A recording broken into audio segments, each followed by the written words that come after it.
uh, was just trying out the fade effect by slider, not by clicking a button. Kind of worked out. But yeah, okay. So I'm just gonna draw a simple. Oh wait, why is the chat text up there? Sorry, my bad. Hold on a second.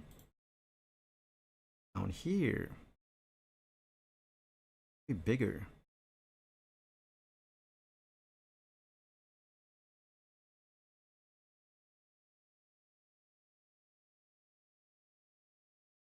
Oh nope, too big.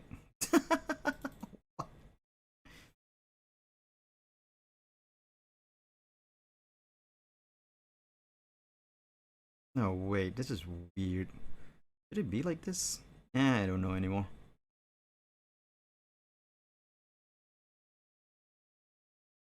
Hey, Arif, Daniel Arif, welcome to the stream.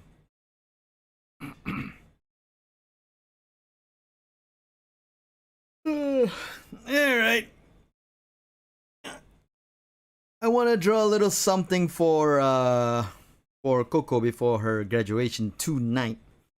But I'm just gonna draw something simple though. I'm not gonna concentrate too much time on it because mainly I don't really have the time because I'm also busy with work. But you know, we're gonna just do our best to get as much done as possible, like something decent, like a very decent art done. Yeah, it's gonna be simple. It's gonna be simple and just. Let's see, where was it? Do I still have it here? No, I don't. Uh,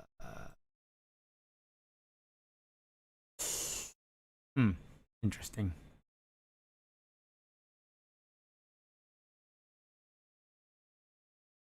Okay, I think I have a media capture. Here we go. Media source. I'm gonna put in music in the background so that at least it won't be a boring, quiet me drawing stream. You also making something like that? Nice. Very nice. Yeah, I wish I can spend more time to do a really good, proper one with soft shading. But I don't think I have the time for that, so I'm just gonna do a simple one that is most probably gonna be cell shaded. So yeah, I got my Coco reference here. So what I'm gonna do is, it's probably gonna be a short stream though, maybe 2 hours or so. Because it's gonna be a simple one.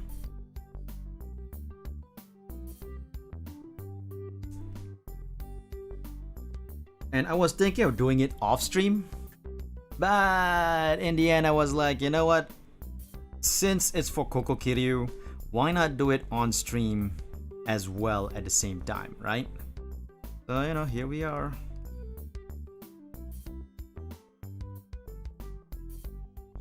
Oh, hold on, just thought of something.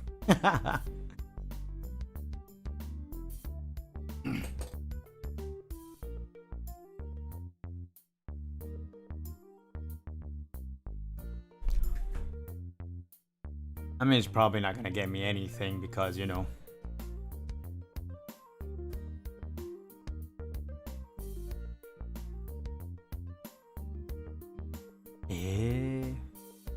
I just saw it on Reddit that someone just graduated. There's a lot of people graduating lately. Cool.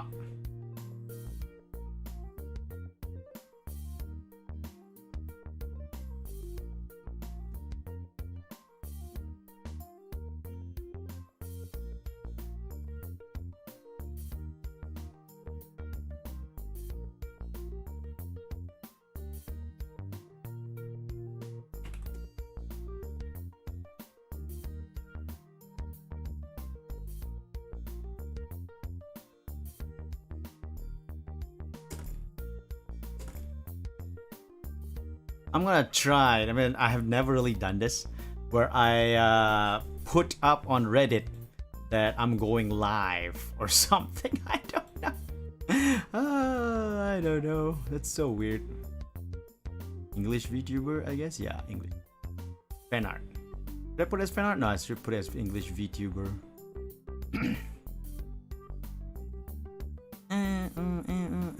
It's not spoiler. It's not no safe. It's not safe for work. Yeah,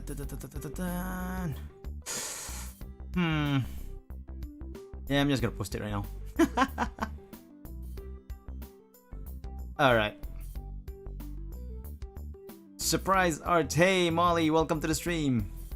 So yeah, for the first time ever, I am posting it. I'm posting my stream on Reddit before as I'm streaming instead of after I stream and I post the artwork. Can't hurt. Yeah. I mean, even if say that they ban me from the Reddit, I hardly use the Reddit in the first place anyway, so it's not gonna be much of a loss if they ban me from the Reddit. Though I can't really think of any reason why they'd ban me though, but you know, if it happens,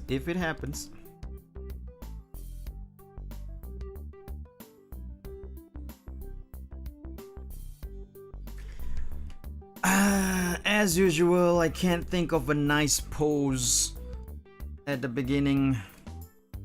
Like it's always like that whenever I do all this stream. It's like I'm thinking like I should do a pose. What pose? I don't know. I have this idea of a dynamic looking pose in my head that I somehow cannot interpret it onto the paper as well as I want it to be, you know? I want this to be like a powerful pose because it's Coco. But so hard trying to figure out how to actually like interpret this thing, this imagination I have in my head. Hey Delaika, yeah, hello to you too. I have like this idea of how I want her pose to be. I can't seem to like figure out how to actually project it onto the paper. Like this is okay, I guess, in terms of pose, but I feel like it's not powerful enough. Like I can do better than this. Maybe I shouldn't think about power. Maybe I should think more like a subtle kind of pose. Like instead of a power pose, maybe some nice subtlety. No, wait. In my head, it's like a whole different thing that just came up, like a pose of like a melancholic pose, but I can't figure out like what kind of a melancholic pose.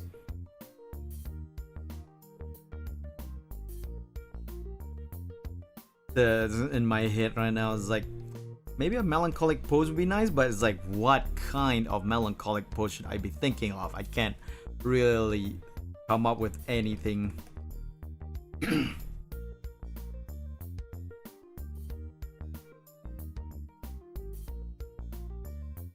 Oh, wait, I just have an idea.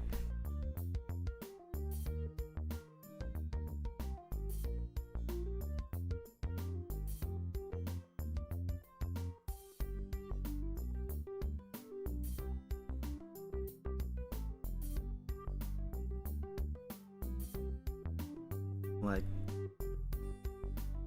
oh, wait, hold on. Let me just make this.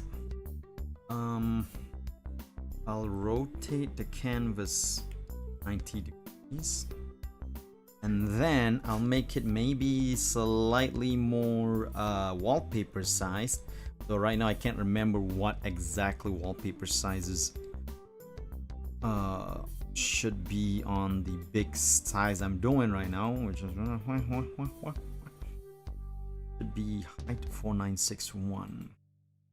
But with to change this as a 4961 height, 8820. Got it. The width is 8820.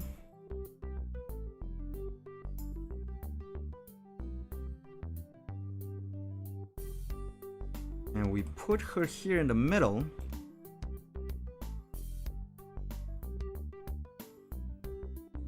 just to have this sort of like somber kind of placement. You smell Kratos approaching Thor. Okay.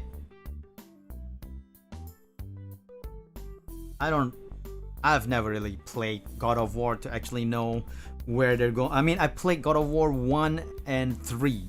I never played 2, I never played 4.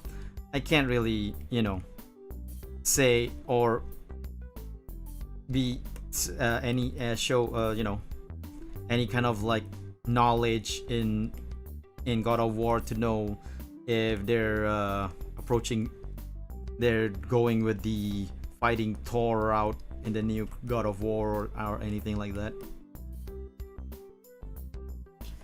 What am I doing here? What's going on here?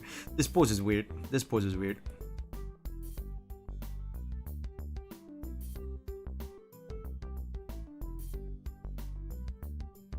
My idea is to have like sort of like a date kind of look for the Tatsunokos. That is Kaicho's fan name. For the Tatsunoko to like them having a nice like POV look.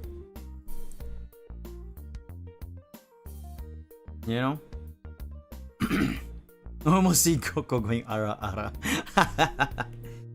Like a POV look of them like just sitting in front of Kaicho here. There's a table in front of us together like this.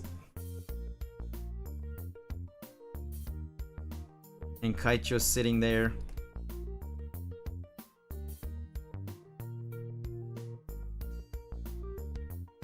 I got it. But I can't figure out what to do with her hands right now.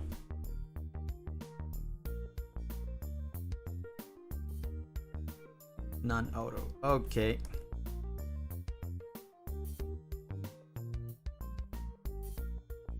Didn't they have like a Marvel gacha game before this? I forgot what it was called. That last pose with the elbow on the table was more like POV. You're telling us a boring story. No. Molly, you're thinking differently. What it was more like is more like a melancholy thing. This is more like the whole thing with the elbow on the table thing. I was supposed to have a smile like this. Like that. See? It's not supposed to be like wistfully looking out the window. That was the idea with the hand on the chin thing. Not I'm bored, what am I doing? Not this. If I put okay, that's actually a thing I'm gonna show you guys, right? Okay. When you put someone's hand on the table like this, right? If you put it on the side like this, it actually shows more of it gives out this idea that, that sounds interesting. Please tell me more. If you put the hand on the side like this. If you want to show they're bored, right? Because this is not true in real life. It's just visually in an art sense. If you want to show they're bored, you put the hand in front like this.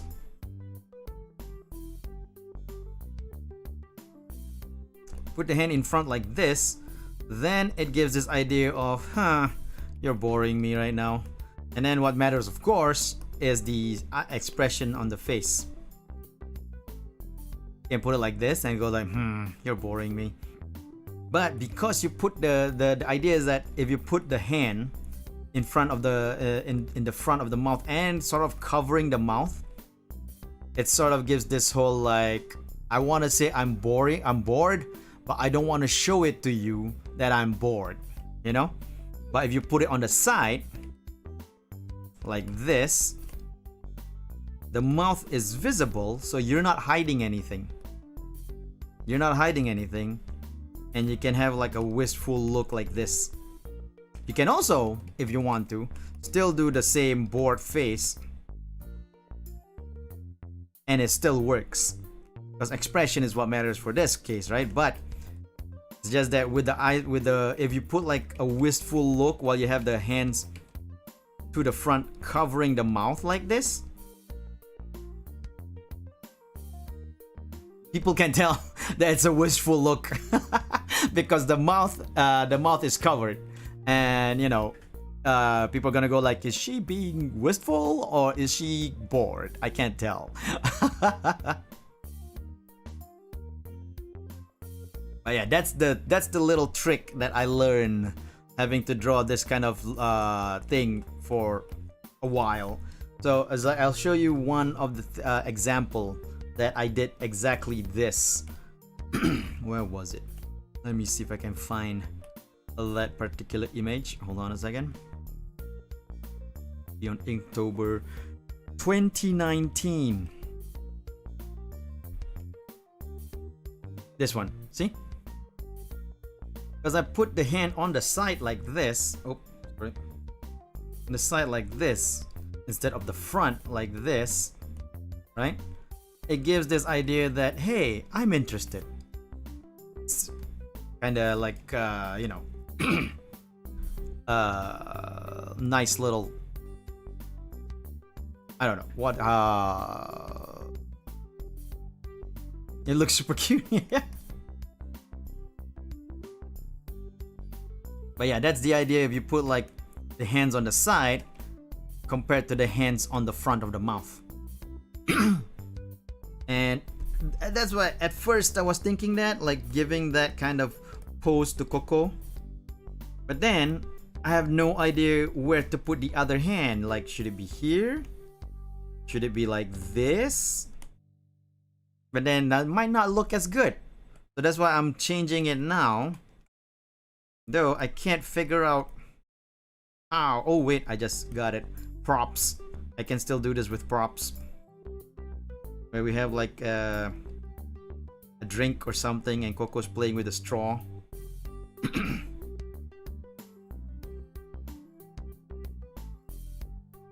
Yeah, it works with props. Yeah. And we have like her hand, her other hand holding onto the glass here. Ooh!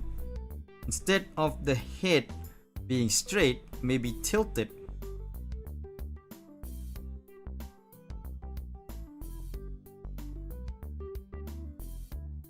Just to show a little bit of an interest. Hey, Rune!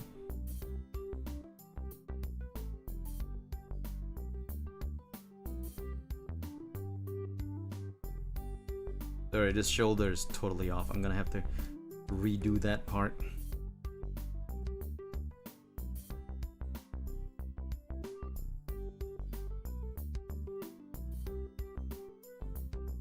I'm gonna miss Coco? Yeah, me too.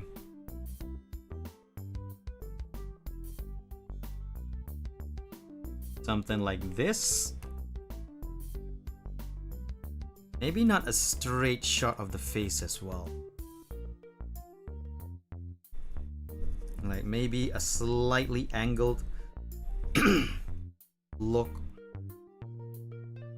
for her head positioning.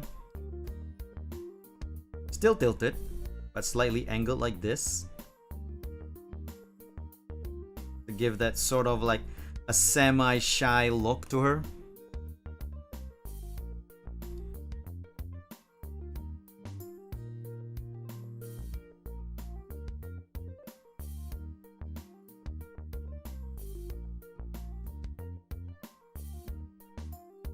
Like that.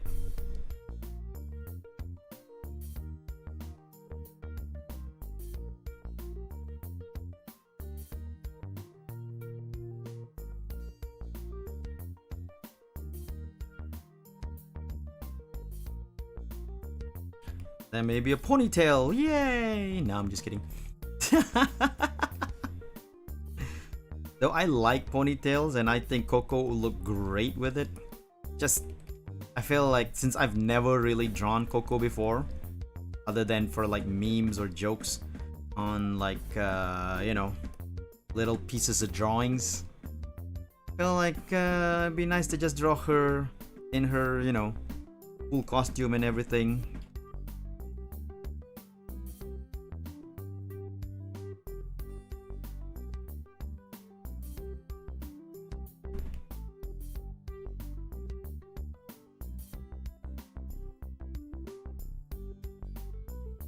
Hey Argama, welcome to the stream. So yeah, we're gonna do that like that, and we're gonna do this like this. Put in a little of her sleeve there.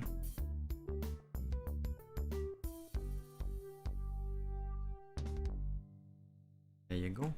How does the sleeve work here? Would it go down like this when she lifts it up? Logically speaking, it should go down, right? Like it won't be hanging up like that, logically speaking. You've been looking a while? Ah, okay.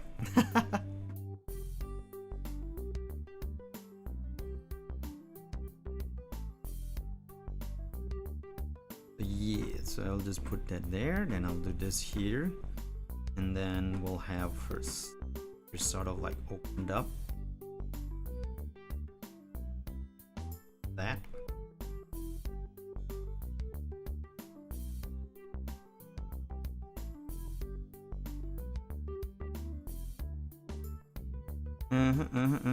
Okay, so she has a little bit of a braid on this side of her hair here.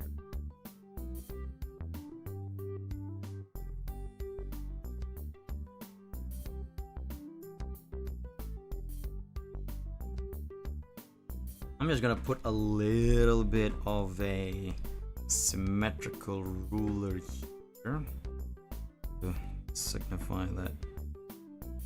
Let's put the middle. I don't know. 8, 2. Wait, what? How much was it? 7 to 800, 600, 8 plus. So should 4, 4 would be around here. I'm guessing. This should be the middle. All right. And do this.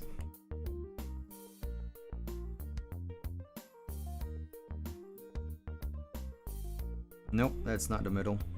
I'm a little bit off.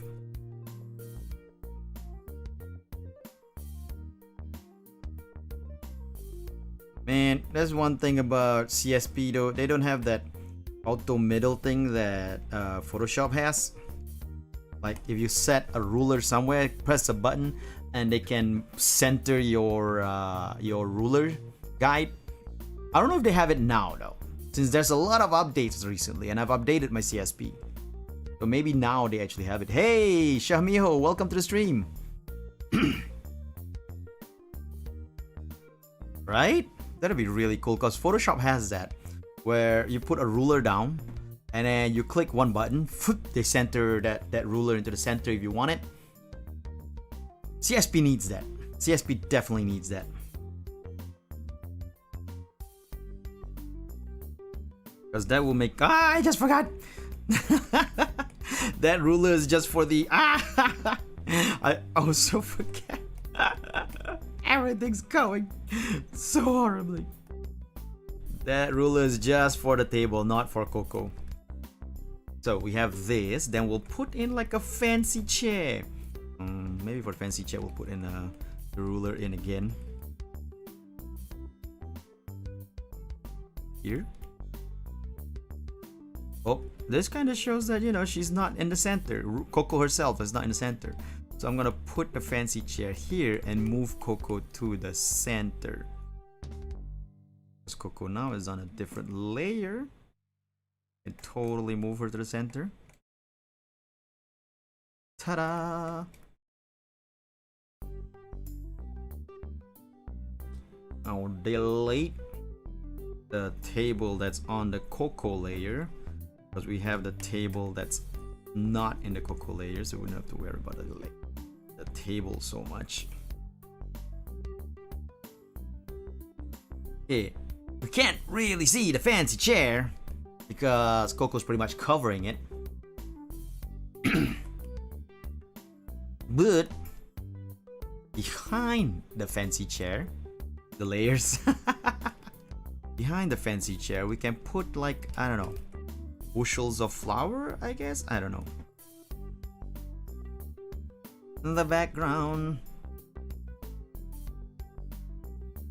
this is more for the Tatsunokos, which is the fans, the Coco fans, rather than Coco herself right now, since I'm drawing a Coco dating on a date with you POV kind of shot. So it's like, really not doing this for the fan, am I? And not doing this for Coco, since this is more for the fans more than anything. But you know what? Hopefully she likes it.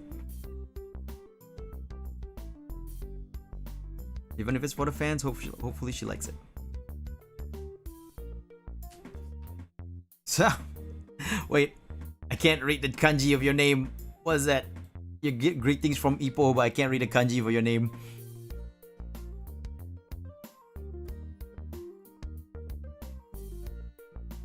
I need some... Kashin. Oh, hey Kashin. Welcome to the stream. I'm making a Fast and Furious 7 parody with Coco Inc. Aha! Nice. That sounds great. Sounds fun. For this one, I want to make like one of those like garden eating area thingy. You know? So we have like this sort of like those wooden looking fences.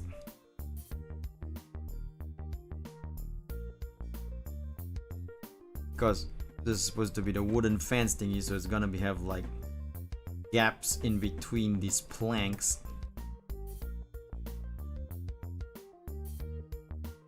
Just to give it that.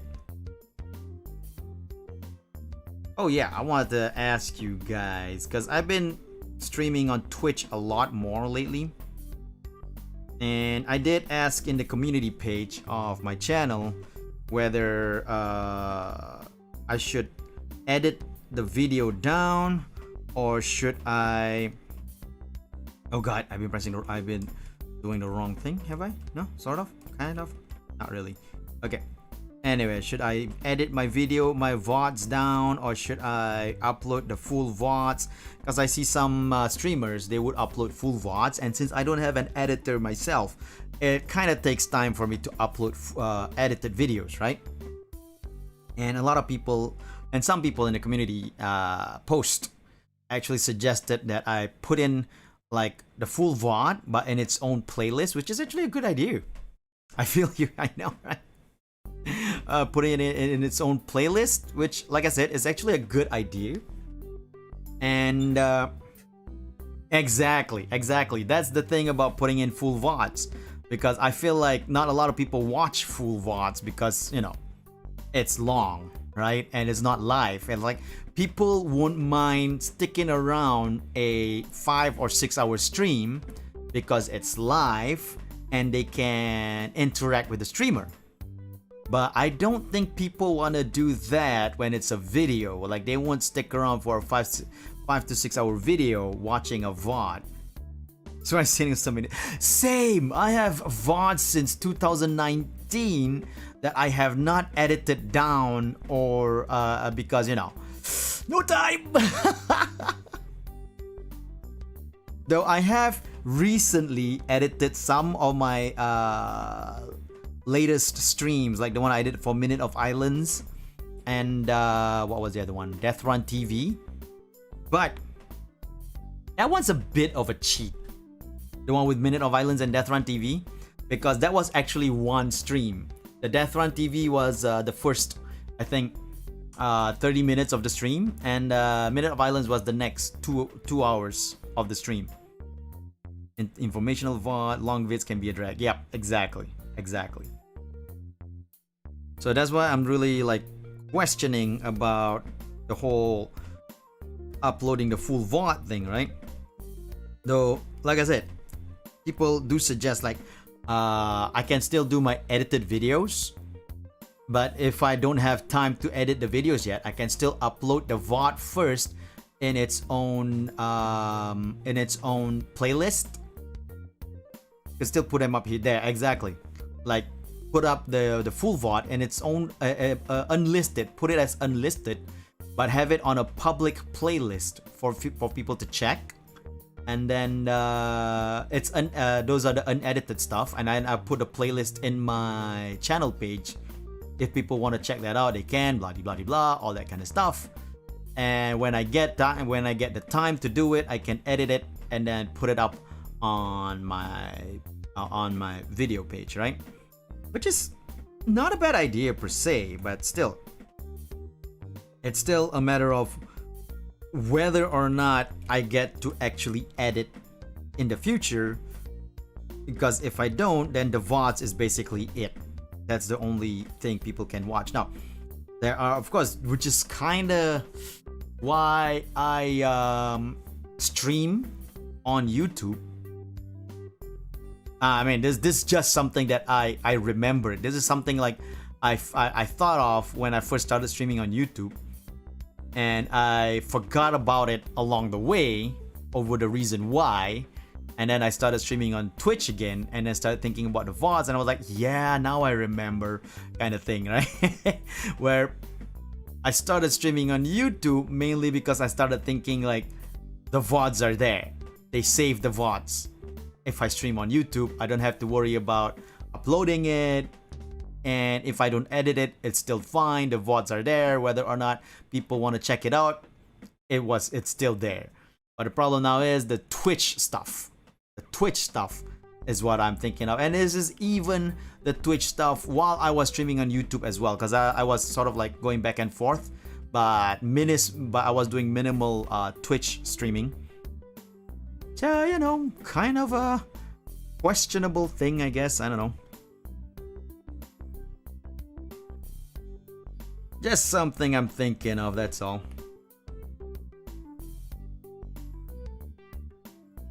Of course, not that important. I can always just figure it out in the future. But I do, like, as I was checking out as I was like editing the Minute of Islands video, right? And I was editing the Minute of Islands video, I was like, I had to go into the VOD folder.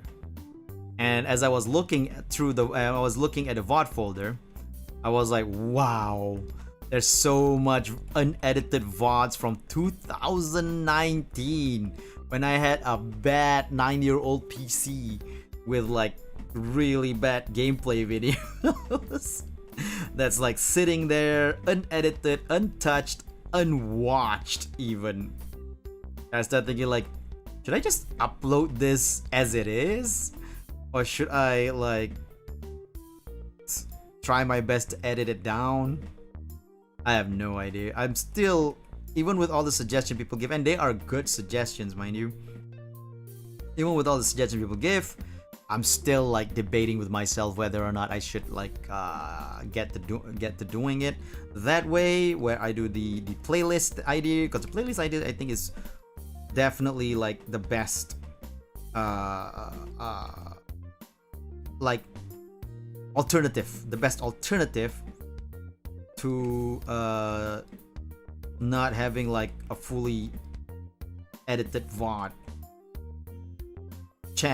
like uploaded kind of deal, you know? But I don't know. Still thinking about it.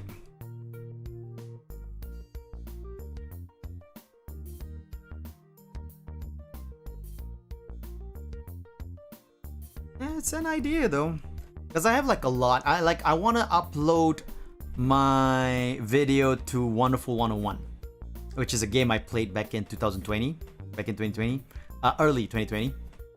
I want to upload the video, the stream I did of Wonderful 101, so that I can continue to play it.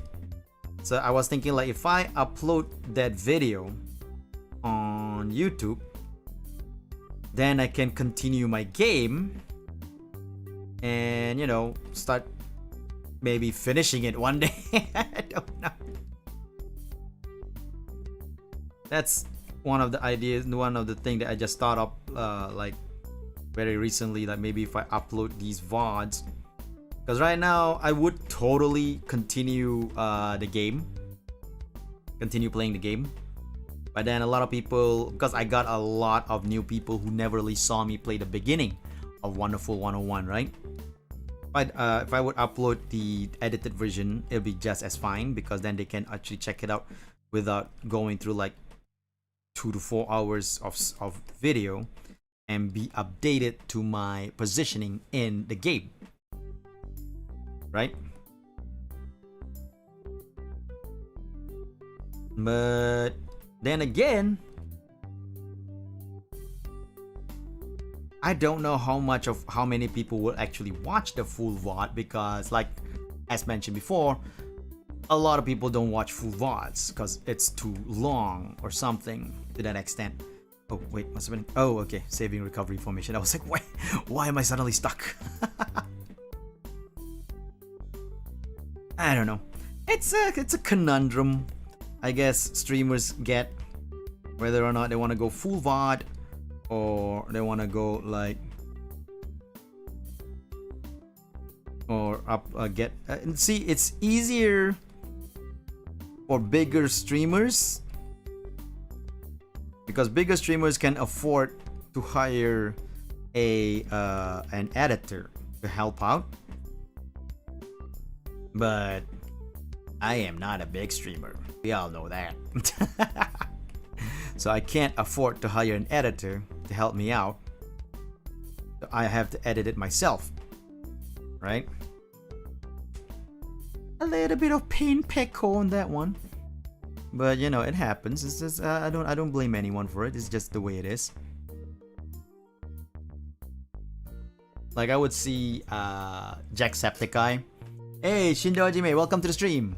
I would see Jacksepticeye upload his Twitch streams on edited Twitch streams, and I would be like, I wish I can do that. And he would. The thing about it is actually really good if you can get like those edited Twitch edited videos uploaded every day, because that means it's content for your channel every day, which is really good. But you know, you also need some money to you know, hire a editor. So kind of hard. The life of a small streamer. Which is funny. It's sort of like a cycle, like a vicious cycle thing. I need money to hire an editor so that I can upload my VODs on my YouTube channel, so that my YouTube channel can have content, right? But then to do that, I need to get money first. And if I'm not a big streamer, the only way I can get money is by doing work, which is what I'm doing currently. But then while I'm doing work, I don't have time to edit my videos. And then without time to edit my videos, I can't upload content on YouTube regularly. And without that, I can't really start making a lot of money to actually like hire a editor. And because of that, it's just a bad vicious cycle.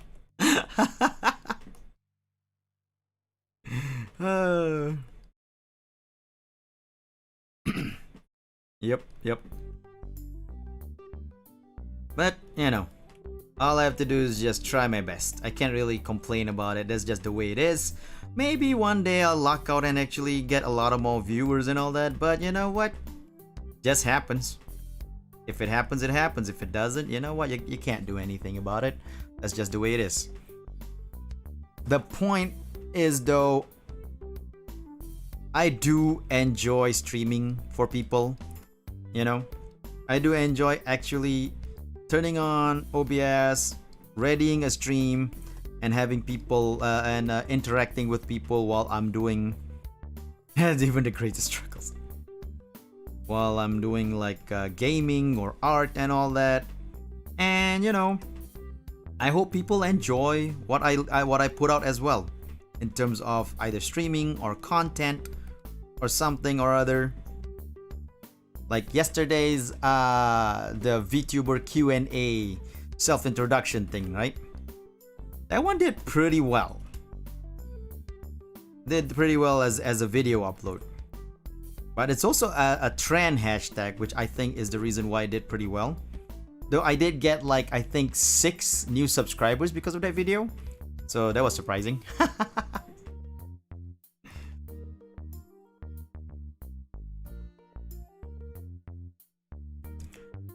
But yeah, so there are like, I mean, it shows that edited contents do get me some new viewers if I were to actually A, do a good one, B, upload it at the correct time.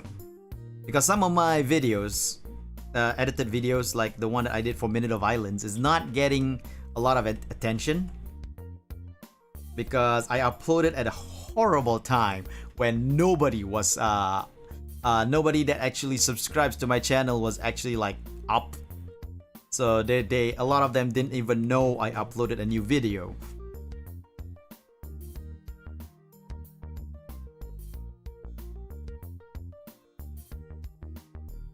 Ugh, how do I do this one? Hold on, I need to get. I'm gonna use the symmetrical ruler so that I can get a accurate representation of a glass of soda pop. I don't know, something. Glass of soda from the 1950s. Hey Archie.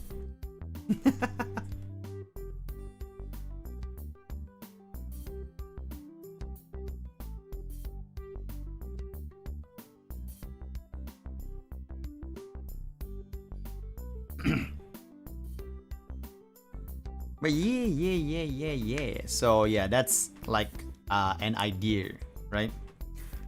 Maybe I'll find a solution for it. Maybe I'll just continue to work as hard as I can to get like edited content and also streams up done as much as possible, uploaded as much as possible. The problem is I cannot upload it daily, that's for sure. I wish I could, but that's not gonna happen as long as I'm working on a day job, which is gonna be for a while. I can't quit my day job in a very, very long while.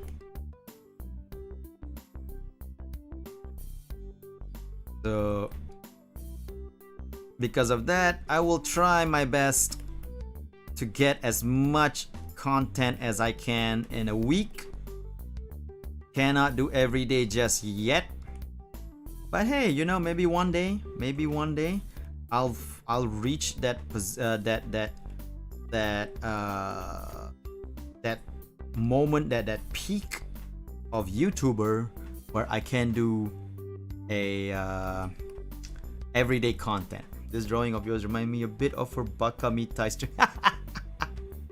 Yeah, I saw that clip. Actually, I was actually watching that stream, but later on I saw people clip it that she sang Bakamitai, and it did leave an impression on me.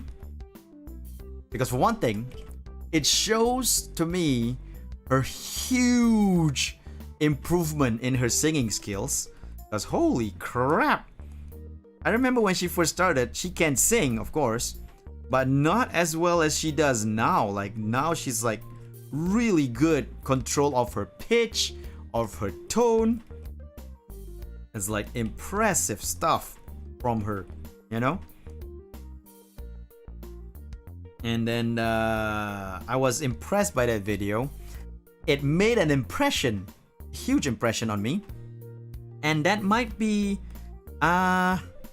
influencing my current drawing right now. So I wouldn't be surprised. It just reminds people of that Bakamitai stream a lot.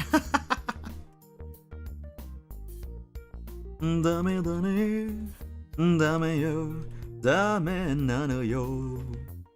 Anta ga suki de, suki sugite. どれだけ思い出まだ出ても思い出はだだだだだ I can't remember the lyrics バカみたい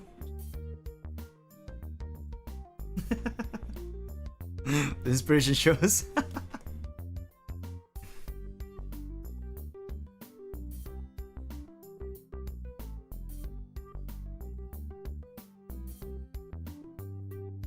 But yeah. So anyway, future. Maybe there's also another option, right? I'll upload the VODs and forget edited videos. There's someone's coming from this industry.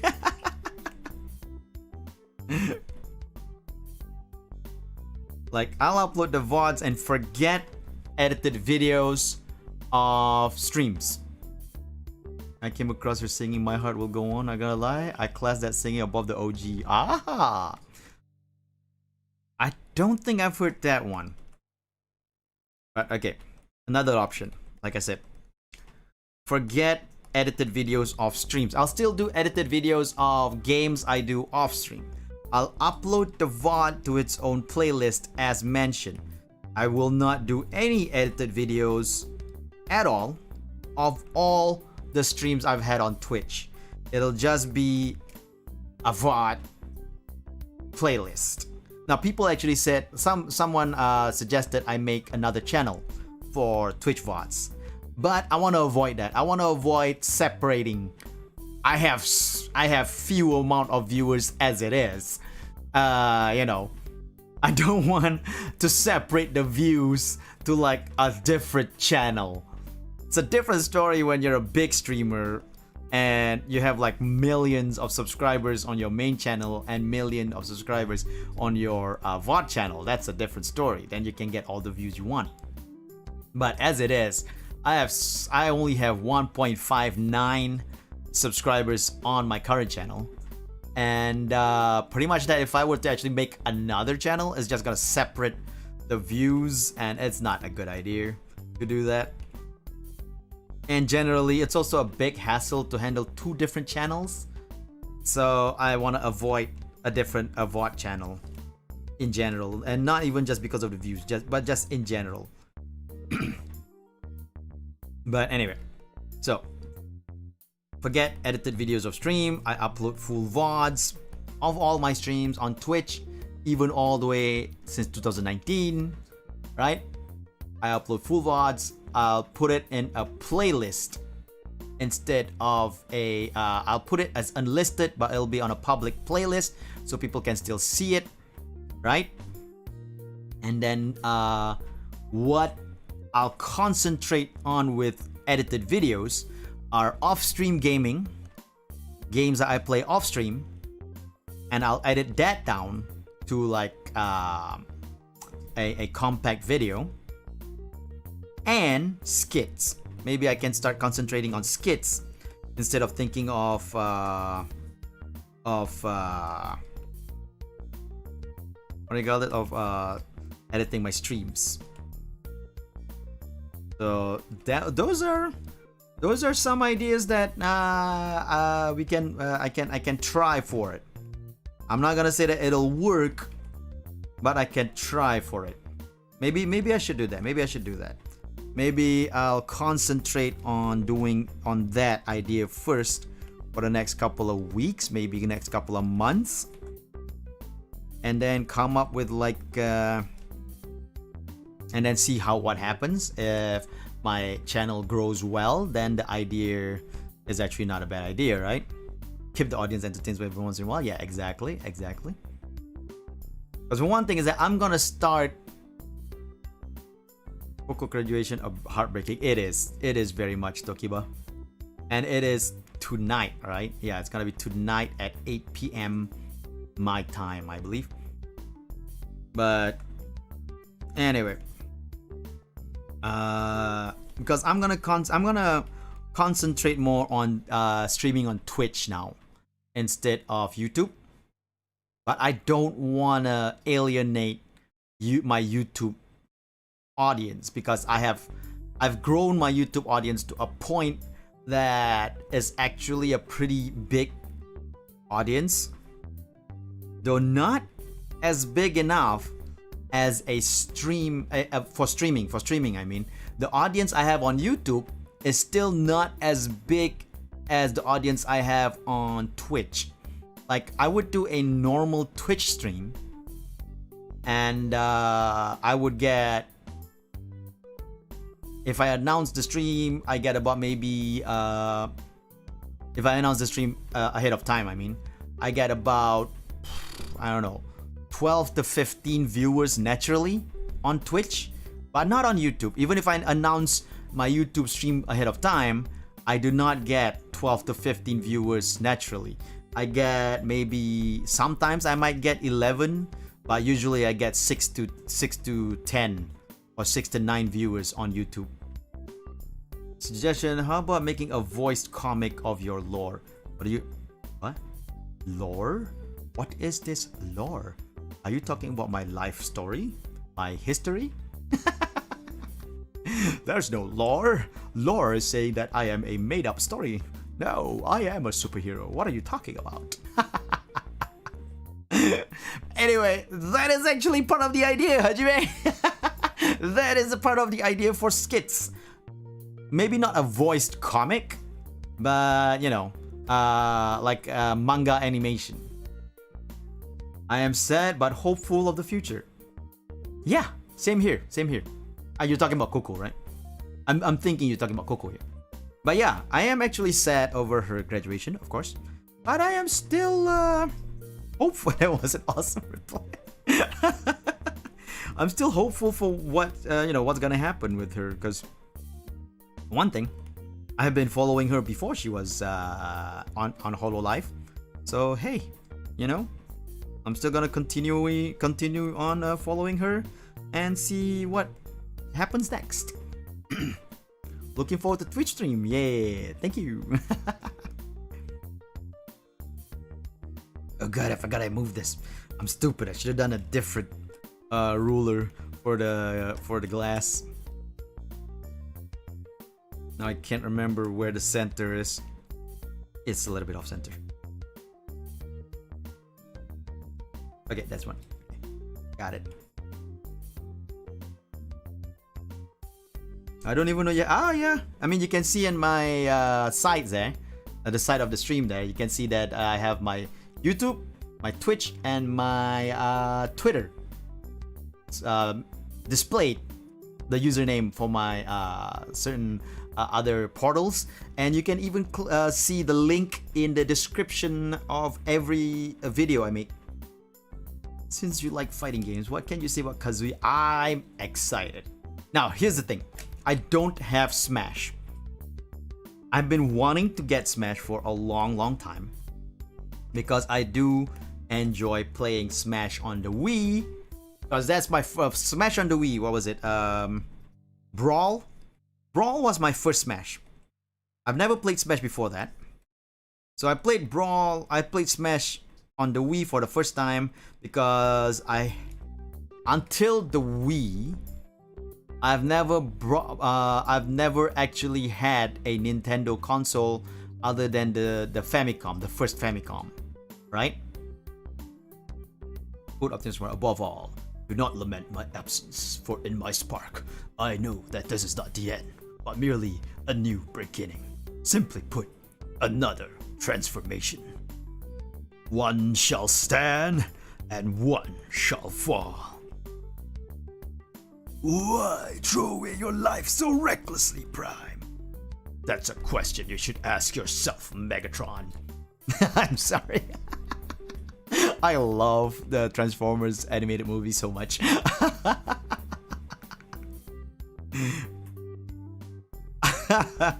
I can't quote, not every quote in the movie, but I can quote a lot of the quotes in the movie. As we have broken in Smash. What? The normal combo deal like 45 Wow! That's too big! That's too huge! What the hell?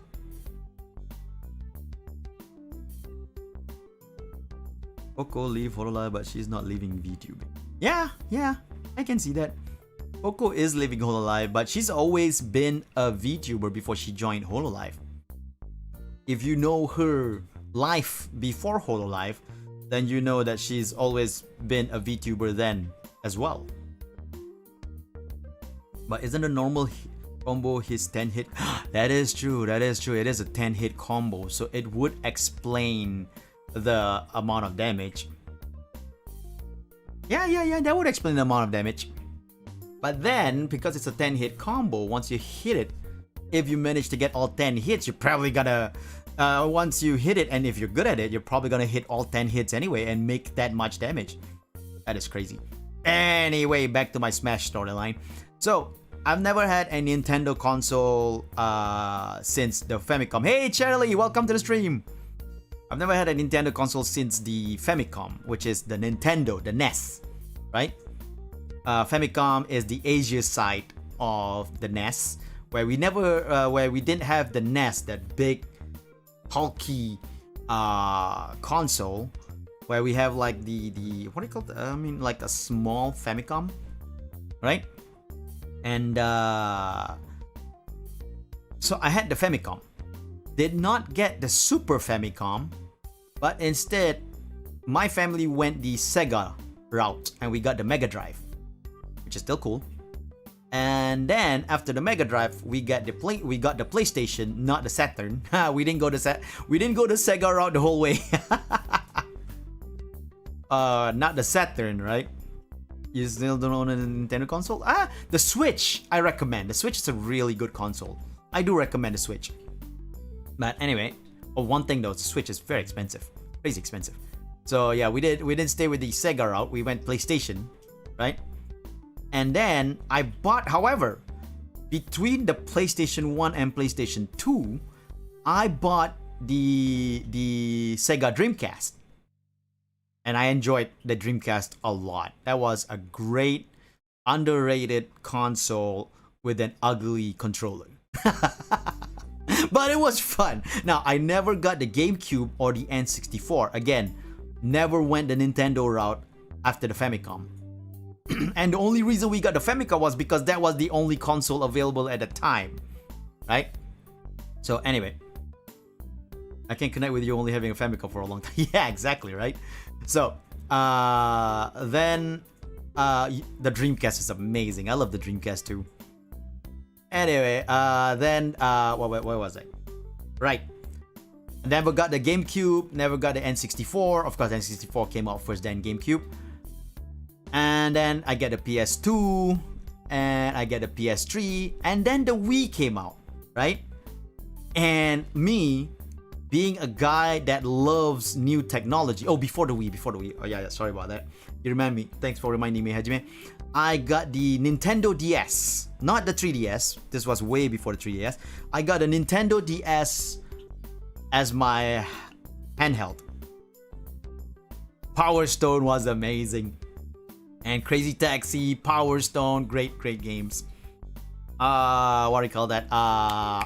Jet Set Radio. Jet Set Radio, one of my favorite games ever. So anyway, back to the story. I got a Nintendo DS, which is not a console, it's a handheld. So it's not really a big console, it's a handheld console. But still, I enjoyed the DS like crazy. The Switch Lite? No, I don't know. I don't have the Switch Lite, so I don't know if it's worth it or not. But anyway, the DS was really fun. I love playing games on the DS. And because it's the DS was actually the first console to implement touchscreen technology, right? And it was great. This was before phones was doing touchscreen even, you know? Phones was not even doing touchscreen yet. And it was great to play games that implements the touchscreen. Can't stream from a Switch Lite? Sadness. Understandable, sadness. But anyway, so the DS had like all these great games that uses and implements the touchscreen to the point that it was really, how do you say, innovative. However you want to pronounce that, right? So I enjoyed the DS so much because of the whole touchscreen and Os Tatakai Oendan, best game ever. Best rhythm game ever made. Os Tatakai Oendan. That is, by the way, where Osu come from. Before Osu, there was a game called Os Tatakai Oendan. And it was one of the best rhythm game ever made. It was also later on had a English adaptation called Elite Beat Agents, which is still pretty good, but I just love the rhythm in Oendan more. Elite Beat Agents is still good though. Elite Beat Agents is still good. I actually maximized my Oendan gaming like crazy. Oendan 1, I mean. I got all the unlocks. I finished all the difficulty. I was crazy in Oendan. But anyway, so I'm going off tangent here. So then later on, I get the Wii, and that was basically my since my first self-owned big Nintendo console, the Wii, right? And I started, and that's why Brawl is my first Smash Brothers. Now, however, that being said, I enjoyed the hell out of Brawl. Those trivia's actually something. I enjoyed the hell out of Brawl. Brawl is such a fun game. But I never got the Wii U. I didn't buy the Wii U, which later on, as I find out, is not a bad thing. It's not a bad thing at all. So I was like, phew, dodged the bullet, sort of, right? But because of that, I never got the. I got the 3DS. I got a 3DS, however, but I wasn't sure if I wanna play the Smash Brothers that came out for the 3DS and the Wii U. I forgot what it was called. What was the one that came out what Smash Brothers came out for the 3DS and the Wii U? What was it called? The Super Smash Brothers. Oh, just Super Smash Brothers for Wii U. Is that what it's called? That's so dumb. It's just called Super Smash Brothers for the Wii U and Super Smash Brothers for Nintendo 3DS. There's no little thing on it. Super Smash Brothers 4 3DS. Oh my god, that's so lame. After they come up with Melee, Brawl, and Ultimate, all they came up for that one was just like 4. Oh my god, that's so lame. But anyway, I never got the Wii U, so I did not get that Smash Brothers game, right? So, but I had the 3DS, which means that I could have gotten that Smash Brothers game. Feels like a stopgap on that, right? Now that I see it, that's the title, it feels like a stopgap. But anyway, so because of that, I never got that Smash Brothers game. And let's say what was it? And I didn't want to get it for the 3DS because the 3DS is a handheld console. And I found out playing Street Fighter 4 on the 3DS that playing a fighting game on a 3DS on a handheld console is not a good idea. Because as you're making all the moves, you're moving your screen around. You know? Because you're moving your as you're making all the moves, all the the button mashing and the moves using the D-pad, you're also moving your screen around like crazy. And that wasn't a good idea. That was not a good idea. Because as I played Street Fighter 4 on the 3DS, I felt And I turned off the 3D mode, by the way. I turned off 3D mode, even though the 3D mode on 3DS actually was impressive. I was impressed with the 3D mode on 3DS. But I turned it off while I was playing Street Fighter 4 because that's just crazy. Turning that on is just nuts. And then, but I turned it off and I still get confused and dizzy because you're moving your camera, you're moving the screen around as you're doing all these moves, you know? And that's never a good idea. Doing that is just gonna like put you in a disorientation over where you need to be. Nintendo's handheld had a track record of being bad with fighting games unless it's until Switch. Yeah. So that's why I never got the Smash Brothers 4. Oh my god, I can't believe they just call it Smash Brothers 4. Anyway, I didn't get Smash Brothers 4 because of that for the 3DS, and since I don't have the Wii U, I never got Smash Brothers for that, right? Now, skip all the way now to 2020. 2020, last year. I finally got the Switch. Enjoyed the heck out of it, loving the Switch. Switch is a great console, lots of great games. But Smash for Wii had a special disc to hold more info, but unless your Wii is in pristine condition, you have a hard time playing the game. The Wii version? I have the Wii version. Yeah, you're talking about Brawl, right? I have Smash Brothers Brawl. I did not know about that. If you buy the game and your Wii couldn't read the game, you could mail it off to your Wii to Japan. Get nice. Oh, my Wii, my Wii can read the game, so I guess I never really had that problem. But that sounds cool. That's cool that they did that. But yeah, so I got the Switch. I could actually buy, if I wanted to, Smash Brothers Ultimate, right? But I felt like, since I got the Switch late, I felt like I'm behind. I felt like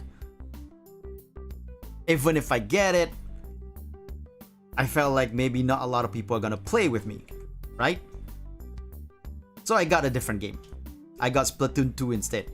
Now, I enjoy Splatoon 2. I like playing that game. But in the end, I found out that is the game that not a lot of people play. So I'm not getting my friends to play with me and everything. But Smash, however, is the game that a lot of people still play up to this day. However, since I bought Splatoon 2, I do not have the money to buy Smash anymore.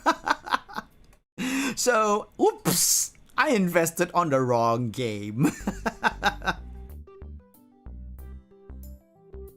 Now, that aside, I do enjoy the heck out of Splatoon 2.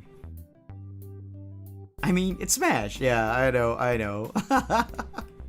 At that time, I was like thinking, maybe I'll buy Splatoon 2 instead. I don't think a lot of people are playing Smash right now. But I know, I've seen a lot of people play Splatoon 2. And then I got Splatoon 2 and nobody's playing Splatoon 2. I did get a couple of collabs in with Obsidian and Min though. So there are still people playing Splatoon 2. It's just not as much as people playing Smash. But I haven't played. Oh wait, what? That's amazing. It's amazing that you have Smash for the Switch but you never played it yet.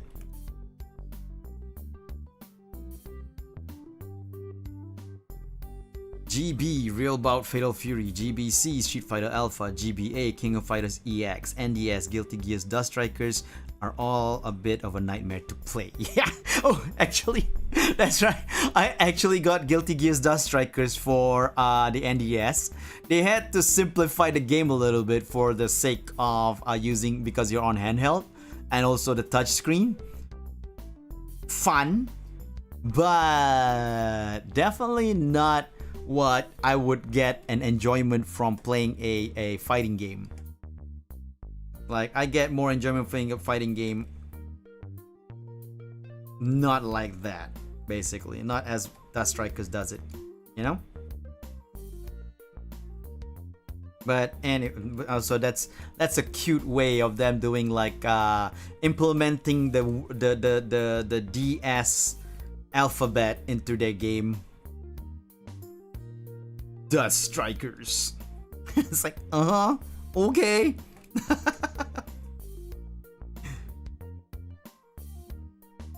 But anyway, so that's why up to this day I still have not gotten Smash, because it's a Nintendo game, still expensive. Even if I want to buy the second-hand game, at the shop, you know, a used game of Smash, it's still expensive. It's not cheap. One thing about the Switch games, though, they're pretty high up there in terms of the price. They are fun though. They are fun as heck. But anyway, because of that, I still have not gotten Smash Ultimate yet. But the update with Minecraft Steve and also now Kazuya is sort of like making me think, you know what, maybe it's time to go Smash again. You know, the desire is there. Like, maybe I should. Though I also gotta admit to you guys one thing, I love fighting games. I've been playing them since Street Fighter 1. Even secondhand Switch games are still, yeah, I mean, not that expensive, but like, say you get okay, I'm gonna go with Ringgit Malaysia right now. So Ringgit Malaysia, 4 Ringgit Malaysia is $1 American. Want me to explain the story with Ringgit Malaysia over American dollars? Okay, yeah, I'll just preface it, then tell you guys that 4 Ringgit Malaysia is $1 American. Right? So, a brand new Switch game in Ringgit Malaysia in a shop would sell for like 220 ringgit to 240 ringgit. Okay? That's a brand new Switch game. That's like $60 or something. That's like $60. Right? 55 to $60 anyway. a used game that I saw at a shop, they were selling it for $180. Now there are some that's like 120, maybe $80. Sorry, not dollars, sorry, ringgit. They were selling it for 120 ringgit, or there are some that's like selling it for like 80 ringgit or something like that. But those are not games you want to buy or you care for. Hey Dora, hey Maku, welcome to the stream.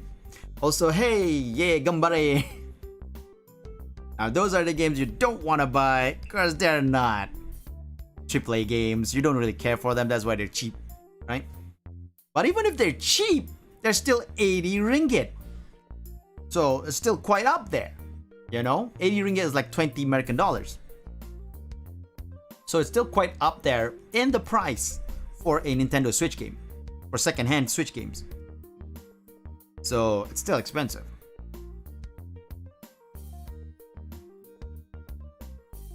But overall, it's not a bad deal. I'm gonna leave it like this, just so that when I ink it, I have an idea over how to do it. Yeah, they don't ever really go down exactly.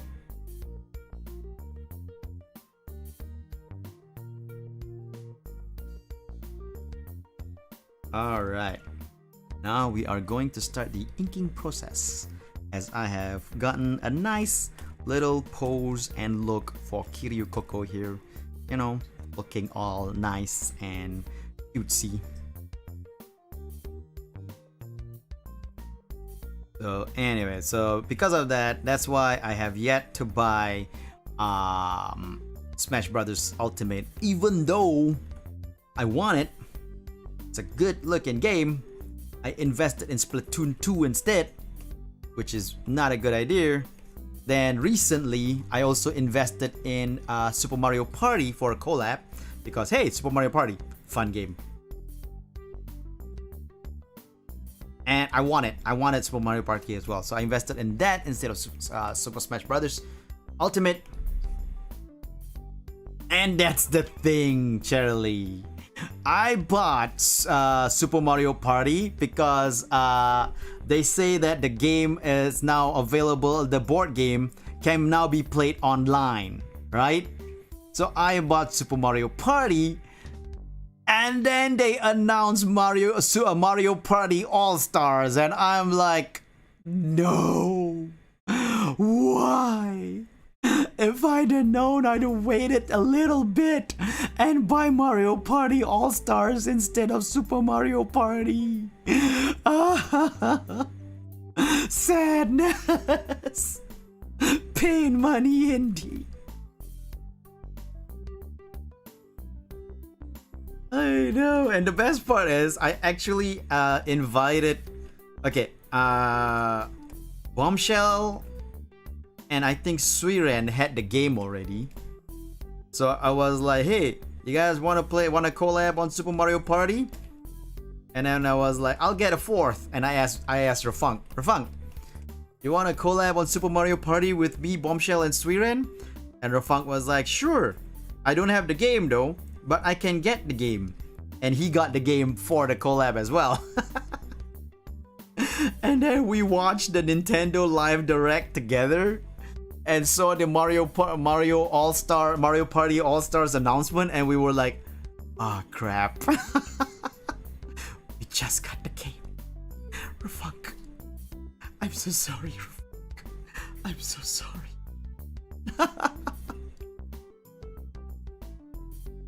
And the best part is Mario Party All Stars comes with the it's like the Super Edition of Street Fighters again. Yup. Mario Party All Stars comes with the board game online edition unlocked straight off from buying the game. So it's like ooh.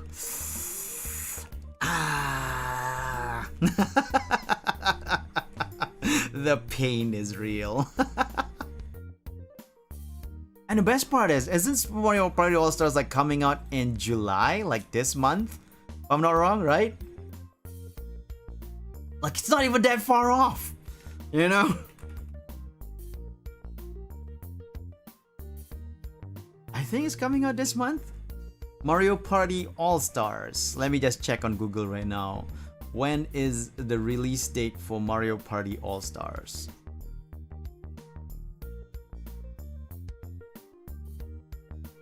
Though, if I'm not wrong, Mario Party All Stars is a re-release of the game on, what was it? Like Superstars, not All Stars. Yeah, Mario Party Superstars is the re-release of the N64 version of the game, I think. Like you get the boards from the N64. Oh, October. Oh, that's not so bad. October, that's still far away. Hey Ren, welcome to the stream. So October is still far away. So if I can get at least 2 or 3 Super Mario Party collab in before October, then it'll be worth it. Then Super Mario Party will be worth it. So I gotta set up a collab. But I gotta find people who already have the game. Because people who hasn't have the game, they're not gonna buy Super Mario Party right now since Superstar is coming out. I'm drawing Kiryu Coco. Superstar is coming out in October 29th, 2021. Upcoming party video game developed by is the 12th home console installment in the Mario Party series. After Super Mario Party, the game was announced in E3 2021, which I was there. A Superstar collection of classic Nintendo 64 boards. Yep. So yeah, Mario Party Superstars is gonna have 100 classic minigames returned from the Nintendo 64 and Nintendo GameCube games games and more. So they're gonna have some new mini games as well, not just remakes of the Nintendo 64 or the GameCube versions.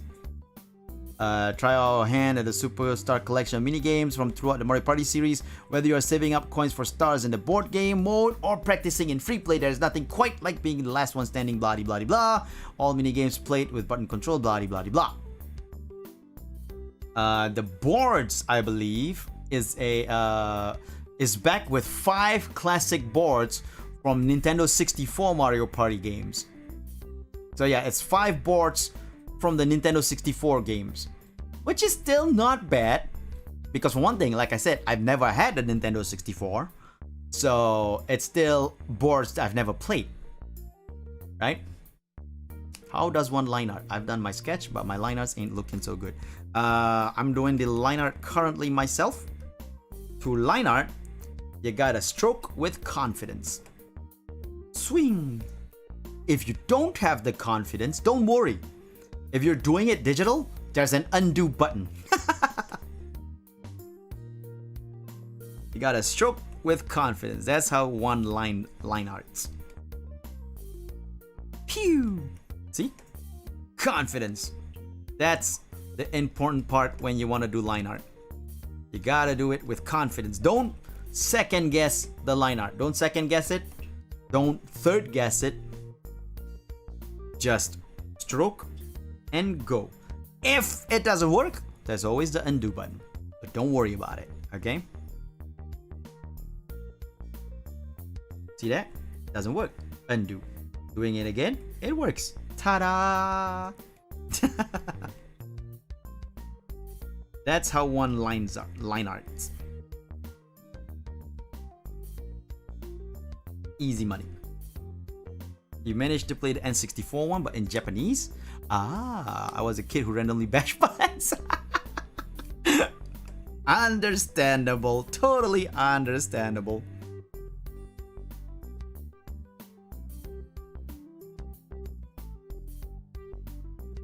But yeah. So, now that I find out that the release for Mario Party Superstars is gonna be in October, I suppose then I can actually try my best to like get a collab going on with Super Mario Party before then. If I can get, like I say, if I can get 3 more collabs set up, then the price I paid for Super Mario Party would at least be feeling like it's actually worth it. So I guess it's not so bad if I feel like, you know, if I get Superstars and then I get tired of playing the Superstars board, I can always go back to the Super Mario Party boards, you know?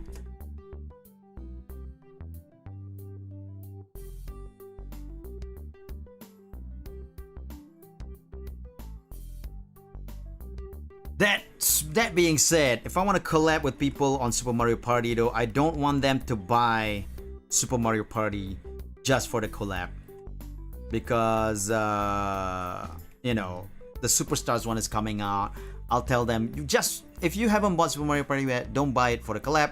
Wait until Superstars come out, buy that, because I'm gonna buy that and we can collab then.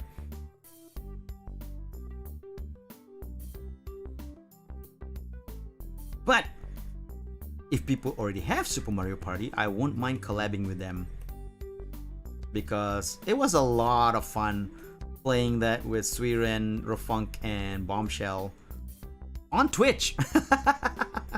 VOD will be uploaded soon.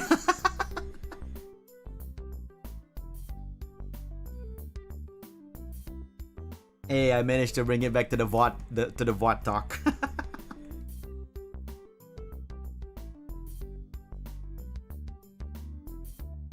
So yeah, that's an idea. Definitely an idea. I am definitely gonna set up a Super Mario Party collab soon. I think Rinri has it. I'll ask her.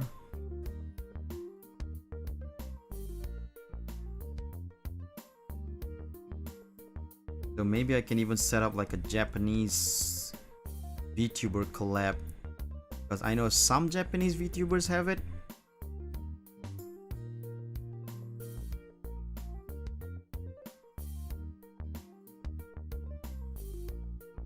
I mean, I won't be playing it in Japanese, I'll be playing it in English. And the stream was probably gonna be mix of English and Japanese. If I were to get some Japanese streamers, some Japanese VTubers to collab with me on Super Mario Party. That's an idea.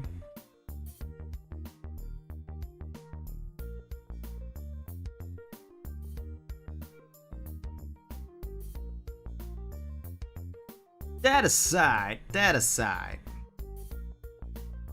I do want to talk about Kiryu Coco. Right? Like I said before, I knew her from before she was.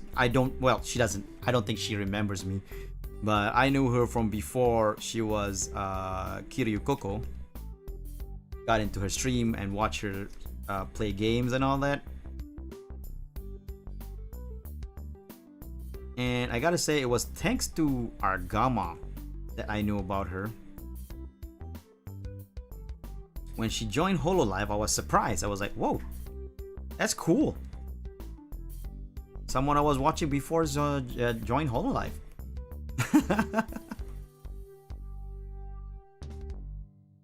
And then, and you know, she did reply to me from time to time while I was in her chat. So that was cool. Back then. Before her chat became like super fast as it does now. But it was cool. So she sort of saw me.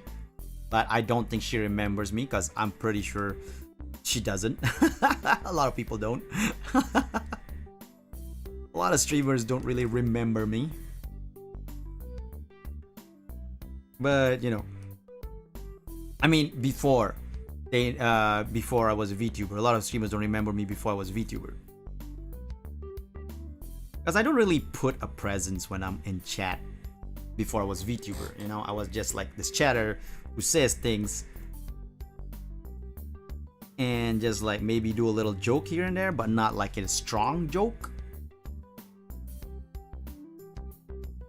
But yeah. And then, but of course, I knew her after I was a VTuber, right? I found out about her after I was a VTuber. I went into her chat after that, but I don't think she knows I'm a VTuber to actually put much of a presence to her knowledge of me, right? But I've always had fun watching her. She's always been funny and fun to watch. And her videos, the one that she uploaded on her channel at the time, was some really nice and fun videos. That was good. You had a reply from her. Yeah, I mean, you know, a reply per se, but it was more like, you know, like I say something and she goes like, yeah, I know, like that kind of thing. So it's not really like a big, like, oh, I know, I understand that, I believe in you, Asu, and stuff like that. It's not like anything to shout about.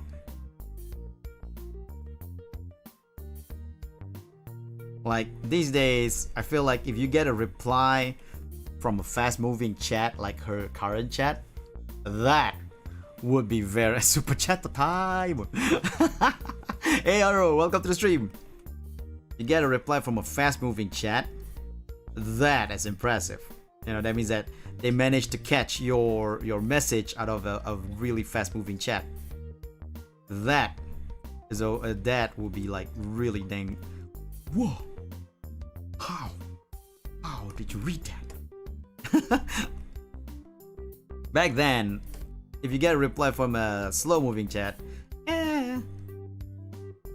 it's not really something I would like go like, whoa, she replied to me. Cause what else would she do? You know, the chat was moving slowly, so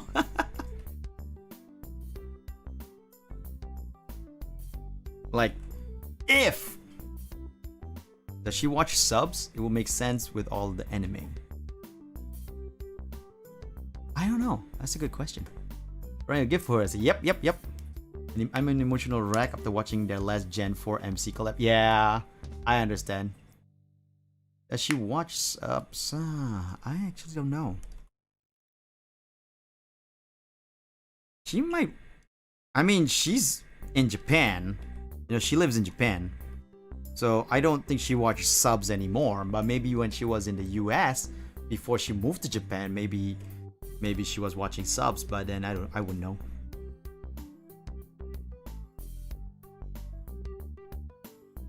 But anyway, so I was watching her from way back when she joined Hololive, and I enjoyed her content back then, and I enjoyed her content right now as her Hololive self, her Hololive content as well.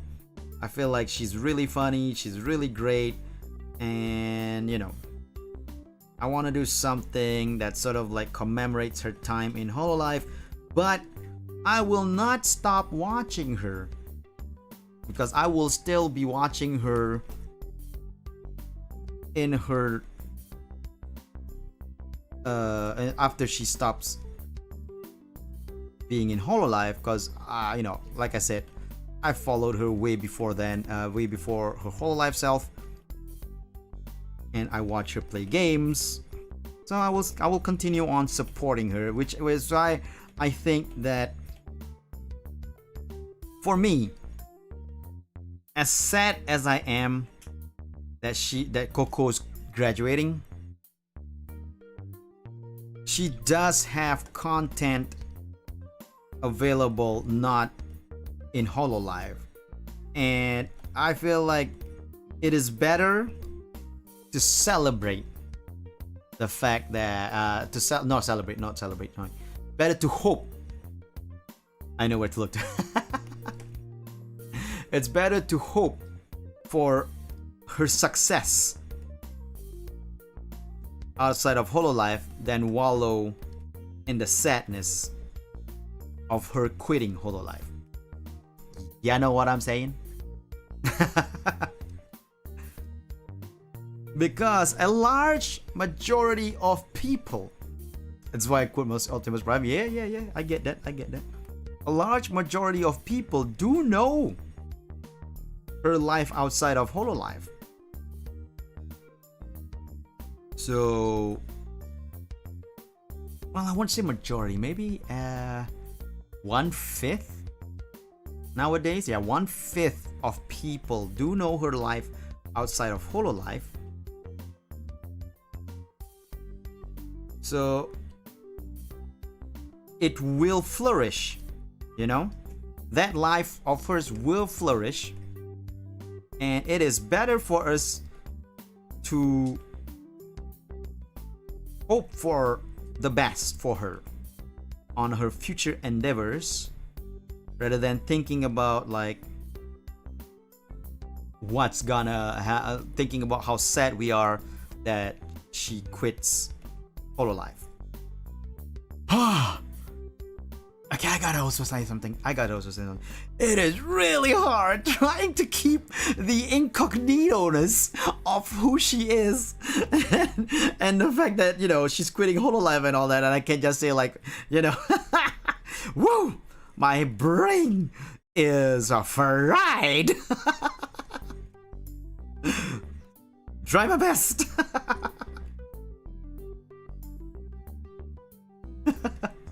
I'll miss her interactions with other Hololive. Yeah, that's true.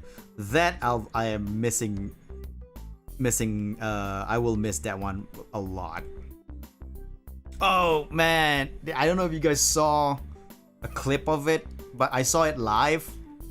The Elite English Miko and Coco, where Miko does another Elite English stream of her trying to learn and speak English with Coco, which she did before last year, I think on December. After today, we'll all be free. She did that before last year in December. It was fun. So, oh man, Miko using that as if it's a continuation of that stream, as an excuse for her to say goodbye to Coco personally. Oh my god, it was so sad. It was so heartwarming and sad to see that. But Miko's so smart to use that. She got to talk to George. Then she would have still watched with subs. She still have some difficulty with kanji. She read Shinra Bansho no Dragon as Shinra Manzo no Dragon. Yep, I watched last night's arc. Yep, there was... Oh my god. But yeah. So Miko using that to have a personal one-on-one goodbye with Kaicho was just like genius and evil at the same time, I felt. Because, okay, it's not evil per se, but sneaky. Because at the end of that stream, when she was like, I am Sakura Miko, Kaicho, I love you. And I was like, oh my god, Miko!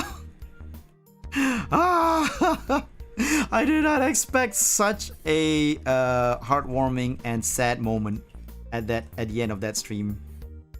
And oh my god, tears welling up. There's clips online if you want to find it, but it only works, I think it only works if you know the relationship that Miko had with Kaicho before, because Miko learned, Miko tries to learn English because of, she was among the first in Hololive to get a lot of foreigner viewers. I think she was the first in Hololive because of that, the N-word clip as she was playing Grand Theft Auto 5. And a lot of foreigner viewers starts checking out Miko because they were like, anime girl says N-word, hilarious, right? And because of that, Miko wanted to learn English early on during the Hololive, before even the Hololive boom happened. Yeah, the stay home video was way after the N-word video. Miko and Botan cried. Yep, I know. It was so sad. All this collabs with Coco this past few weeks have been gold. Yeah, and I definitely, the thing about the collabs with Coco this past few weeks is definitely because she's quitting. She's quitting Hololive, and Hololive wants to milk it as much as possible before she goes off.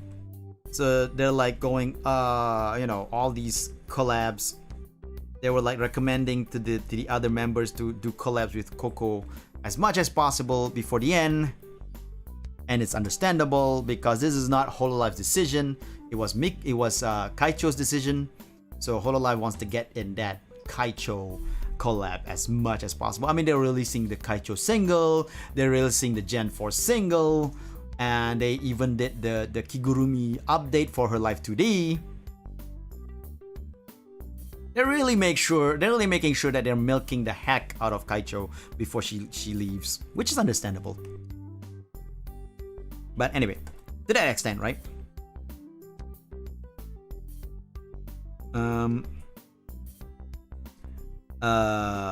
So understanding Miko's need to learn English, right?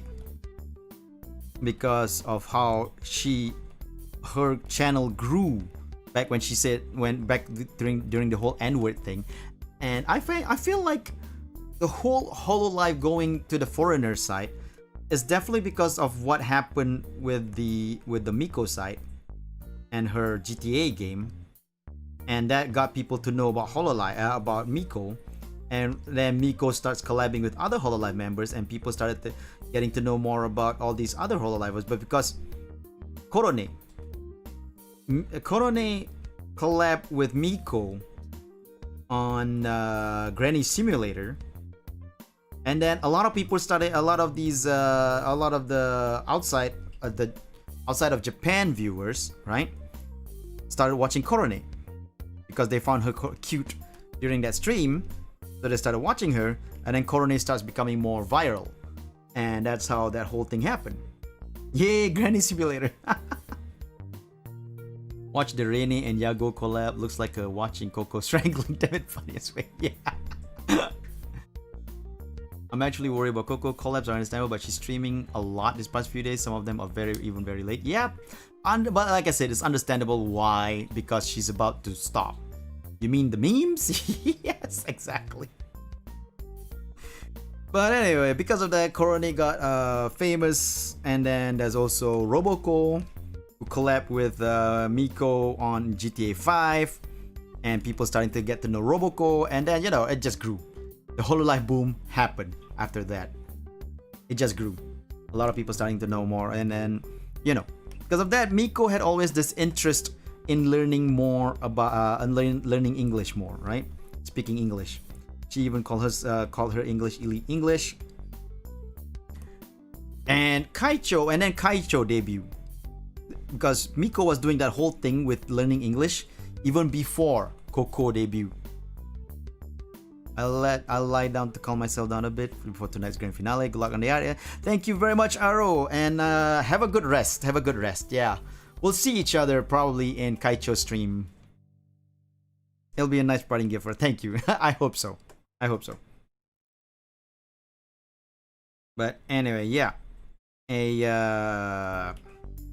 So because of her wanting to learn English, so when Kaicho debuted, Miko sees like, oh, someone in Japan that can help her out, because Hachama was in Australia, right? So Hachama wasn't always available for Miko to learn English from. And plus, Hachama's English can be questionable. But with Kaicho being in Japan, Miko goes like, hey, we can do something with this. So she starts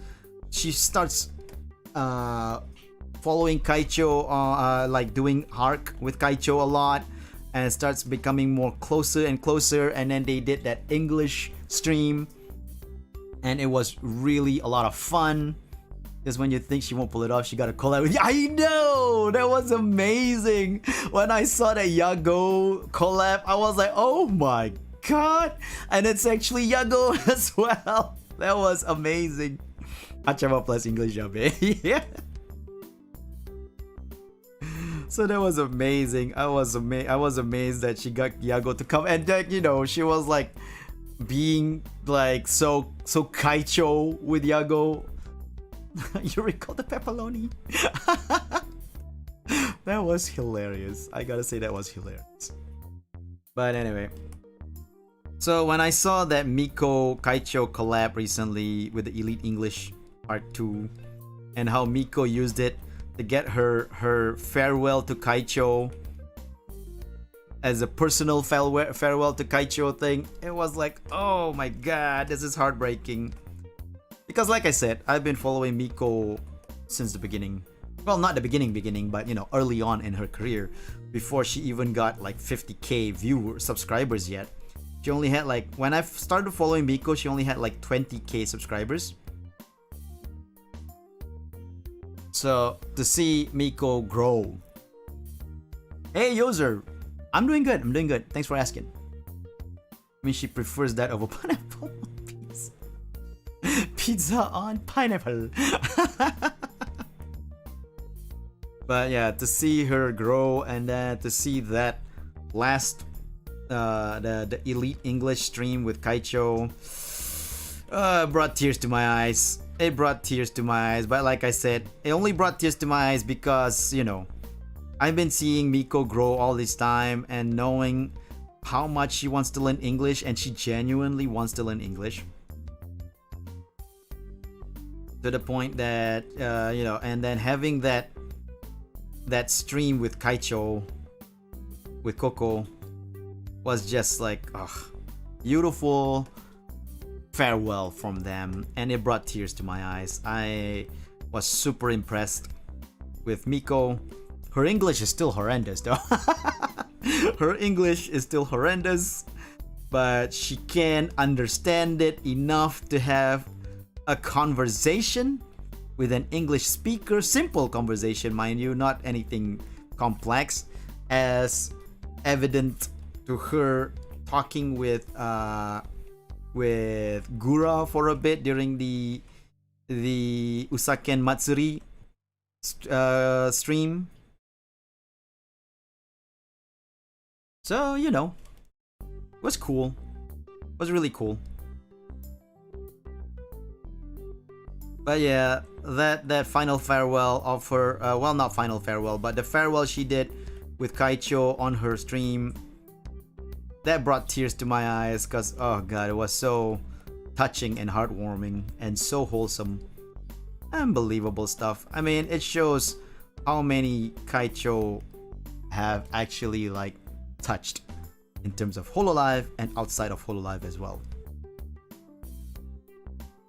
And yeah, admittedly, Kaicho definitely brought a lot more foreign viewers to Hololive, for sure. It wasn't, Miko kind of started it, but Kaicho made it bigger, you know? Because a lot of people only starting to know Hololive because of Kaicho. A lot of people. But at the same time, like I said, Miko started it and made Hololive more noticeable because that N-word clip went viral on Reddit.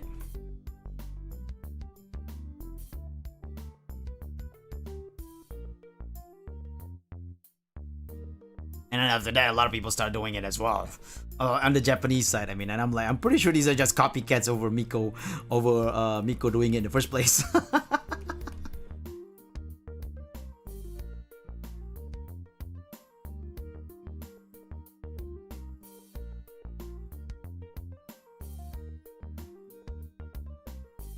But it is impressive though. The only other member can be compared is Shuba.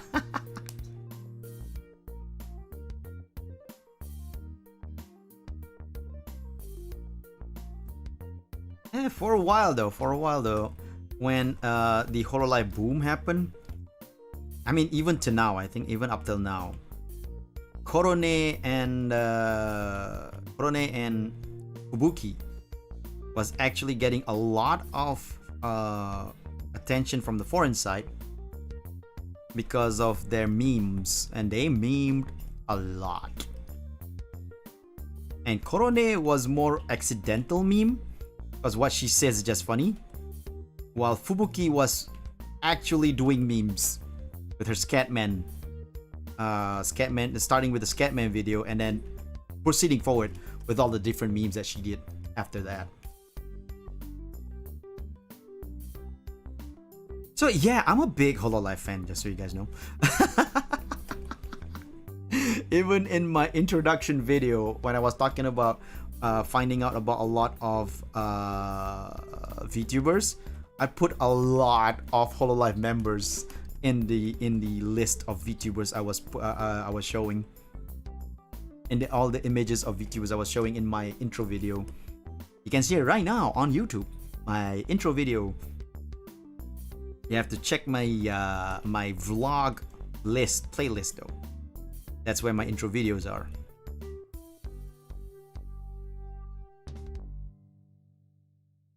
Not myself, not my Q&A, VTuber Q&A intro video. This is my original intro video that was uploaded back in June 3rd, 2019.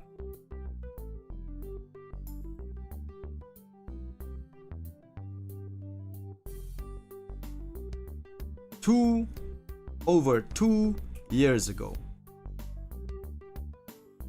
In 2 days, I have officially been online as a VTuber for 25 months.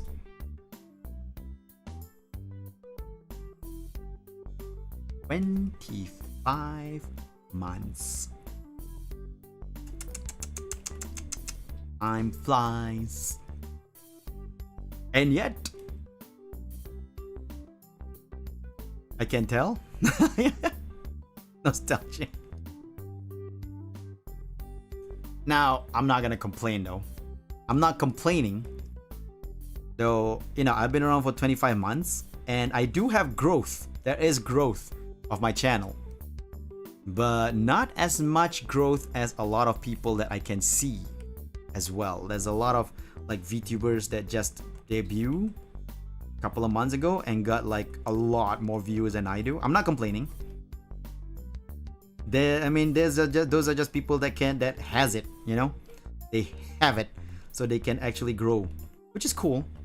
Like I say, I'm not complaining, and I think like my the whole not growing with my channel is me myself, because like I said, if I were to do everyday content on my YouTube channel, I'm pretty sure the growth will be faster. Not as fast, not as fast as a lot of VTubers I see, of course, but I'm pretty sure the growth the growth will be much faster than what I have right now. And I do have a decent amount of growth, of course. Not the best amount, but decent enough. So, you know, I do feel like my growth, my slow growth on YouTube and or Twitch is definitely due to myself, not to anything else. It's myself and also a little bit of luck, because luck comes into factor when it comes to YouTube growth, or you know, online growth in general. But it's not the only factor.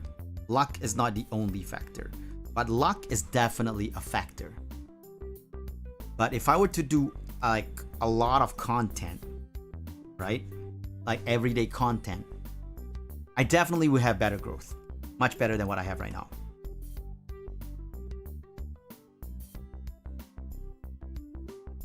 Because in the end, for you to actually be able to grow as much as you want, right, it's all about content. Hey Minoru, welcome to the stream. Is Feng Shui part of the factor? Maybe. I'm not gonna say it's not, but Feng Shui might actually be part of the factor. I'm pretty, I mean, sort of consistent. The only reason I have content on YouTube right now is because I stream on YouTube, right? And because I'm streaming on YouTube semi-regularly, there's a lot more content on YouTube, on my YouTube because of it. But like I said, if I were to actually be more consistent and actually do have sort of daily content, I'm pretty sure my growth will be more exponential, you know? And I think, oh wait, Coco is graduating yeah, tonight, yep. Which is why I'm doing this for her, and you know, sort of like taking a break from work because of it.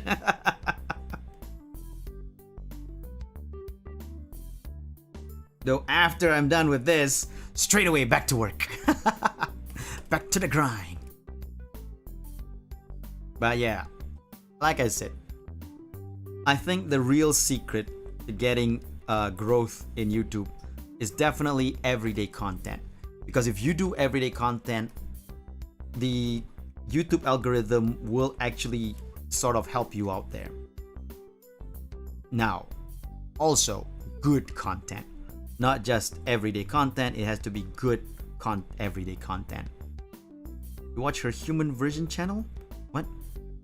I'm sorry, Kurenai. I don't know what you're talking about. Wink, wink. Oh, wait, hold on. Sorry. Let me just do this. Okay. Okay, repeating. Okay. I'm sorry, Kurenai. I don't know what you're talking about. Wink, wink. Okay.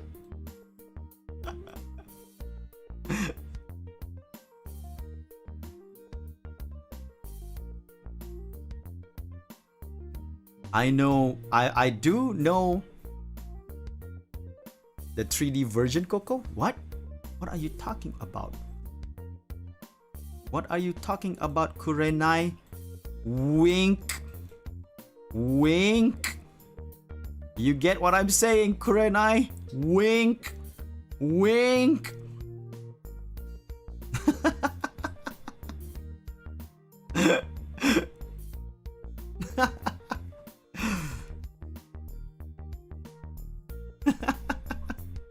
Now that being said, like I mentioned before, I have followed Coco before she joined HoloLive.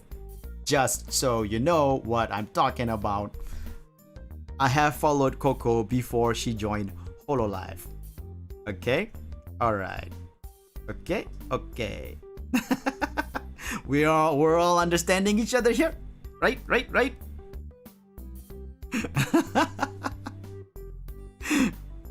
There's no 3D version of Coco as a collab. Nope, never. Exactly. Nope. Never heard. Nope.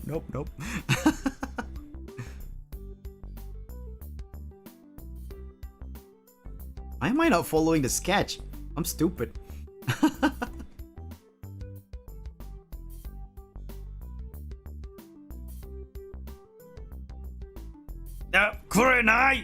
Kurenai, please understand what I'm saying. Wink, wink, Kurenai.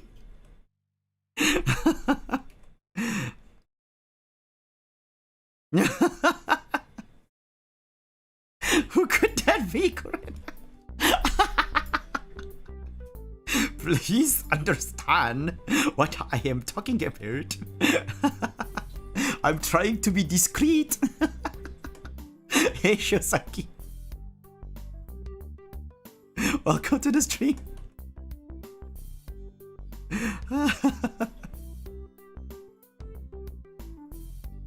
But anyway. Where was I? Oh yeah, growth. Yeah. So basically, if I get to do everyday content on my channel, I'm pretty sure my growth will be more exponential than it is currently. Now, it's not that currently it's not exponential. It's really not. I get maybe 1 subscriber every 3 days. Head shake. My Obasa. Oh god. I get maybe 1 subscriber every 2 to 3 days. Which is, no, not bad, because that means it's still a it's still at least 3 or 4 4 or 5 subscribers a week, right? What happened? No. I'm just we're just talking about Coco Kiryu, and that one's already done. We're talking about YouTube growth now. So anyway, as I was mentioning. So it's not bad to have 1 subscriber every 3 days, which is what I get on my channel. And it's still growth.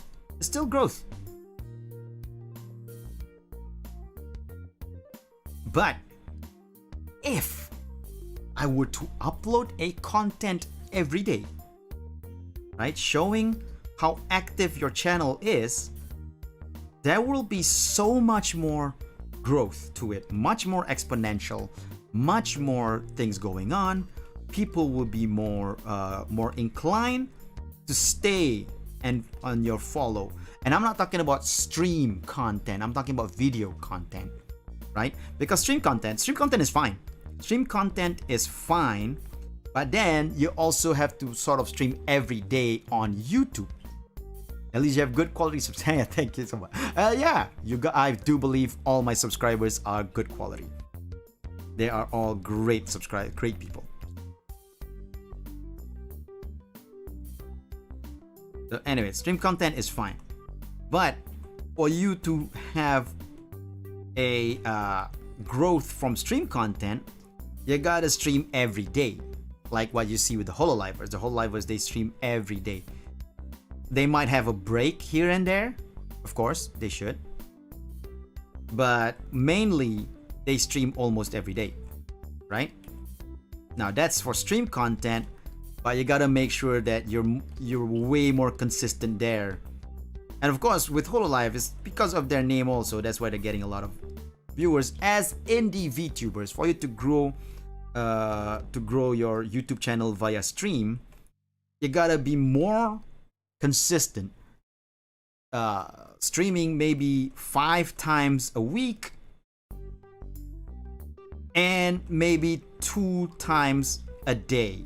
On the day that you stream, 2 times a day, 5 times a week, then you will see a lot more growth. rather than have subscribers that follow because of viral things. They will not stay long. Understandable. Understandable. But like I said,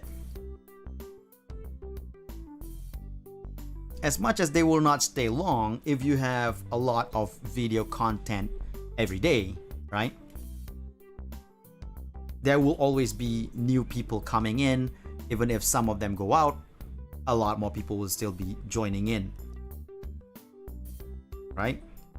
Now, with stream content though, if I were to concentrate more on stream for YouTube, right, I have to do a very huge amount of streaming, and we're talking about 5 times a week streaming, and maybe 2 times a day, 1 or 2 times a day kind of thing on the day I stream. Maybe a stream in this morning and another stream at night.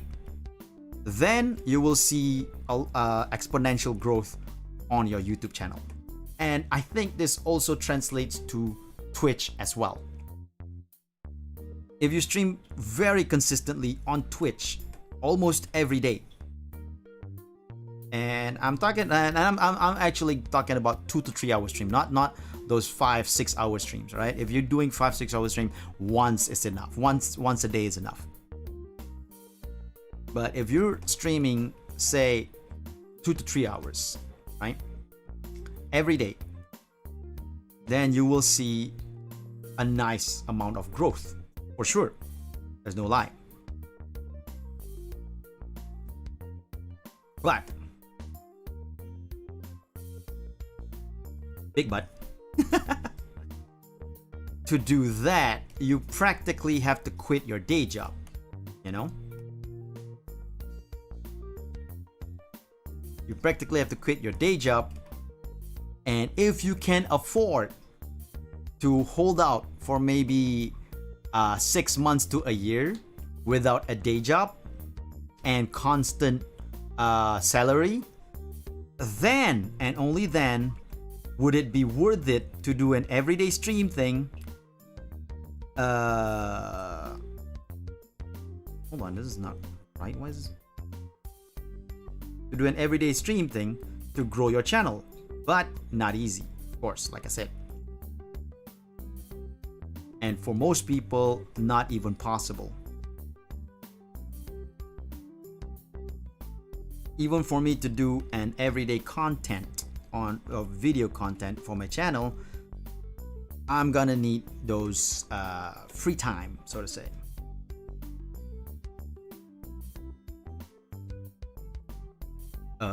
What? What do you mean, what?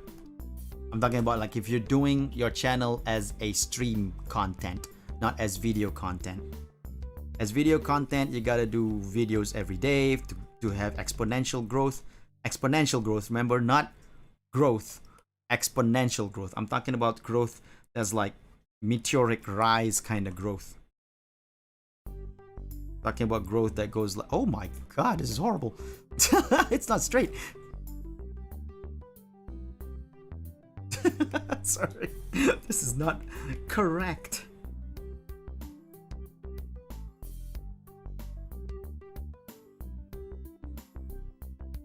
It is gonna be mentally draining because you know, especially when you start from a small amount of, oh god, this is so horrible. Hold on, I'm gonna delete all this. The table, I mean, the table is not straight because I'm stupid. Anyway, good lord, what the?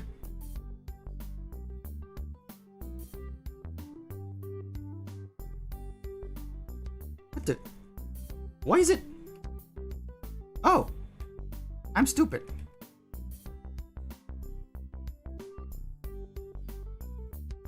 Okay.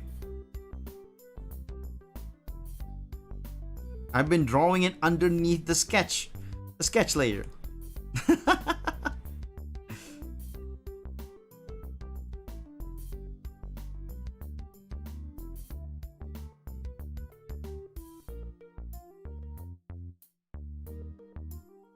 So like I said, this is more talking about exponential growth, right?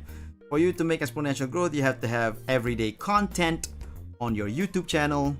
And if you're a streamer, if you're concentrating on streaming content for your YouTube, you have to have a schedule that's more a hectic streaming schedule that would include like streaming every day, 2 to 3 hours a stream, and then add more layer, and then you will see in maybe 6 months to a year exponential growth. Because if you do it every day, then you'll be more featured in the YouTube algorithm, the mysterious YouTube algorithm that everybody always talks about, that nobody understands. But if you have a lot of content every day, the algorithm will recognize you, will put you up as much as you can, because they go like, hey, this guy does everyday content, maybe you want to check him out, but it's mentally draining. It's mentally draining to do that, as mentioned by Mac Bravo. To do that, you need so much more time for yourself. Oh God, that's horrible. You need so much more time for yourself and time for your content, and you need to sort of like go in a way that's like how do you say, where if you have money to hold yourself out without having a salary for that 6 months to a year, then you're good, because then you can concentrate fully on your content without worrying about paying the bills, right? But if you can't do that, it's kind of hard for you to actually struggle to get those content out. That's why if you start out your YouTube channel when you're a kid, say like you're 17 years old or 16 years old, where paying the bills is not your main worry, right? You'd have all that time to actually build up your channel and get it out there, and then get people to watch it, because you don't have to worry about your bills so much, so you can concentrate fully on building your channel, building your content.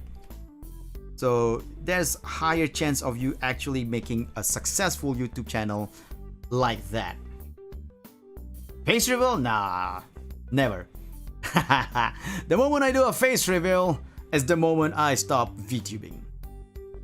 Unless you're talking about the face, the virtual face I have now. That maybe. I'm not gonna say it's gonna be happening. But if you're talking about real face, that means that I'm no longer virtual and I found my way back into the real world. If that's the case, I have to stop my VTubing. But if you're talking about my virtual face, I don't know why you say 2D. What do you mean by 2D? If you're talking about virtual face, there might be a chance for my virtual face to be revealed. I'd like to know that face under the mask. Yeah, there might be a chance. Might be a chance. But that aside, I don't know if I'll ever do it. I might do it in the future. Who knows?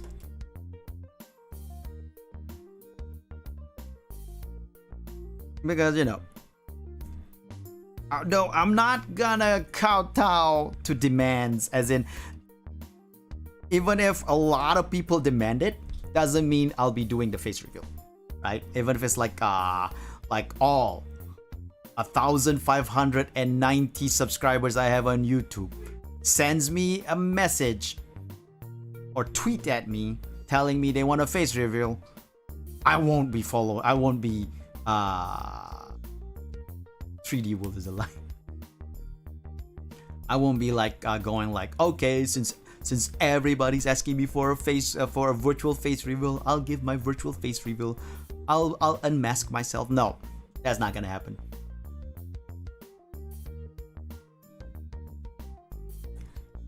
Not in that sense. If I were to ever do a unmasking of myself and a virtual unmasking, it will only happen only if I feel like I want to do it. Doing that in the streets 100k, nah, not even. It's not gonna be a sub goal. Unmasking myself is not even gonna be a sub goal. 100k sub, a million sub, nope, that's never gonna be a sub goal. Because mainly, if I want to do it, it will only be on my own terms, not to the terms determined by getting a lot of subscribers on my channel or anything like that. I might, if I feel like I want to do it this weekend, then it'll happen this weekend. But most probably not. I'm just gonna say that first.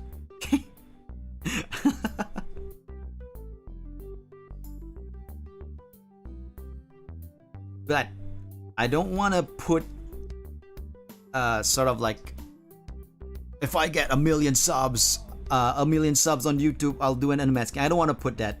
I don't want to do that. I don't want to get people to sub to my channel only because they want to see me unmasked.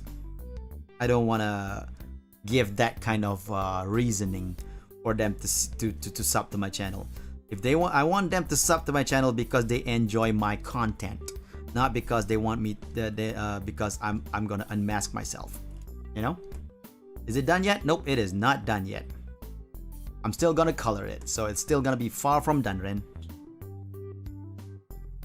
But yeah, that is the reason why I am not gonna put unmasking as a sub goal. Now, I did put during the last subathon on Twitch, eye reveal, and one eye reveal. Oh my god, to get mysterious. I did put a subathon goal on my last subathon on Twitch, and eye reveal, one eye.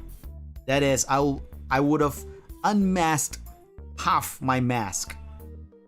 But we never reached that goal. That goal was not reached throughout the time that the subathon was on. So no eye reveal.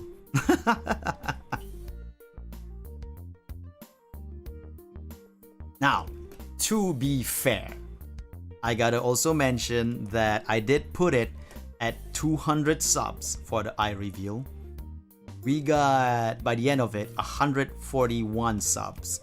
By the end of the week-long subathon goal, 1 week long, we got 141 subs. Now, I gotta also mention, I purposely put it at 200 subs, knowing it will never reach that. I know for a fact that my subathons are not big. It never really reaches the 200 plus amount unless I put like donations will give this much points or stuff like that. I did do that on purpose, knowing that the eye reveal will never be reached. So I gotta apologize to everyone first because of that. Because I sort of cheated. Knowing that my subathon will never reach that point, because I know my audiences, I know myself. I know my content and myself and the amount of audience I have. The 200 subathon points would never be reached. Because as much as you guys like my content and all that, you gotta admit, I am not a popular VTuber, right? Only a certain amount of people, know me. But not like to the point that I would get 200 subs within the first hour of subathon. Not at this point of time anyway.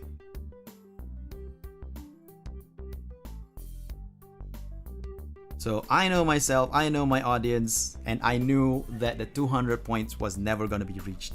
So I have to apologize.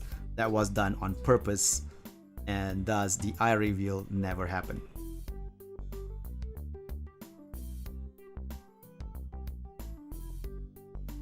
But that being said, I was preparing myself to be surprised. Because as much as I say that I don't get, I'm not popular and all that, I was surprised that the subathon lasted 12 plus hours. Because I thought we were gonna end at 6 or 7 hours. So the fact that the subathon did go beyond that was already a surprise to me. So that was actually kinda a nice revelation to me. Like, oh, as much as I know my viewers and my subscribers and my followers, there is growth to the amount of things that was before to what it is now. Because I can tell you, if it was last year, my subathon probably won't even reach 5 hours. If it was last year. So the fact that my subathon reached all the way to 12 plus hours is surprising and welcoming. So thank you very much. I was impressed with you guys. You guys have shown me that yes, there is growth. Now maybe in 2 years, 200 subs on Twitch would be easy to reach. You know? Maybe. But for now, I do know my audience enough to know that 200 subs is not reachable yet at my current state. And I appreciate you guys though, I gotta say. I am not complaining. I am not talking about all this because I want to complain about how low my viewer count is or how low my subs is, because it's not low. It's not big, of course, but it's not exactly low either. You know, it's decent, it's doable, and you know, I do get to meet a lot of great fans like you guys and get to interact with you guys as much as I could. And you know, I appreciate it. I appreciate each and every one that comes to my stream.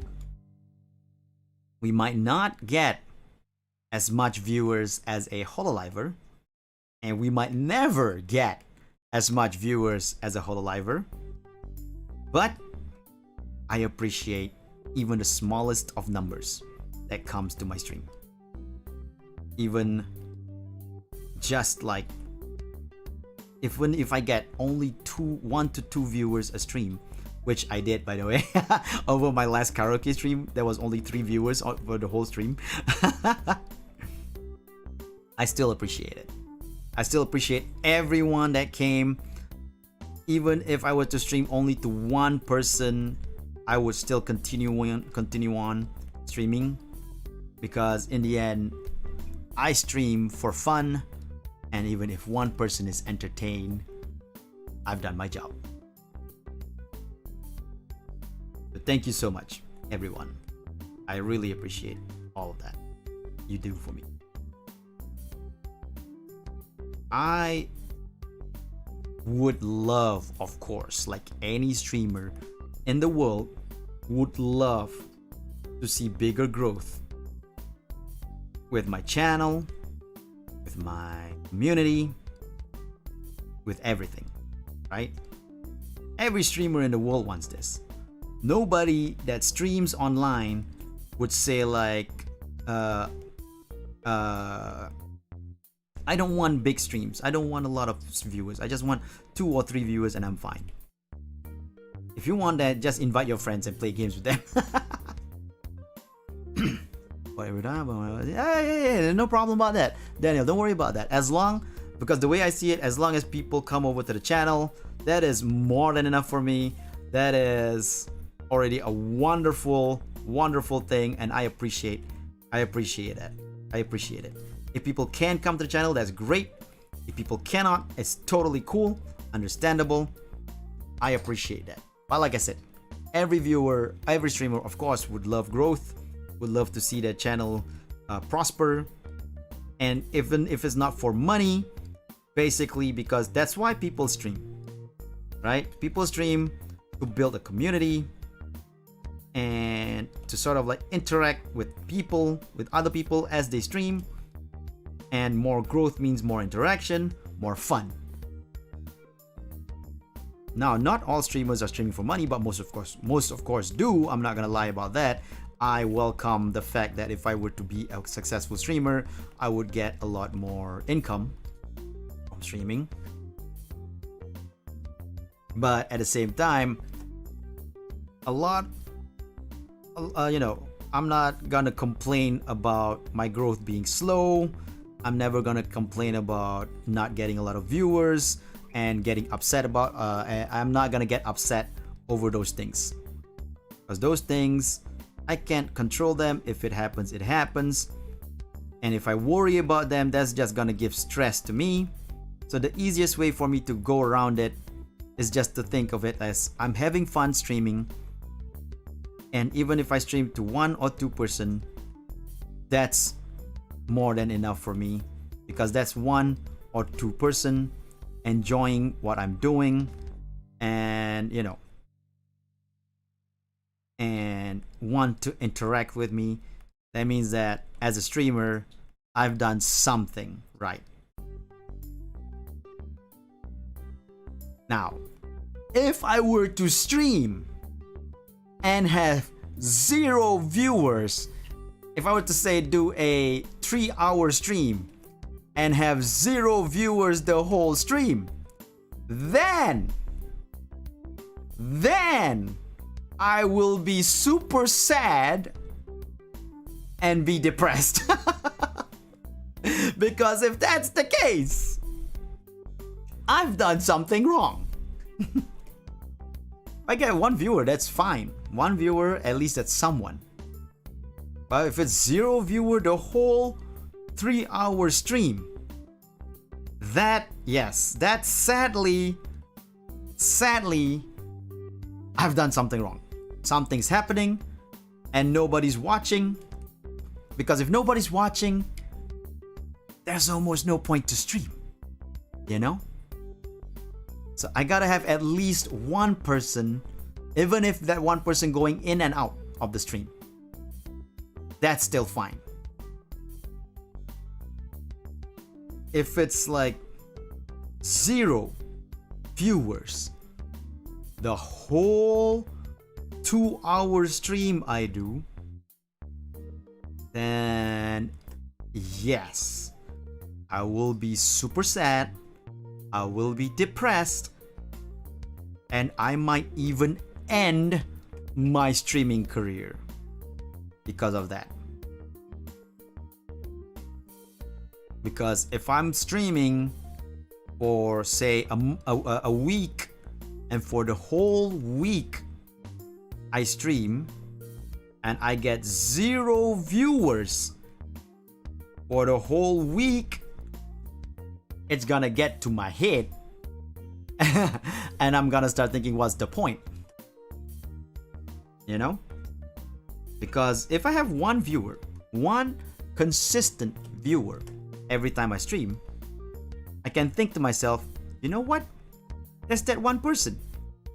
There's that 1 person who does want to watch me. So I'll continue streaming.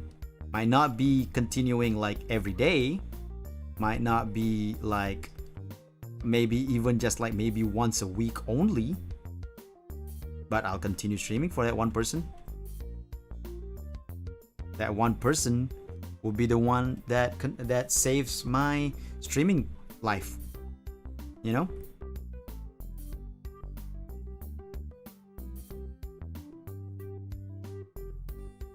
That's how I think about it. Now, I'm not saying this is the right way to think about it.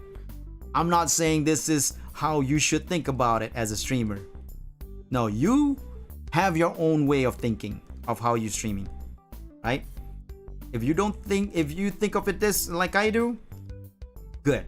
That's good.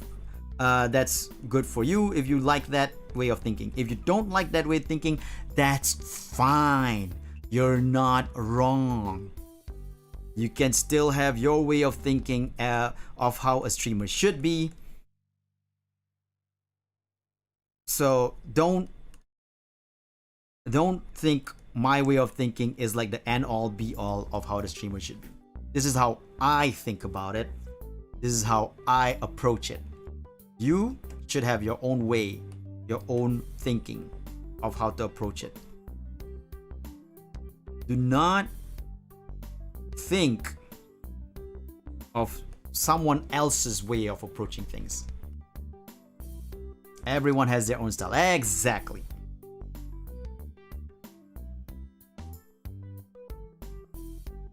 Do what you think is right for yourself. The most important thing of all, and this is very important to keep your own sanity, by the way, is to have fun. You should have fun and enjoy your time. You know? That's the most important thing of all. Like I said, keep your sanity. So that's what I think anyway. So I'm a small streamer, of course. In fact, one can even call me a micro streamer. I've had a few streams that I had no viewers, but it made me want to get better. Yeah. Actually, J-Man, I understand that, but I'm not saying about like no viewers. I'm not saying about a stream where you have only one coming in and out, and then you get one streamer, one viewer, then zero, then one viewer, then zero. I'm not talking about that. I'm talking about a stream where the whole time you stream is 0 viewers. That's what I'm talking about, right? That would make me, if I go like a week like that, where the whole week I stream is 0 viewers, like none at all, nobody coming in once, saying hi, then going off, nobody even doing that. That would make me want to quit streaming if that happens. But again, this is me. I think like that.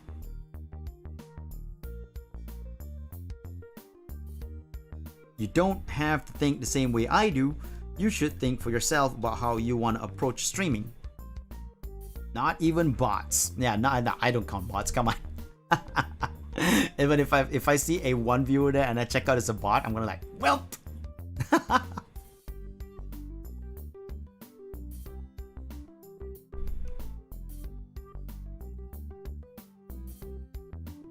We can't count bots. We can't count bots. But anyway, that's what I think anyway. I'm not saying that people should think this way. People should think however they want to think, however they want to approach streaming as a platform or even a career. If they want to think of it as a career, they should be thinking of it themselves. Like, I can't tell them how they should approach things. I can't go like, no, you shouldn't think like this. You should think like this if you want to do this. No. That's because everybody has their own style and their own mindset over things. Right? I can't tell them how to think. I can't tell them what mindset they should be thinking from. They have to do this themselves. They have to find their own identity. Also, god damn, why did I do these flowers? Why did I think doing these flowers was a good idea? It's taking so long just to make this flower.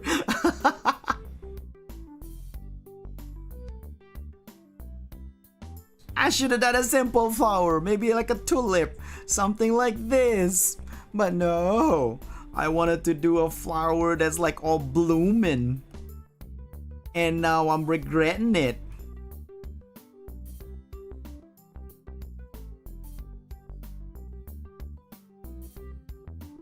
Ooh, I should tell you guys while we're here and all that. that I have a couple of collabs planned out the next couple of weeks. Well, more like this weekend and next week. Collabs already planned out. For this weekend, I am planning a collab with Pending, Miyu, and possibly not confirmed yet, possibly Harune. Well, we're gonna play Miyu. Miyu, by the way, is the Australian VTuber Miyu Mao. Where we're gonna play Phasmophobia. That's gonna be this weekend, my Sunday morning at 9 a.m. Next week, on the 9th of July, was it 9th? Yes, on the 9th of July. I am planning to play the game Ultimate Chicken Horse with Miya Tsukikage, Suiren, and a fourth one that is right now in the process of trying to confirm. Not fully confirmed yet, but I'm not gonna say who it is. But I'm trying to confirm.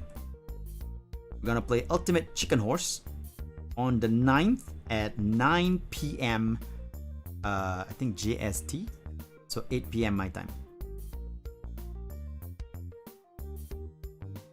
That's gonna be fun. It's Miya Tsukikage, a Japanese VTuber. She can speak English, by the way. Suiren, and a fourth one that I am not gonna say who it is right now because it is in the process of confirmation.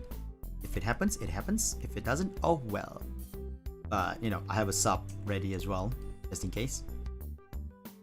We will be playing Ultimate Chicken Horse. That's gonna be fun. Stupidly competitive, but gonna be super fun. And on the 14th, how's the art doing? I'm almost done with my cars, with the cars of my work. I'm doing the background right now.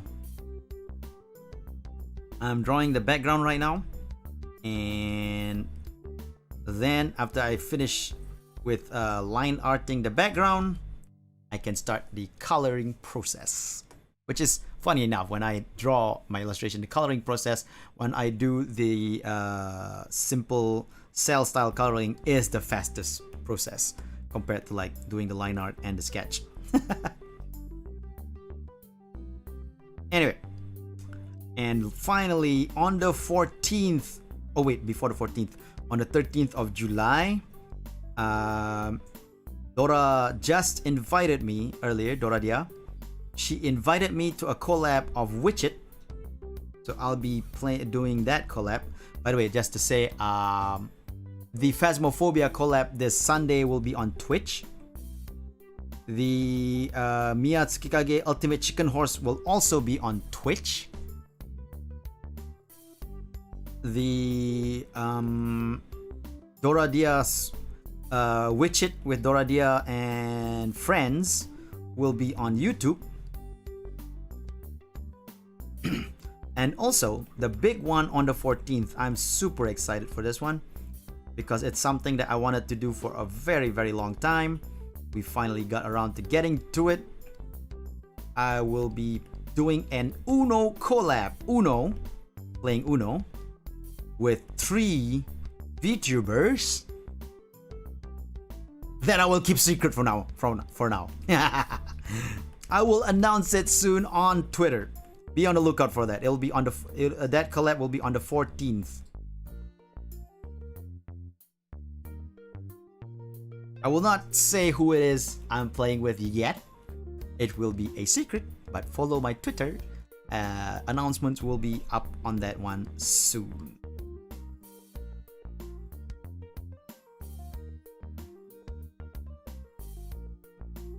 It's an Uno collab, something that I wanted to do for a very, very long time. So that's gonna be exciting. I will not tell who it is yet here. It will be announced on Twitter soon.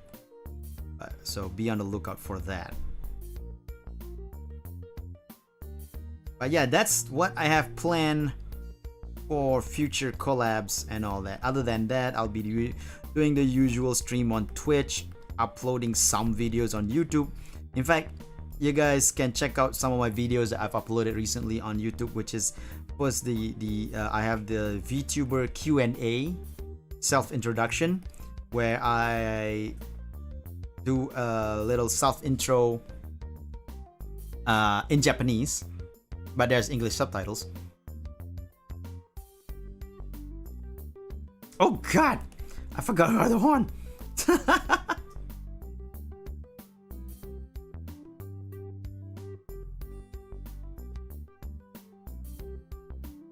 That's on my YouTube channel right now. And also a couple like last week I uploaded a couple of edited videos of streams that I did on Twitch, me playing the game called Minute of Islands, which is an adventure game, very fun.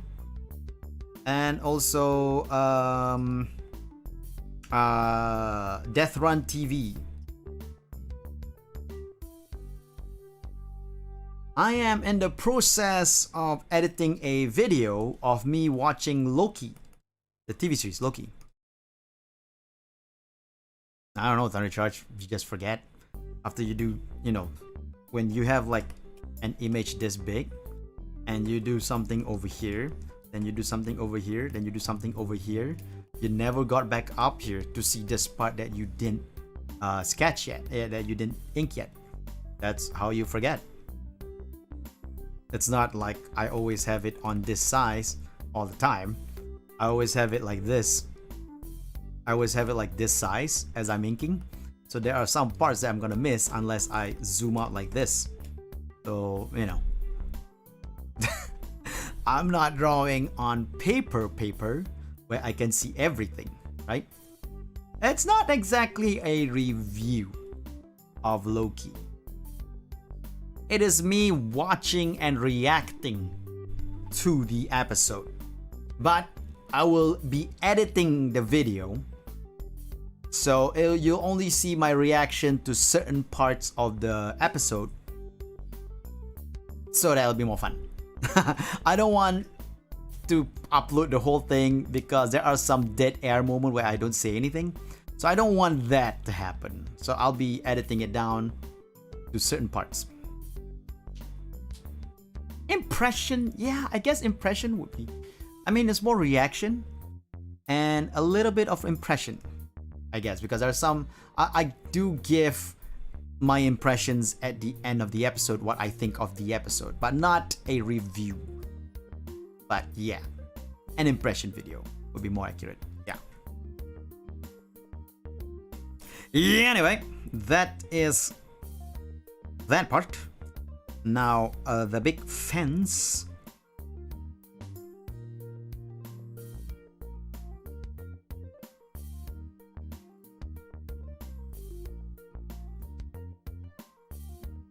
We are going to do this one like this. Like this. This is not gonna be so bad because it's gonna be like, you know, straight based kind of drawing, so I don't really have to actually like be careful with the lines itself.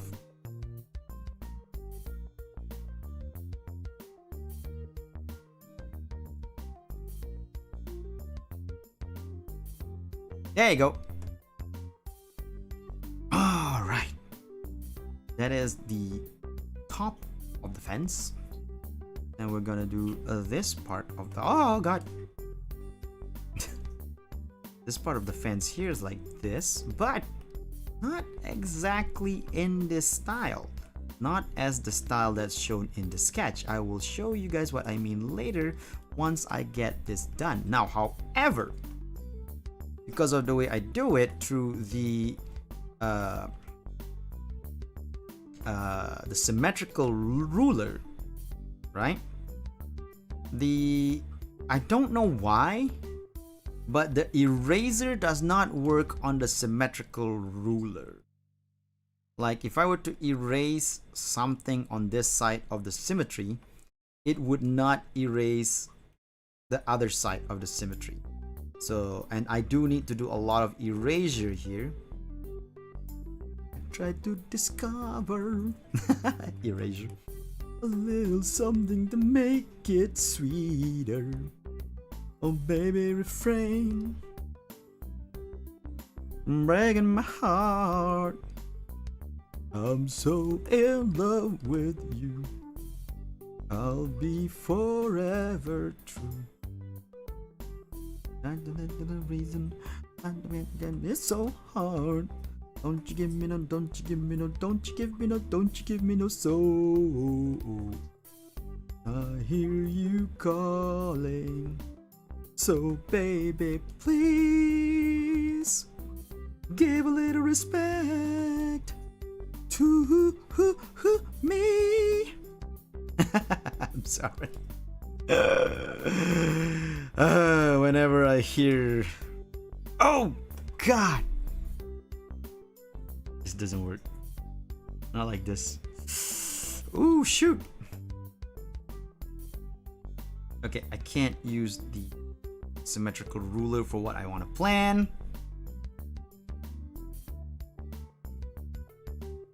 It is a classic song.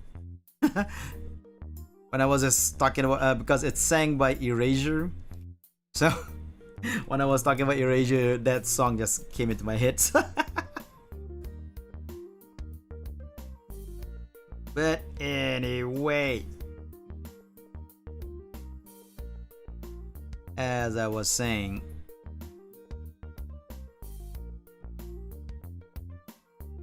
this fence I'm doing is not gonna be how do you say, it's gonna be slightly different than what you would think. It's not a wire fence, it's actually a pattern fence, wooden made, and sort of like going over each other, but in a sense that not where you can see like this. It's not gonna be like this. I will show you once I get to a part where I will erase certain parts of the fence, then you will see what I mean. Will it be easy? No, it will not be easy. I might do miscalculations and it'll look very, very off.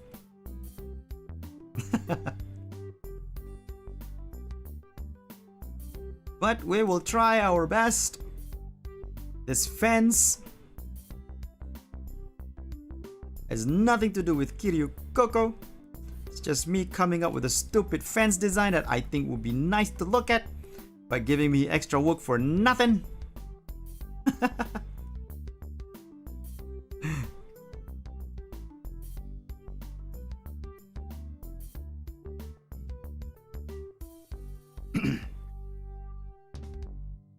Like, why even do it this way?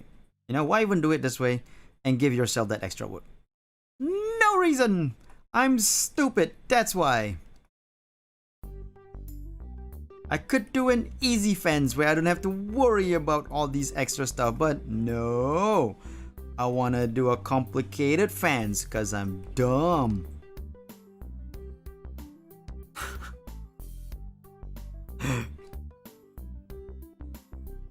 Okay, I'm gonna show you guys now the idea behind the fence, right?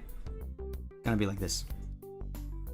This wood part have like this. Oh, wrong side. This wood part will have like this and like this, like that. And then this side, however, will have that, but this one is deleted over here. Wait, you have Disney Plus? Yes, I do have Disney Plus.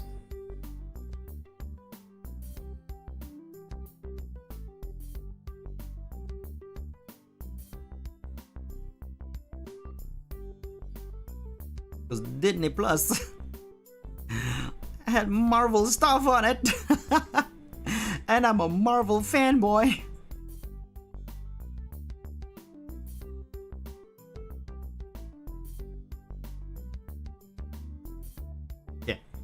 And you'll see here, right?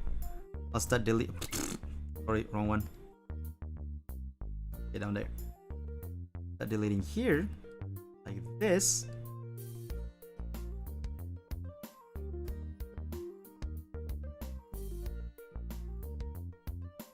Oh shoot! One should be off. There you go. Now do you see how I want to do this?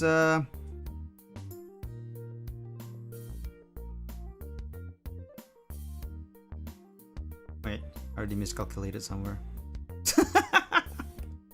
Wow, that was quick.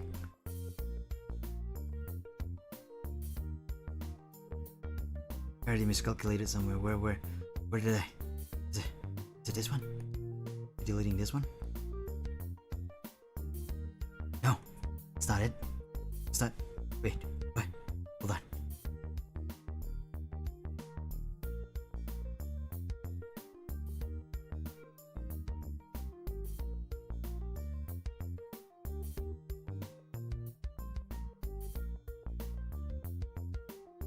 I am confuzzled.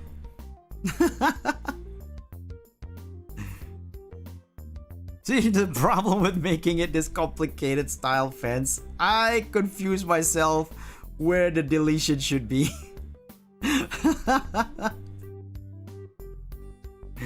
Ah.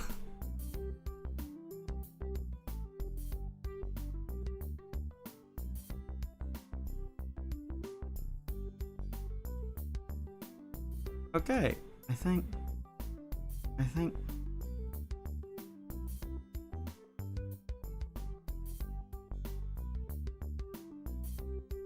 Okay.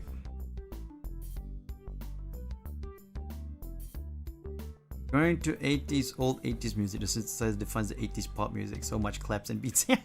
You watched Star Wars the Bad? No, I have not watched Star Wars the Bad Batch. Please, you enjoy drawing it though. You enjoy it, right? Sure.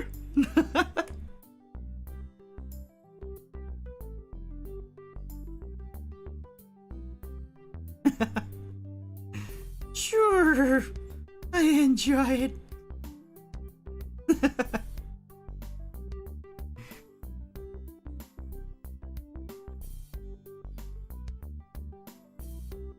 Give it a smack. Oh man, that song is stuck in my head now. Me. I try to discover a little something to make it sweeter. Oh baby, refrain from breaking my heart. I'm so in love with you, I'll be forever blue. Trying to make me no reason, trying to make me feel so long.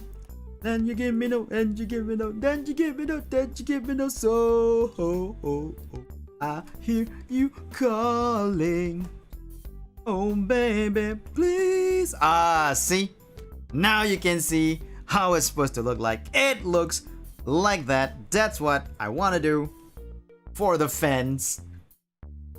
Complicated for no reason.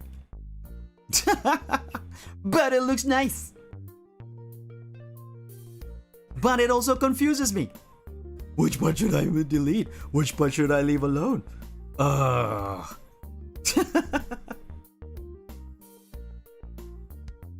baby, please leave a little respect to me. I do discover a little something to make it sweeter. Oh man, the problem is that song is looping in my head, but it's only looping at the freaking chorus. That's not good. Moraisu singing Taskaru.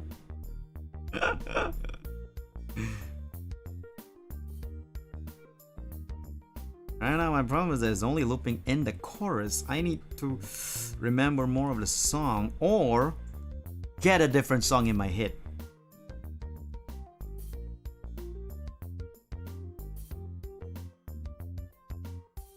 It's also okay. I'm not actually hearing the song I'm putting on the stream. I'm not listening to that. I don't hear that. So as that song is playing, I'm also singing a different song. I hope that's not really disturbing you guys in terms of the different melody and the different songs being played. The pattern, yes, exactly. Sort of like ketupat, but not Titan. That's what I'm going for with the pattern. Untightened ketupat. Let's just call it that for some weird reason.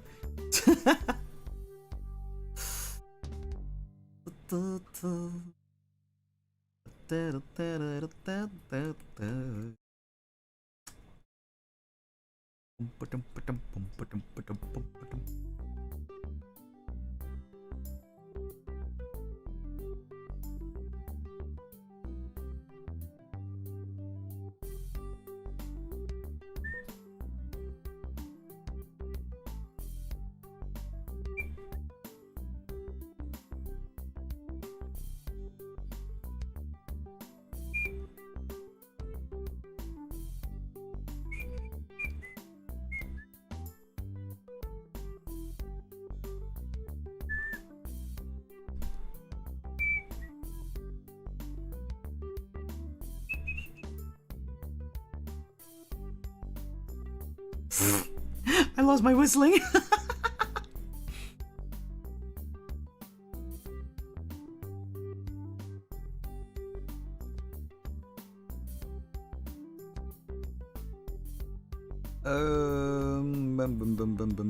This is so much easier after I take out the sketch. The sketch was confusing me, so I was like getting it like totally mistaken in terms of like where should I be deleting and where I should be leaving it alone. Nah, it's good.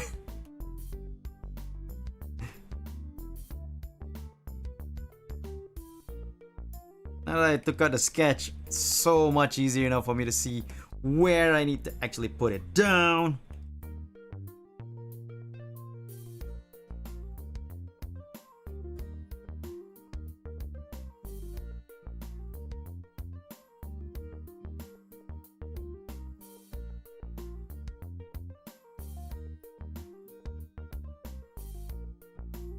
You know, at least me singing these songs won't get me copyright claim or DMCA, because you know I'm not really playing their song, I'm just singing their song, I'm doing a cover, so that's under the Fair Use Act.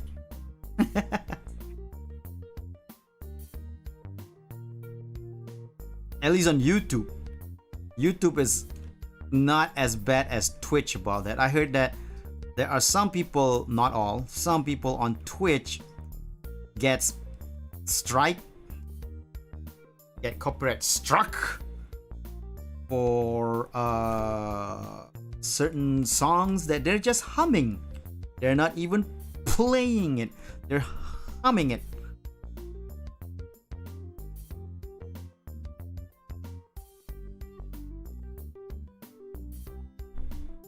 And that's just ridiculous.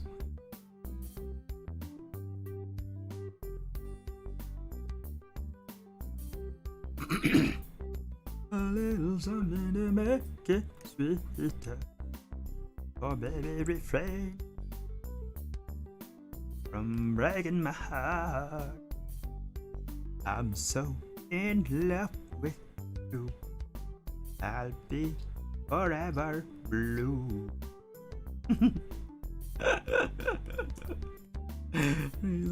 Not the great is so long.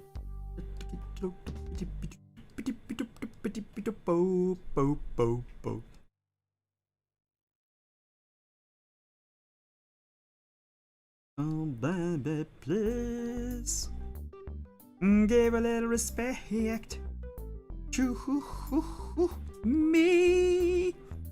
Wait. Oh yeah. This can be deleted.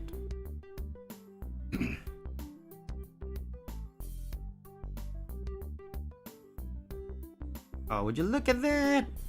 It's coming on nicely.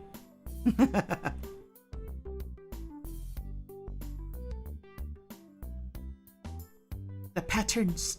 The patterns are being followed.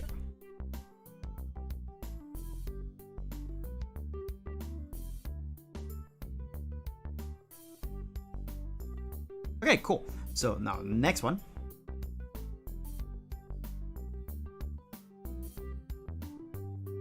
Next step of the pattern making scheme.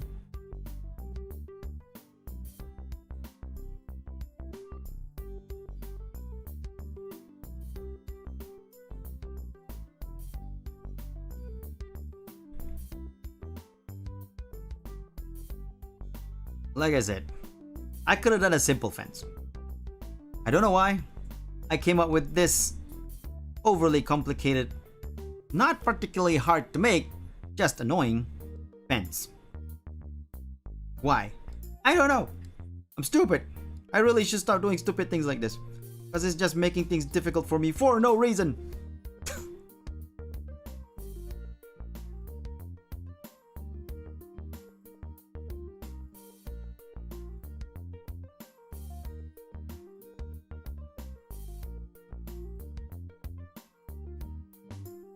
Does this help me in any way, shape, or form?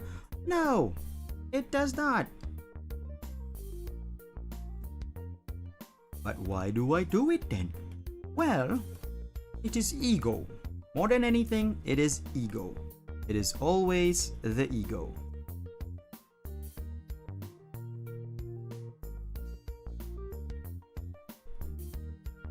The ego makes us do things that most probably is dumb, but gives a weird self-satisfaction.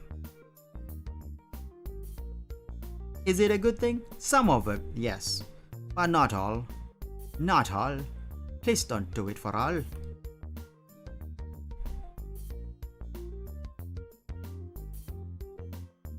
Alright, J-Man, have a good sleep. I hope you have a good night and enjoy the future, J-Man.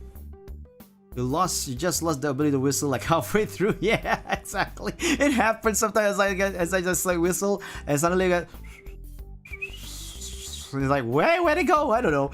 Both YouTube and Twitch suck in different ways. Yep. Very true. This is way more than 2 hours, not complaining. Yeah. I was thinking at 2 hours, but 2 hours was my minimum, most probably. But the background is almost done. I finished doing this part of the fence, then the background is done, and I can start coloring everything. Everything! Oh well, let me just do this like this instead. Maybe this is easier for me to figure out. Rather than doing it diagonally, I'll do it straight down like that. Then perhaps I will not be missing things that I shouldn't have missed.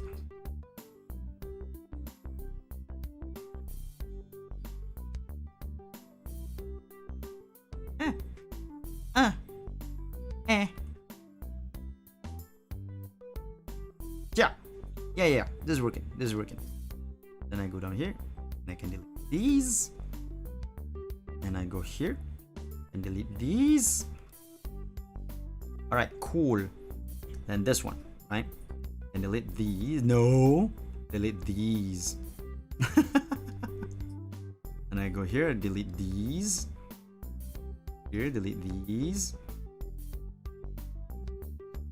Okay, cool. And over here, we don't delete these, but we can delete these.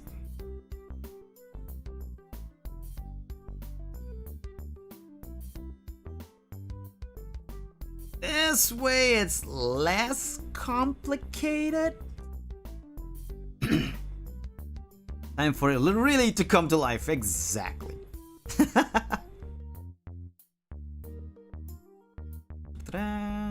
This one should be here. This one can be deleted. Good, and this one can be deleted. This one can be deleted. And we go here.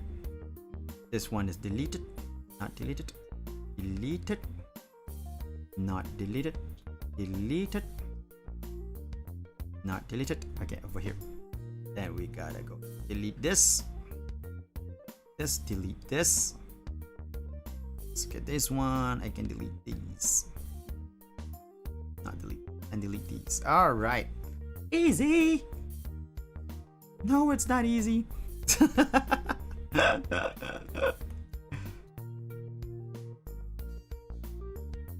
Okay. One can delete these. These.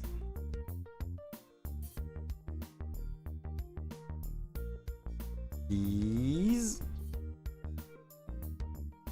These.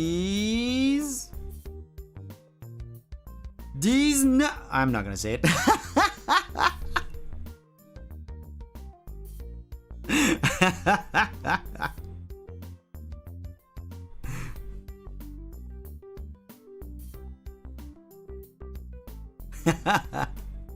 I'm not gonna say it, you guys. Don't worry about it. It's just a joke. I told you I'm not gonna say it under charge.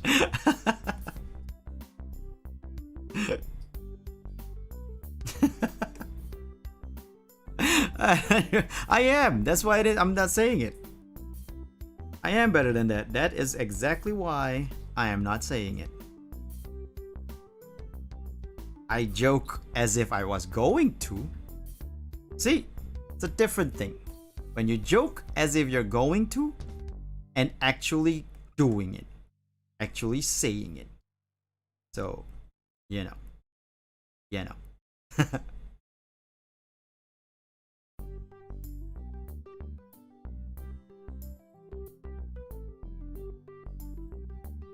When you joke as if you're going to, that gives it a bit of a different kind of humor. You know what I mean? You know, certain ways for the humor to play, so to say.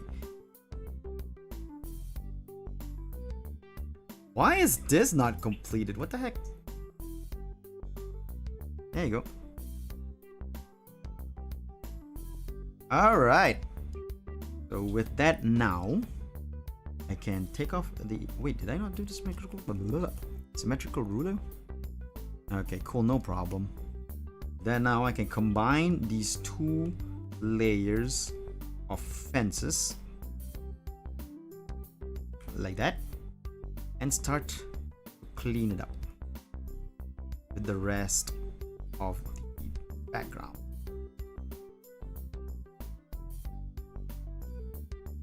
See, I'm gonna agree with you over the fact that doing that joke, actually saying the actual words, right? That's just crass. That's just crass. You know? Like, you don't have to go that way to make a joke. Right? To be funny, to be funny, you don't have to go that way. Like I said, that's just crass. But joking as if you're going to make that joke, that's different. That's just being funny, making people go like, what are you? Oh, I get it, kind of thing, kind of reaction, you know? So it's a different kind of, it's not crass when you're doing it that way. It is crass when you do the actual thing. Because come on. You really have to? You know?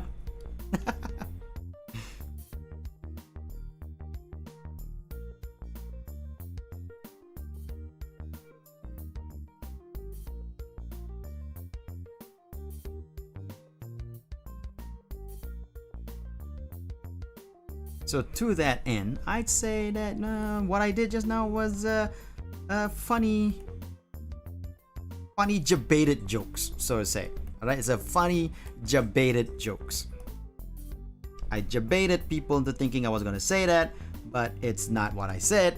But it's funny because it's a debated thing. So you know. Ha ha ha ha ha.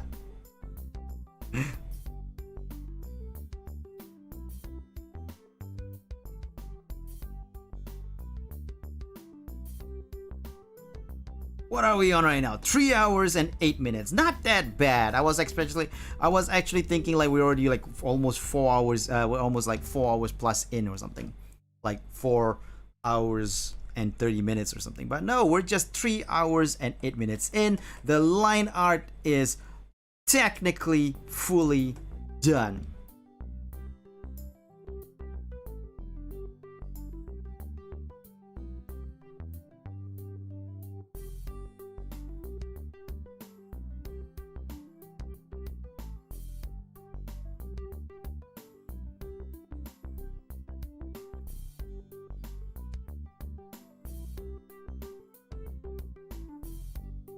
Wait a minute.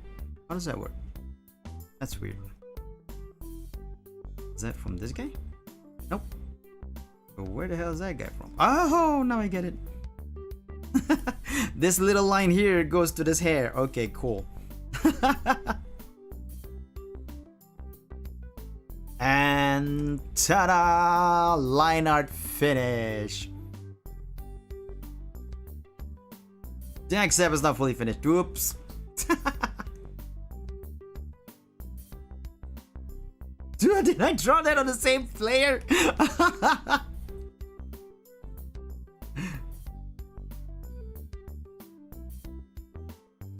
Well, that happened.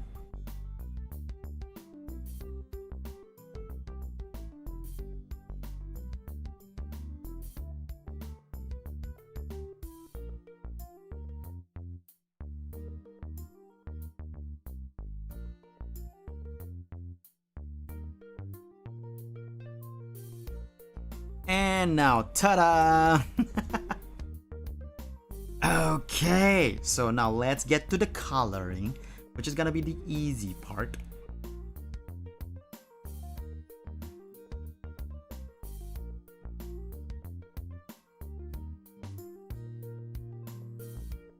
Good thing I noticed that last minute. Anyway. Where is the background? That one is the background. So now we shall start the coloring process.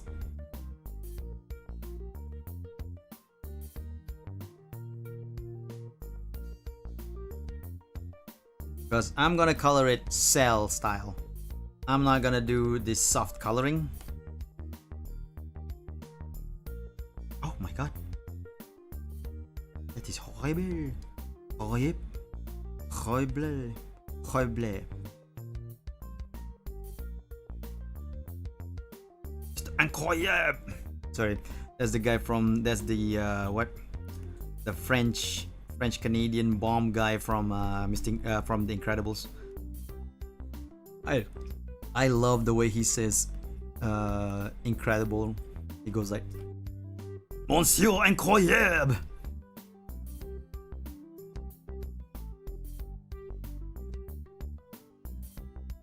What was it?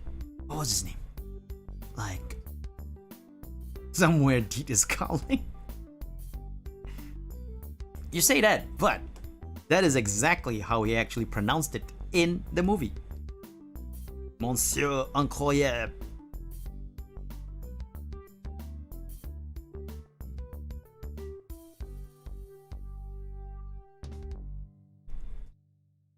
But like I said, I think he's French Canadian. He's not French. But so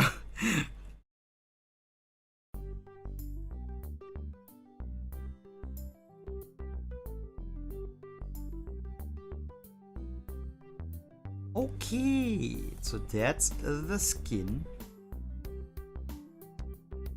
Now we're going for the hair.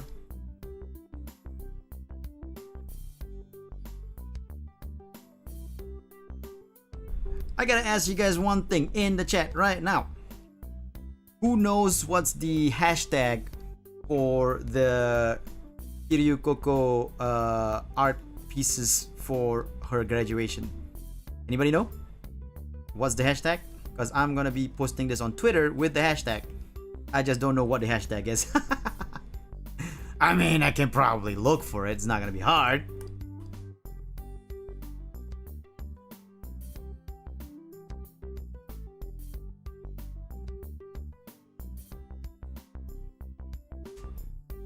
Also, yeah, hey Charlie, you're still here. Nice, nice, nice, nice, nice. Thank you so much for sticking around. I really appreciate it. What? Wait, what? Why are you on this layer? What? Jeez. That's weird. Why is the collar on the wrong layer?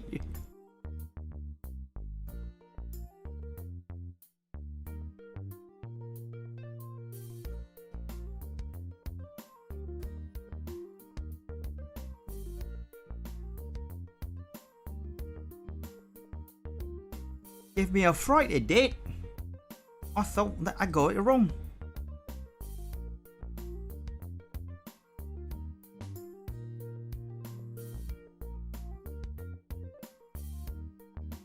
But it's not that I got it wrong. It's easily fixable though, so it's not a big deal.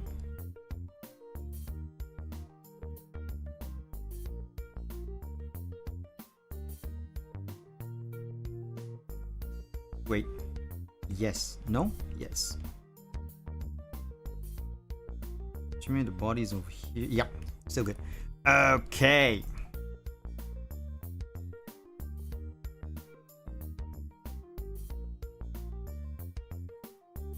Bum bum bum bum bum bum bum bum bum bum bum bum bum bum bum bum bum.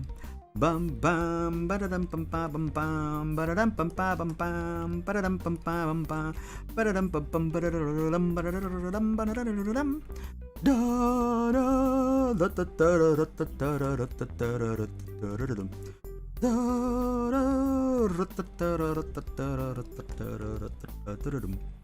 Dun dun da da da da dun dun da da dun da dun da da dun dun da dun dun da dun dun dun da dun da dun da dun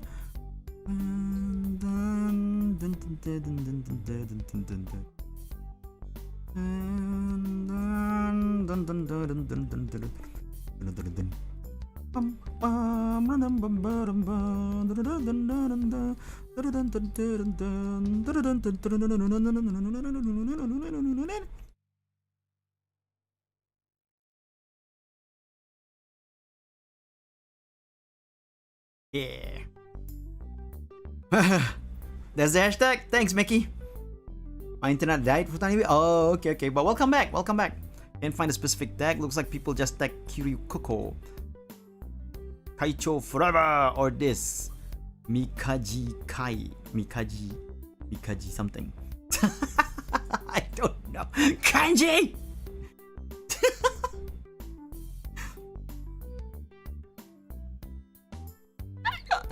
I don't know kanji. But hey, thanks, Mickey. I'll be using those tags for sure.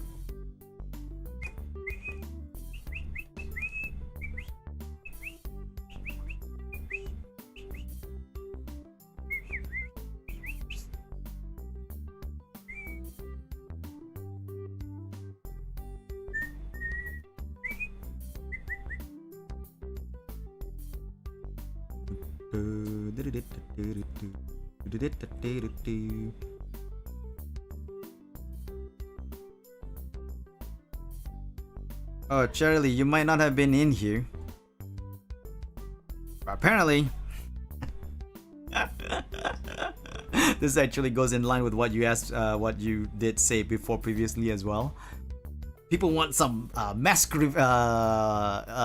unmasking of my virtual body, of my virtual face.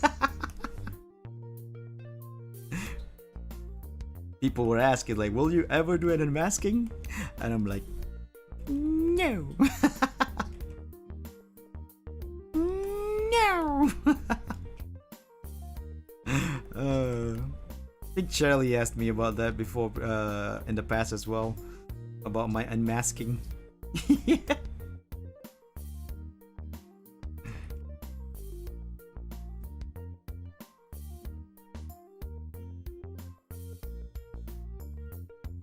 So apparently, unmasking Asu is a thing people want to see. So, but I did say that I'm not gonna unmask just because people want to see it though. So it's not gonna happen anytime soon. And it will only happen if I feel like it's time to do an unmasking.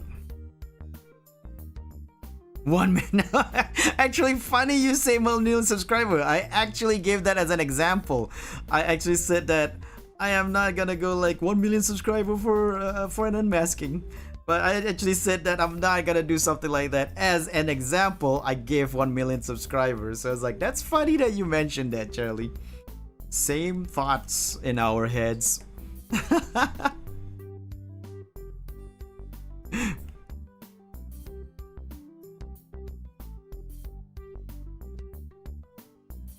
Yeah. I mean, I understand. I am a masked man, and the mystery.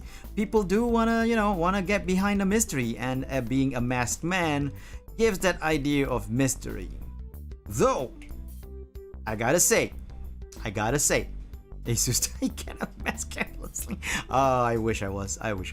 But I gotta say, as much as I'm wearing a mask, I actually am not hiding my identity. Even in my intro video, I mentioned my full name, my actual name, my real name. And you can even see it from my Patreon. My Patreon link has my real name. So I'm not hiding my identity. The only reason, and this is the truth, hey guys, it's I gotta brace yourself, guys.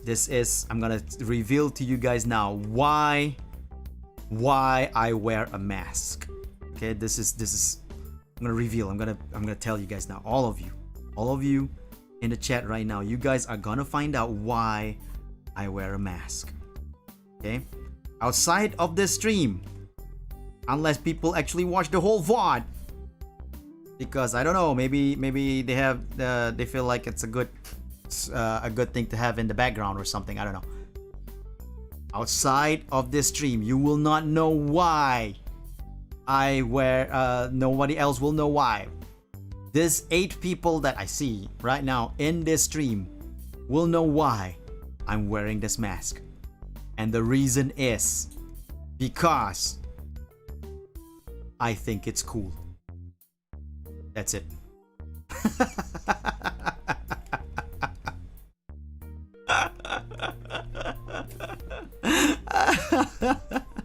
Oh no, I don't wear glasses, Carbide.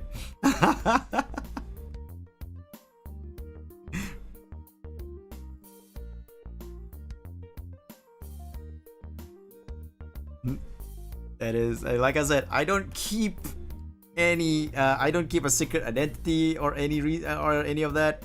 Everybody knows. If you actually look around, you can easily find my real name. Because like I said, I actually say my real name in my intro video. There's my real name right there, down there in my Patreon link. And so there's no real reason for me to wear a mask. But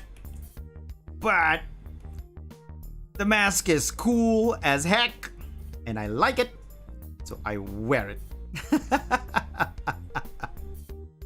No other reason than that. No special reason or anything. It is cool. Thank you.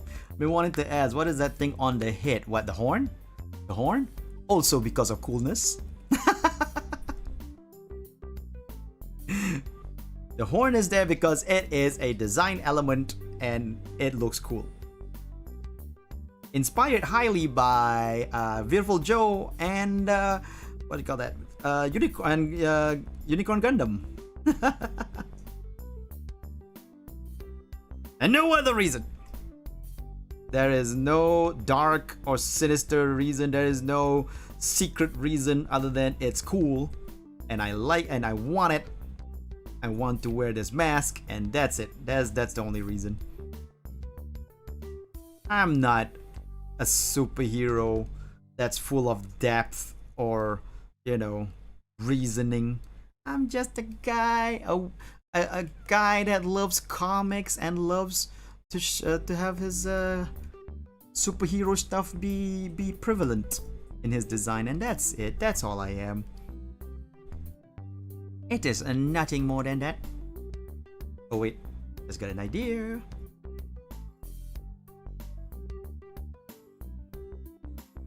This is why we go digital. You can do stuff like this and easily fix it up.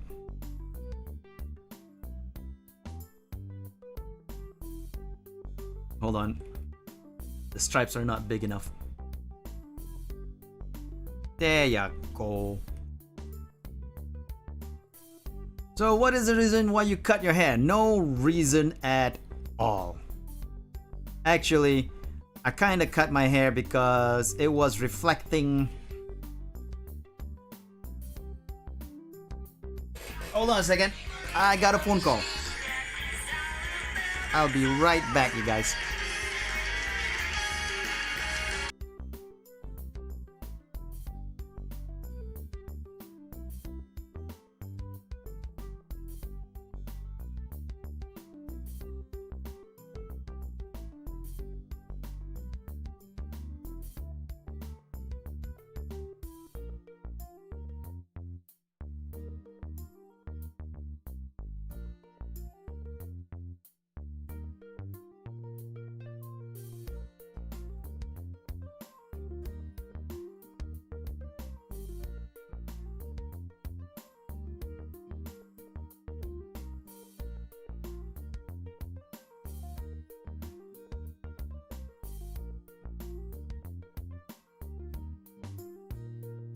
And I'm back. That was a quick call.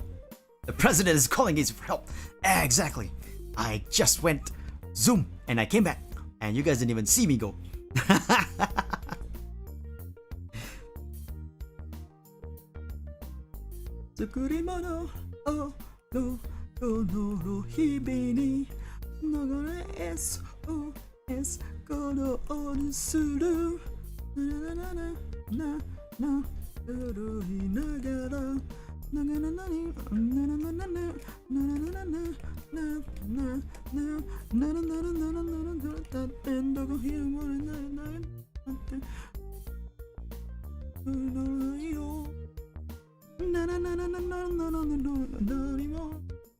That is the opening song to SSS Gridman. Not Dynazamon. Gridman. Ooh, it's pink. Cool.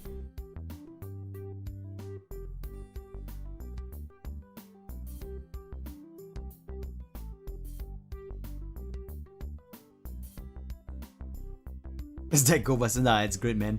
I had when Gridman first came out back in, I think 2009, no, 2018. Yeah, 2018. I loved the opening so much that I looked for it and turned it into my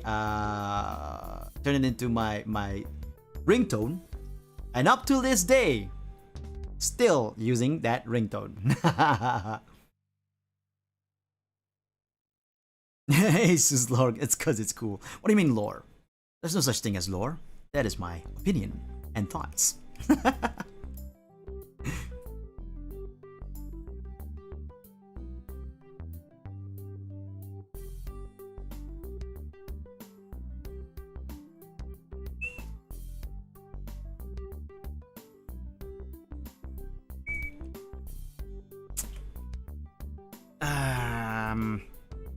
What drink should I make it into? Coke? Let's make it Coke.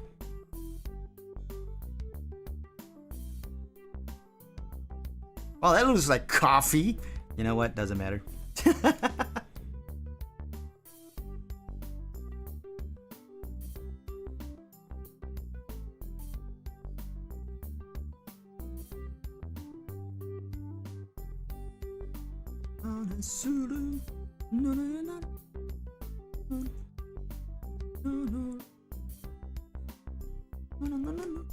You know what I don't do in my karaoke streams though? Sing that song much. I should try to sing that song from time to time on my karaoke streams.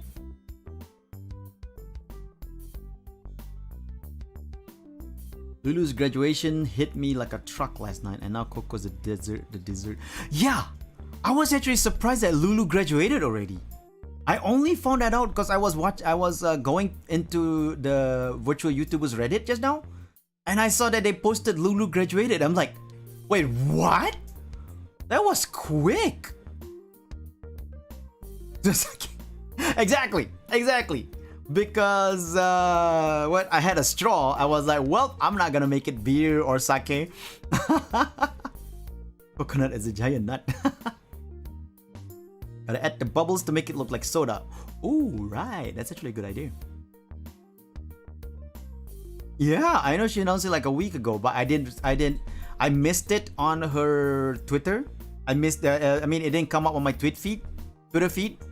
So I only found out today that she graduated. I was like, what? When did that happen? It was a rush graduation. Crazy. I mean, gonna be now Lulu graduated, Coco's graduating, Mia's gonna graduate as in the next 3 months. It's crazy. What's happening? VTubing's going down the drain.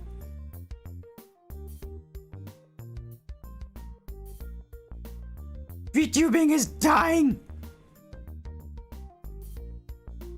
She had her reasons.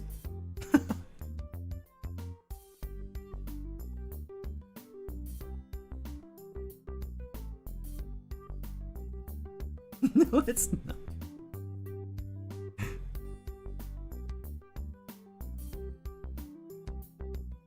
Arif, you gotta accept it, Arif. You gotta accept that it's dying. But as much as VTubing dies, I will stay on VTubing because I have no other life.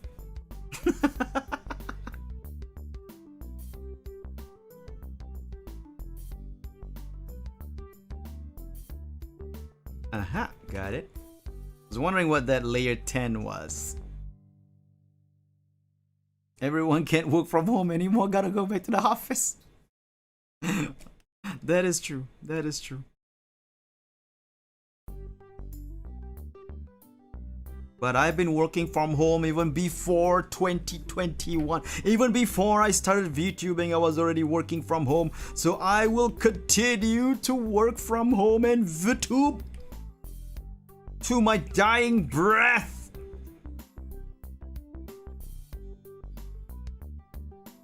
I will continue to VTube till I die.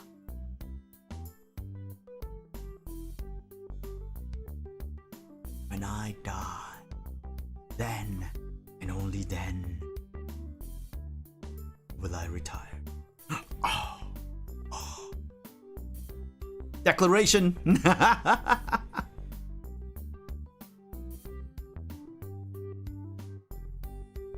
Yeah, with all these graduations happening, especially to people that I'm close with, like Mia and all that, I feel like I can't do my retirement stream this year. I feel like that's too much of bad taste. I'm so faithful for Coco to just stay psych at the end of the stream. I'm gonna chill my work bit and use a real background. Understandable. So I feel like that's a bit tasteless for me to do a retirement stream this year. So because of that, I'm not doing a retirement stream joke this year. No retirement stream joke from me this year. Alright? December 29th, we'll do an end of year stream, but not a retirement stream. But not a joke about retirement and all that. Not this year. This is too sad. Too sad to joke like that this year.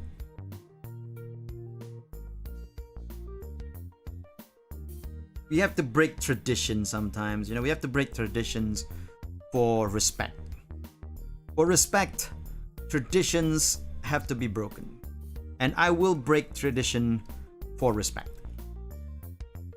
Nice progress, thank you. You say you are retiring from making... Yes, I am. I'm retiring from making a retirement stream.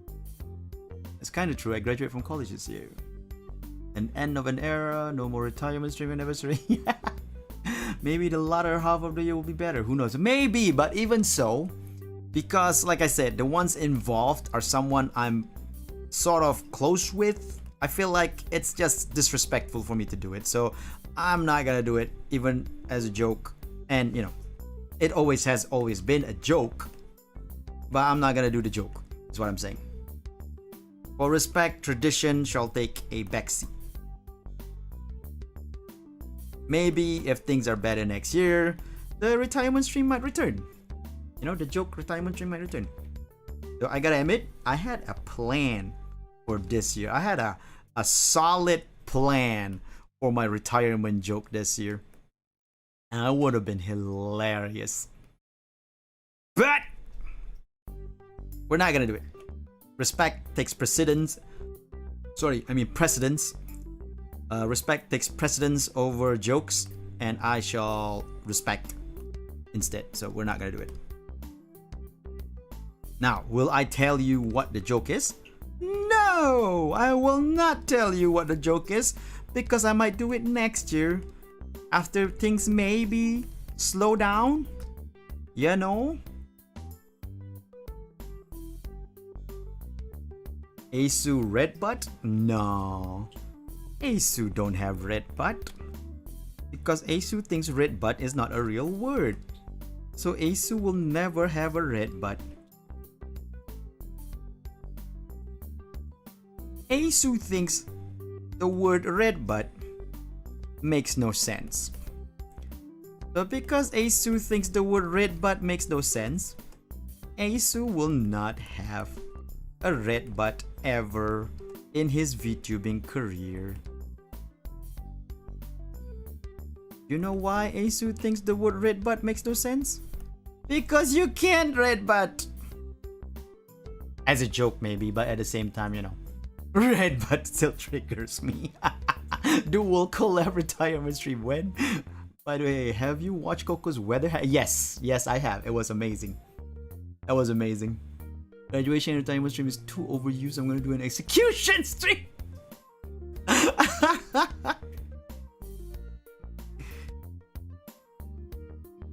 So, I've actually mentioned this numerous times in my stream, but it always, you know, doesn't hurt to say, to talk about it again. So, the word re-debut, or what I say red butt, makes no sense. Because the term debut is to introduce for the first time. To be introduced for the first time. That is what the meaning of debut is. Right? Yeah, here we go again. Let's go! The word debut means to be introduced for the first time. So, and people tell me like, no, re-debut makes sense. That is why you use rebrand. Exactly. Then people say re-debut makes sense because they're debuting again. It's like, no. And that's the problem. You can't. I mean, yes, you can debut again if you're introducing something for the first time, like a new model or something. But the word re-debut cannot be used. Because re means again. Right? Re means again. So you cannot introduce something for the first time again. Because you're introducing it for the first time. Get it?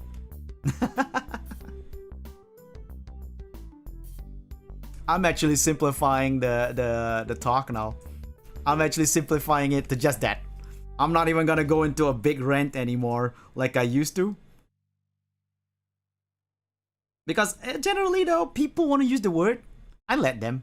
I'm not gonna hate on them for using the word. They can use the word if they want to. I'm just saying that the word makes no sense and I myself will never use it. That's what I'm saying. But if they want to use the word, if they like the word re-debut so much and want to use it, go ahead, use it. No, no, no, no skin off my back. I forgot what the saying was, but yeah, no skin off my back if people want to use it. It's huge skin off Mackie's back apparently. So, but no skin off my back if people want to use it. They can use it. Go ahead. But I'm just saying that the word itself is a mistake and makes no sense. That's all. That's all I'm saying. And you can't tell me like, you know, the people want to say, people told me in a Twitter post that I made where I said that re-debut makes no sense. I actually mentioned I actually explained like it doesn't make any sense. You can't present something for the first time again. You can use the word debut if you're doing like a new costume and you're saying like, hey, I'm doing a new 3D a new model. I'm debuting a new model. Yes, that is legit usable. But you can't use re-debut. Re-debut is not a real word because you cannot presenting the first time something for the first time again. And re is again. Re is literally again. But like I said, people want to use it, go ahead. I'm not gonna scream bloody murder. I'm not gonna say that they shouldn't use it. It's the wrong word to use. It's a wrong word to use. But if they want to use it, go ahead. You know? In the future, say a year down the line, maybe 2 years down the line, I'm gonna bet if the word re-debut manages to go beyond the VTubing world, it will be redefined. Definitely. Definitely re-debut will be redefined and put in the Webster's dictionary as to mean like to reintroduce yourself or something. You know? Irked by a lot of petty things, but ready. Yeah, exactly. No, that's what I'm saying. I'm not irked by myself. And like I said, the language is evolving. Language is easily evolving, right? It can be in the future, in a year even. Seeing how the internet makes language move so fast that even in a year, re-debut might actually become a real word and redefined into the Webster's dictionary. But until that time, until it is accepted outside of the VTubing community, re-debut is still not a real word. Just saying. Just use reborn, cooler. Exactly. That is actually very, very true. Also, hey, Danger! Welcome to the stream.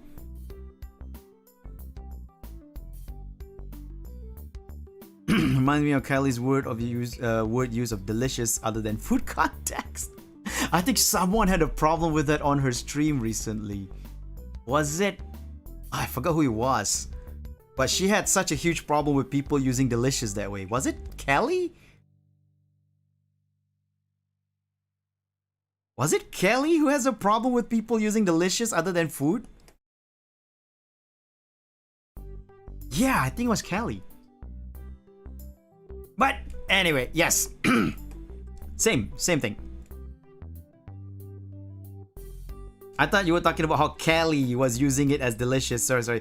But yeah, you were talking about how Kelly had a problem with people using delicious as a word other than food context. Yep. Because what was it? I think Ame or someone else said like she had a delicious nap, and Kelly was like, ugh, no, you can't have a delicious nap.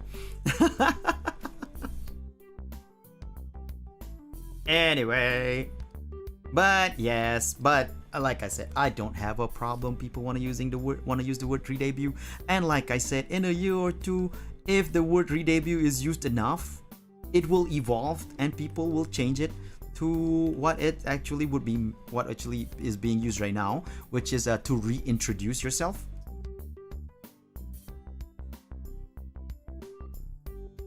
Which is fine. I don't have a problem once it's changed. But people can't tell me right now that that word is the correct word to use. People can't tell me right now that that word is correct. That word is not correct. It is the wrong word. It is a word that is wrong right now, currently. Maybe once the evolving happen, and it might, if used more and more, it might. But until then, it is wrong. That's all I'm saying. Was something about people calling naps delicious. See the word re-debut, I played a song crawling in my skin.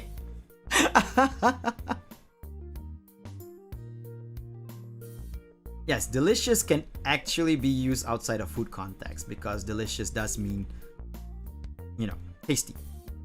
And something can be tasty, that's not food.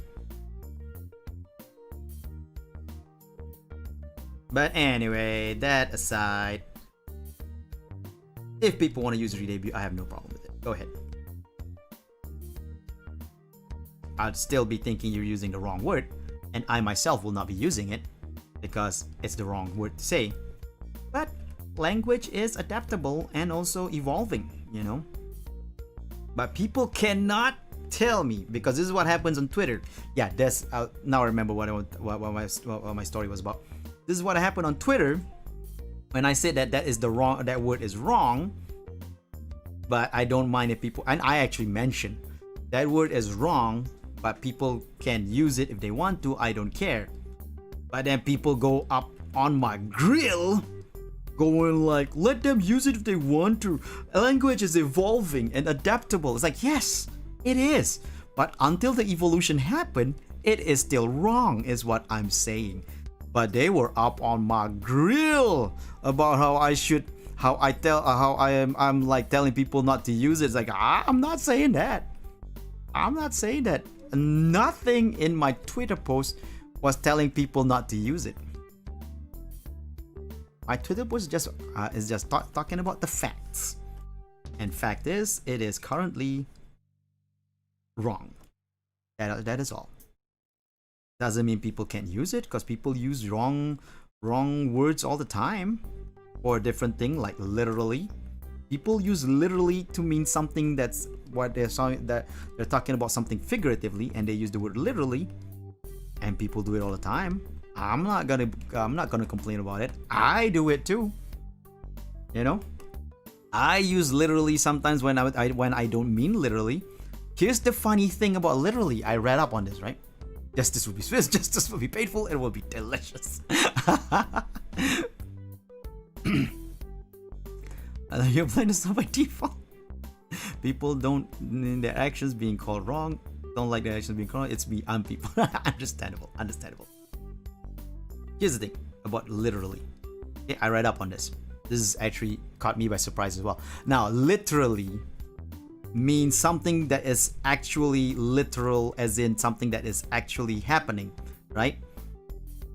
As in, if I were to say, I literally just got $1 million, that means that I actually have $1 million in my hand.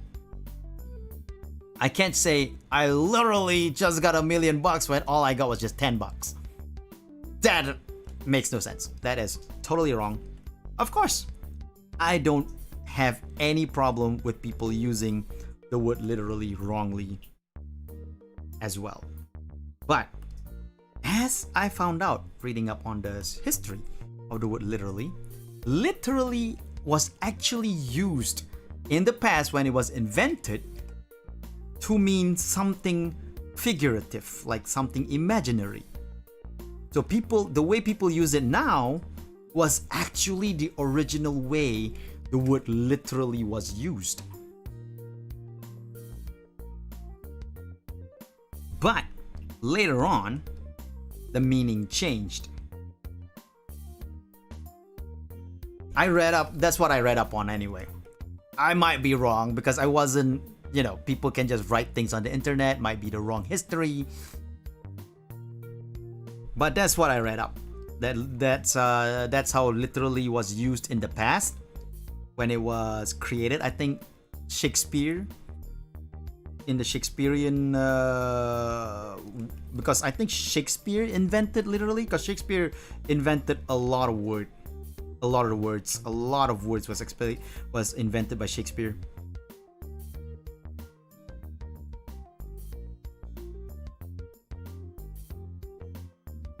Yep, that's what I read up on. Of course, I could be wrong, because for one thing, I did not actually read it on like a credible source. It was just a website.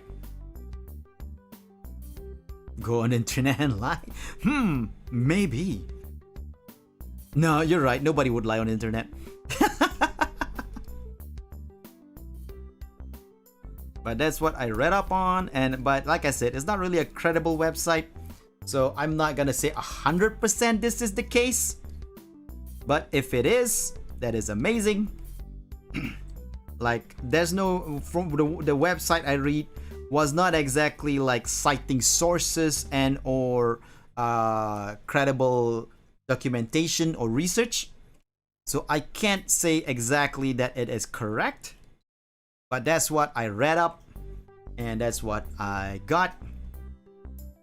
Because like I said, literal, the website mentioned that literal was invented by Shakespeare or something for his play, and the meaning was different, blah blah blah, all kinds of stuff.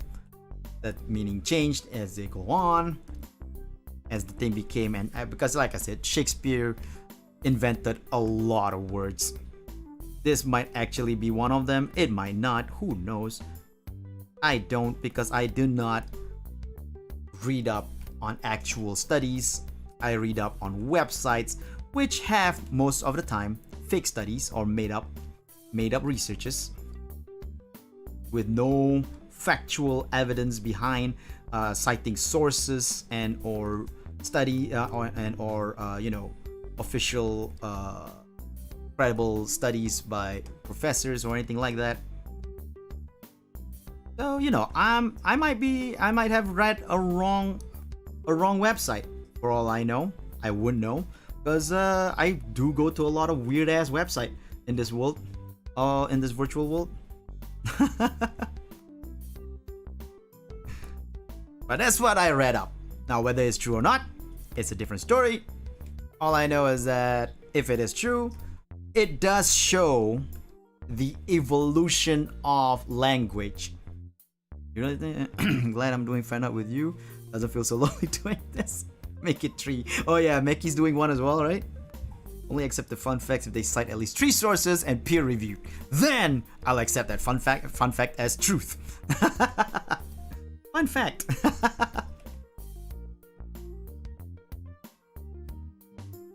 But anyway, like I said,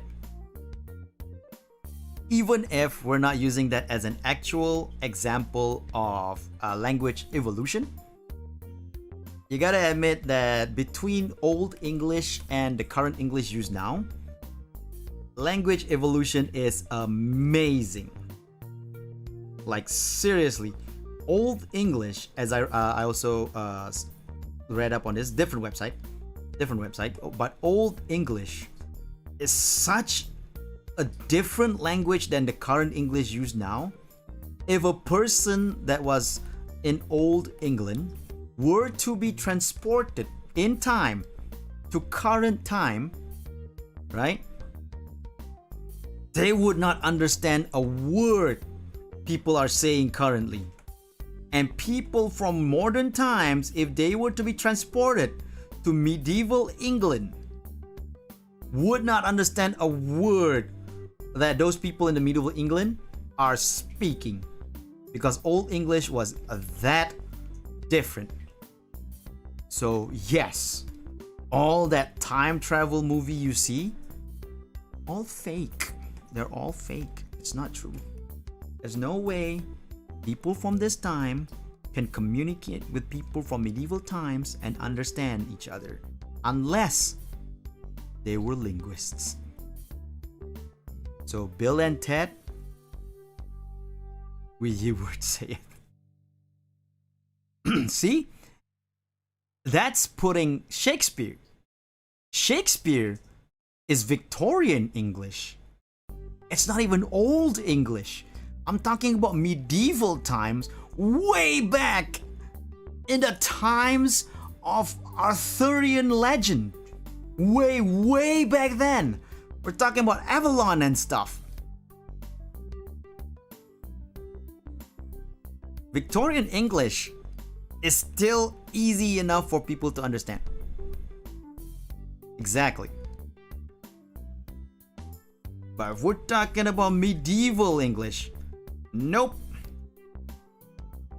It is way different than using thigh, be confused, and saith and all that. Nope, way different than that. The English goes like really bizarre and just unique. So there is no way, unless, like I said, it's someone that studies linguist and language. Whereas some East Coast American English dialects are more authentic to original English than the current English. Oh, interesting. Yeah, probably like Irish. Probably like the Irish side has like a very close dialect to Old English. That's actually true. But anyway, that aside,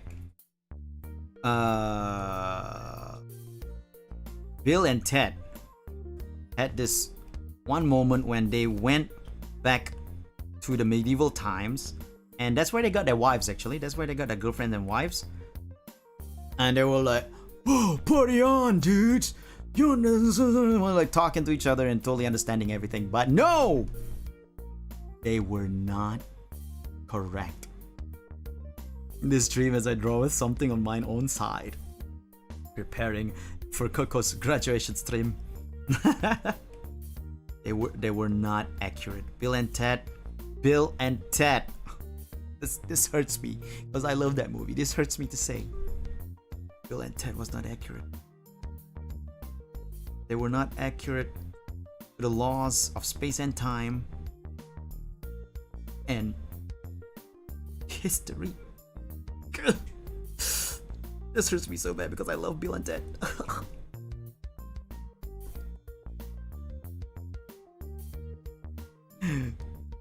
I feel betrayed. There's actually like an argument as well about how language evolves, especially these days in this internet age, how fast language evolves, that in like 100 years, the way English is spoken in 100 years is going to be totally different than the way it is spoken right now as well. But I also feel like that's not going to be absolutely 100% true, because the way it is these days in this world, there's recordings, there's it's easy to keep tabs and a documentation of today's world than it was back in the old days of Old English. That thanks to all these recordings, as much as the language will evolve, it would not be an absolutely different language to the point that you wouldn't understand what people are talking about, like how Old English and Modern English is. Because this world has a lot of ways to keep records of everything, with video records, especially now with digital. Here's an excerpt from Canterbury Tales, which was closer to Old English than Shakespeare. I weep algate and made sorry share. I weep as wives muten for it usage. See? I don't even know what all that means. That's amazing. And that's not even Old English yet. That's like closer to Old English than Shakespeare. That's amazing.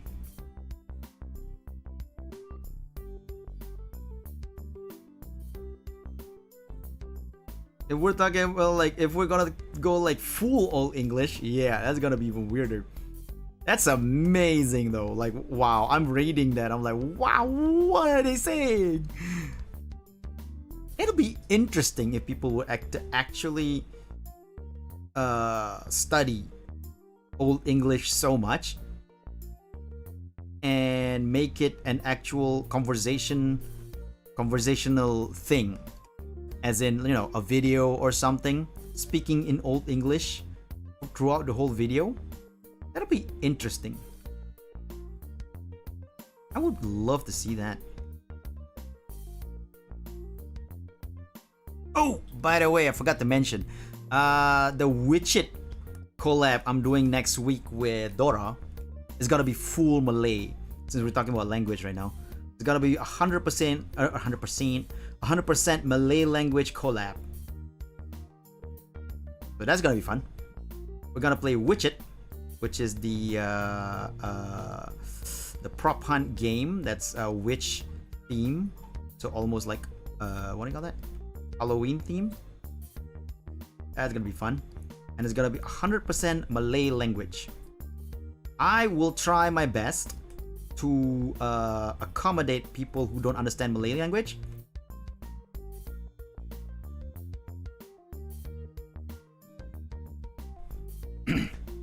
"100% classical Malay." I can't. I don't know classical Malay. Tuan hamba tak pas. Bukan tak pas. Tuan hamba punya bahasa Malaysia punya SPM C6 kot.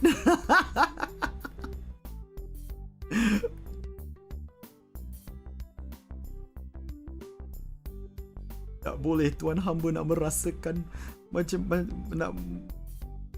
nak bercakap, nak berbicara dalam bahasa Melayu yang digunakan di zaman-zaman dahulu. Shakespearean Malay. Bahasa Melayu ku pun tak mantap. Sorry guys, I was just basically saying I can't do classical Malay because my grades back in high school was not as good in with my Malay tests. Funny enough, I got A1, which is like the highest grade for English, but I got C6 for Malay. I am such a traitor to my own language.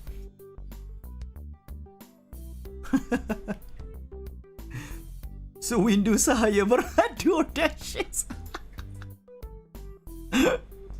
That's a mood.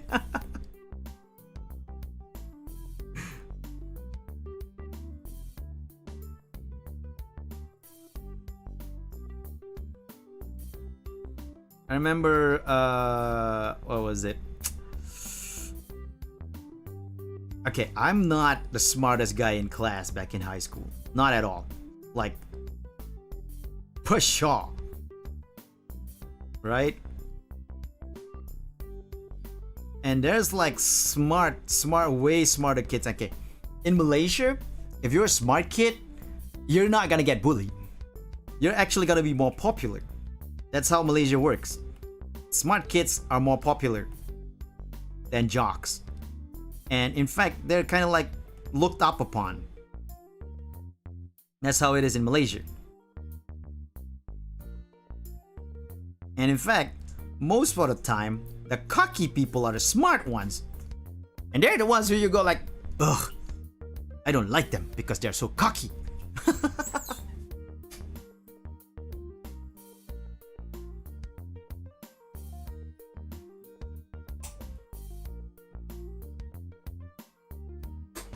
And the jocks are more relatable because they're more down to earth in Malaysia.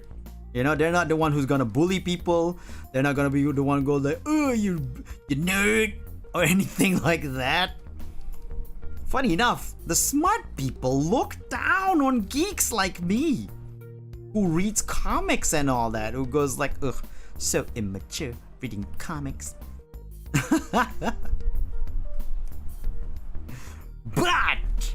But I was the best in English in my class. Literally the best. Always get top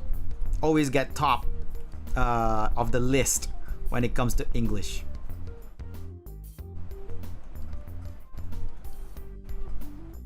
Pain Pico, what do we do? I don't know. So it's like these cocky smartasses who's good at maths or other subjects, who looks down on me, they show disdain towards me because as they're smart over everything else, I am better than them at English.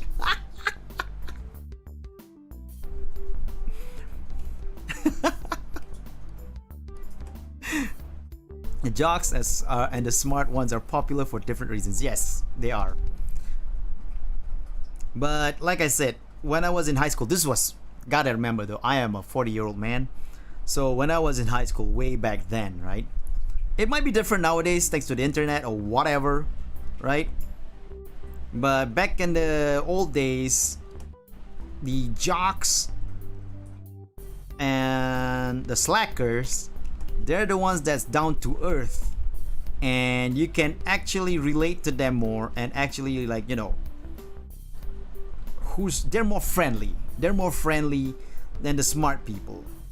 The smart people who gets like A's and all that, they sort of, back in my old days, they sort of like you engage in activity to it. If you enjoy, how dare you suck. The smart people, they sort of like look down on people. You know, they hang out with their own clique of smart people, and they look down, and you know, I know this because I'm not a smart person. I'm not a book smart person, right? My test scores are always in the just barely passed and or red zone, right? It is different, but somehow the nerds and geeks get outcasted. I'm in my 20s, I might miss out. Yeah. So it's not like what you see on Hollywood movies with the jocks bullying the nerds or whatever. Yeah. But yeah, the nerds and geeks, they sort of get outcasted from the smart people. The smart people are not the nerds, by the way. Smart people are the ones who's like get A and like sort of like has this idea of high class, like they're above everybody else kind of thing. But the nerds and the geeks, they are of course smart nerds, but they're still looked down upon by the smart people. And the jocks are the friendly ones. They're the ones who actually would come up to you and be friendly with you. Back in my old days, of course, back in my school in the old days. Now my school, however, I gotta also mention, is not a how do you say, it's not a top tier school. It's not the best school, it's not the worst school, but it's definitely not top tier, and it's sort of known as a hoodlum school, a gangster school. There's actually like a legit gang in my school, and I'm not talking about like West Side Story gang. I'm talking about like gang with drug dealings and all that kind of gang. Rich kids, most popular. Smart people are really nice and quiet. Now the jocks are really important. That's very much different than how I lived. But like I said, it's probably because influence from Hollywood, kind of like influence from Hollywood movies. They do influence how how the teenagers think and how they should like work things, how they would change the social norms of things, especially with the internet and easy access to a lot of things. They do change a lot in how people think. So I can see that the change in the Malaysian mindset, the Malaysian high school mindset nowadays, thanks to all that influences. But aside from that, okay, let me end my story, right? I'm not reveling, whatever, over the fact that these smart people, over the fact that my English is always better than the smart or the rich people. I'm not reveling over all that fact at all. In fact, most of the time I feel like that's a troublesome thing, and I hate it whenever my name is on the top of the list for English, because it either gives disdain or people trying to take advantage of of me, like so that they can get better in the English or whatever, right? So, but I always find it funny, even way back then, over how much the smart ones get jealous of me for getting the first of the top of the list in English. And I'm like, dude, it's just one freaking lesson, man. It's just one freaking subject. You get a top of the list on like 3 or 4 subjects, man. You win in life. Don't get jealous over this petty little thing, man. It's weird. Humanity. It's just the way it is.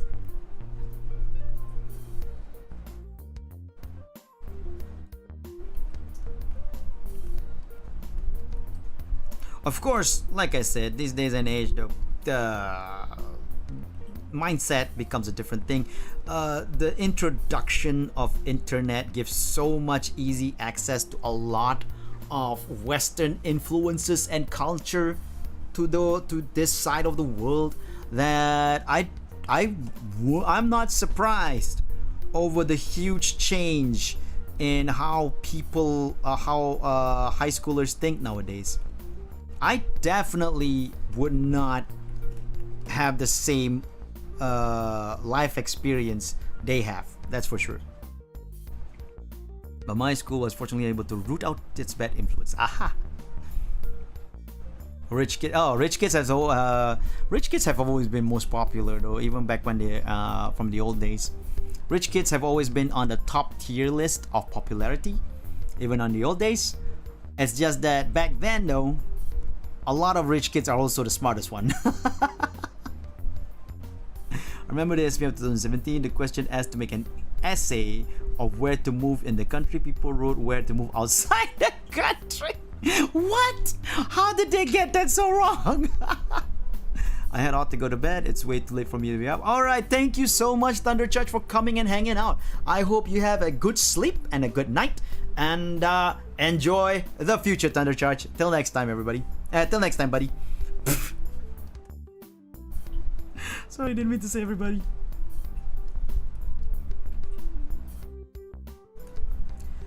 Anyway, it is time to put the shadows on the fence, which is gonna be the hardest part because the fence, like I said, I just had to make the fence this stupidly complicated. That's just gonna make it hard for me. But then, you know, I'm stupid that way.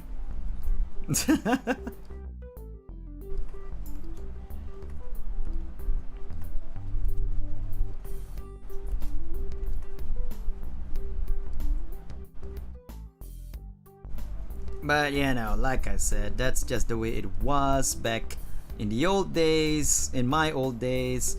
I know that for a fact that everything's changed because I have a niece and a nephew, and they definitely do not have the same experience I do in their school life. And it's about to rain apparently. Just heard some rumbling of thunder. So yeah, there was interesting things. The evolution of a changed mindset is always interesting to me. Alright, Carve Bite, have a good night, have a good sleep, and I hope you enjoy the future, Carve Bite. Fun fact, if you don't play games or watch any... What? Is that how it is now? That's so bad, that's horrible. Oh god. I used to get bullied because I play games and watch anime. Good lord, is that how it is nowadays? Ugh. See, the old days, if you watch anime or or play games, you get bullied. You get called out like you're wasting time, you're wasting space, kind of thing. It's like, instead of playing games, why don't you do something good, something more productive with life, that kind of thing, right? And it's not good. Yeah, it's not good. You don't say that to kids ever, even if you're kids yourself. You know, you didn't say that.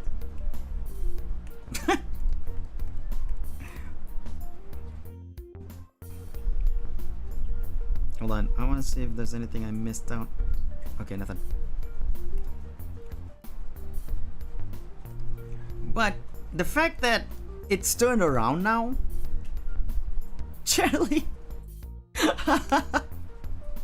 Now you get bullied if you have default skin in your game. Okay, that was the case even back when the old days though. I was like, what? You don't get past that level yet? You're weak.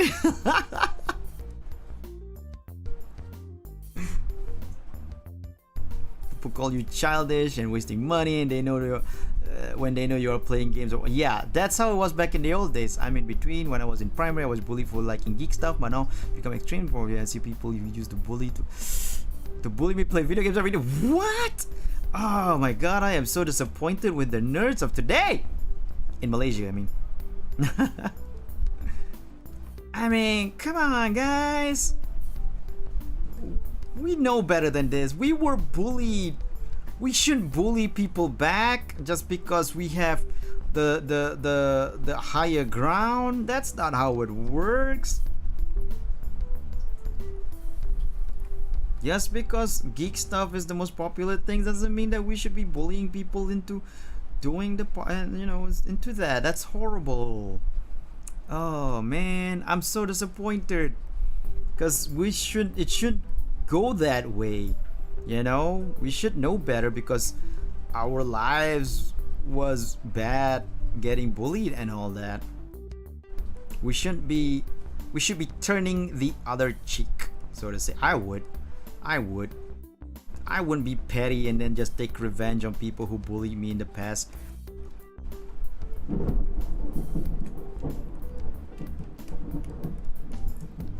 Nerds. I'm so disappointed in this, in the nerds of today. I don't know if it's just in your school, Dara. Hopefully it's just in your school. But if it's like everywhere, I am so disappointed of the nerds of today then. In Malaysia, anyway, in Malaysia. Like, come on, we have the higher ground now. Nerdy things are popular, but doesn't mean we should force people into liking nerdy things or bullying people for not liking nerdy things. Nerdy things are popular. We should just accept it. And if people don't want to if they don't like Marvel movies, we shouldn't go like, you don't like Marvel movies? What, are you stupid or something? You shouldn't go like that. We should go like, oh, that's cool. That's what I like. You don't like them? That's cool. That's just, it's all preferences. Oh, I'm so disappointed. Instead of learning to be better, a lot of them are taking the wrong lessons and thinking about pettiness and how they feel like, I was bullied my whole life, now it's my turn to bully. That's always the bad lesson to learn. That's always sadness. I am so sad. I am so sad.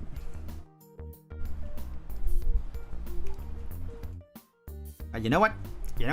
As long as there are people that understand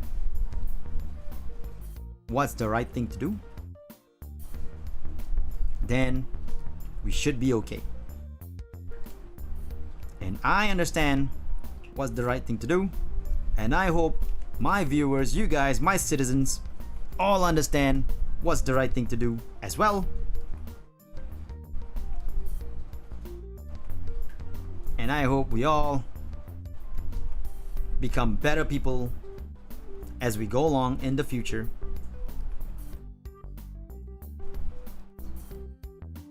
Because that's how it should be. Right, everybody? It's a cycle. Another vicious cycle.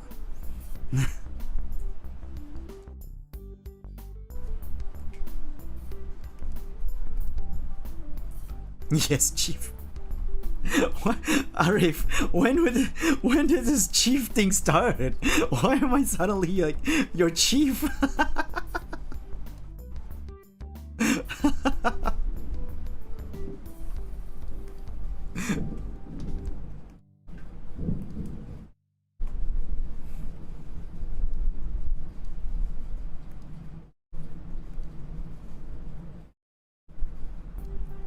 Woo, sounds like it's gonna be a big storm.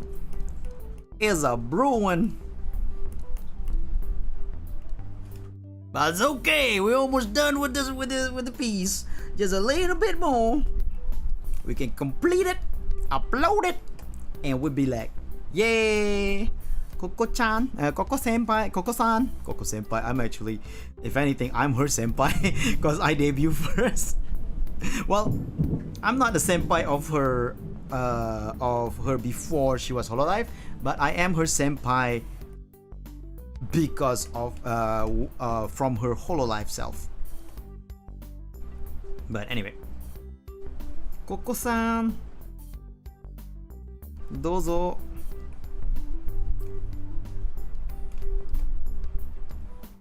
I hope you like it.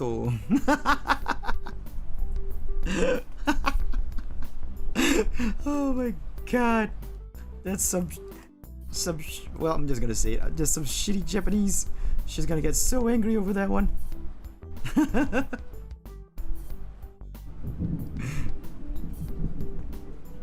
My lecturers got annoyed when I addressed them as sir. Oh, I've done the base color of my work, I still need to the detail in that text. So, you can do it, Arif. We're gonna go through this together, and then we're gonna post it on our tweets, and we're gonna retweet them, and we're gonna go like, Kiryu! Kiryu-chan!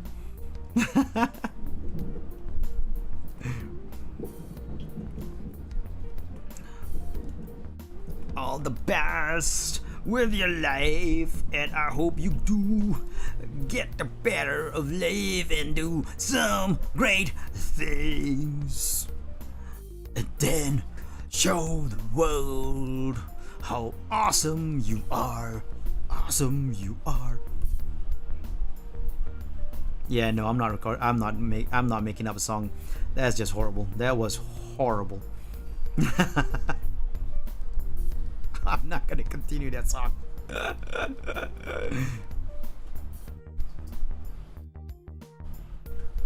Yamete kuda stop.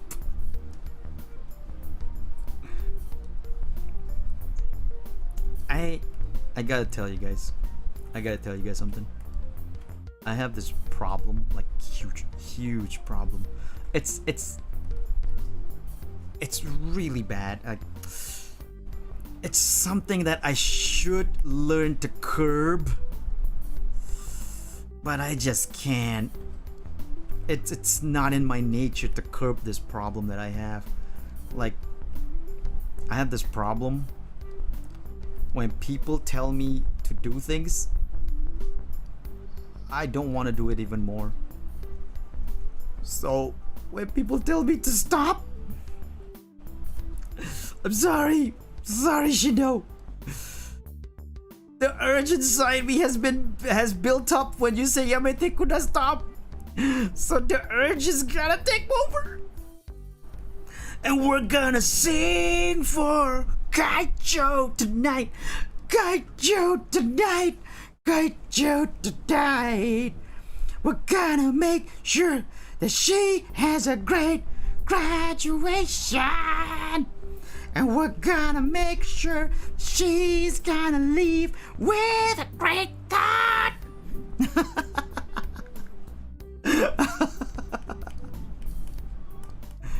This is for Kaicho. Kaicho.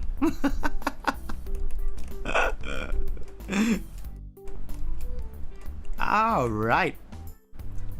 Oh shoot! Did I not save at all this whole time?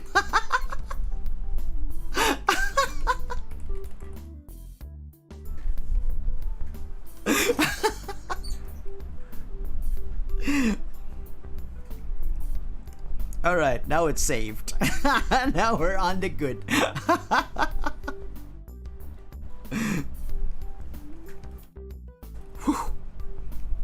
I am playing with fire.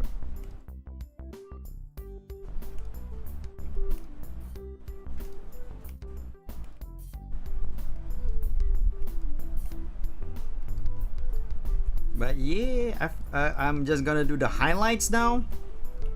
Then, oh god, no, Oh god. Tolerance too high. That's why. No. Wait, what? Even with zero tolerance? What the heck?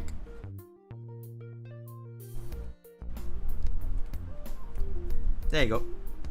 It wasn't a tolerance thing, it was actually a gap.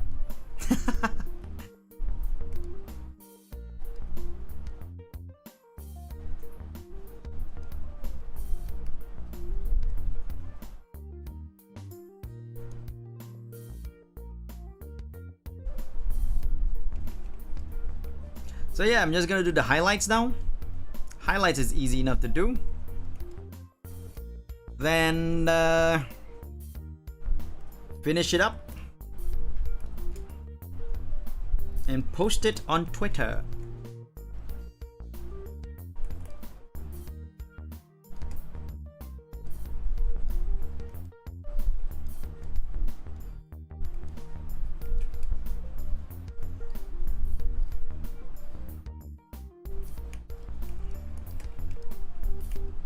The really hard part about drawing highlights is just the hair.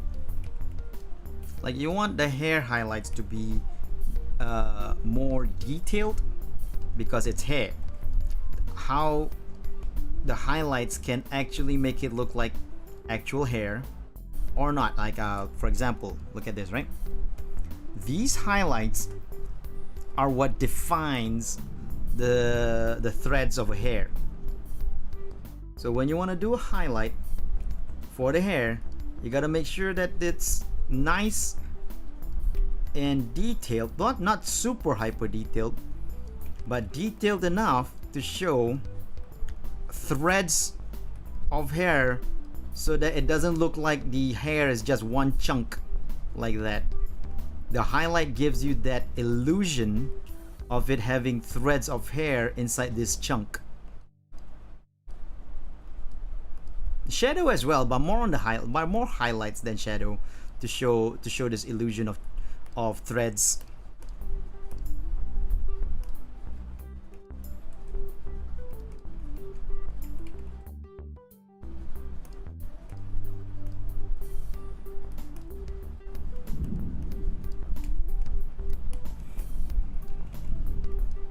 So if you do the right amount of highlights, that will show a good amount of thread, then you will then the hair will look more so silky.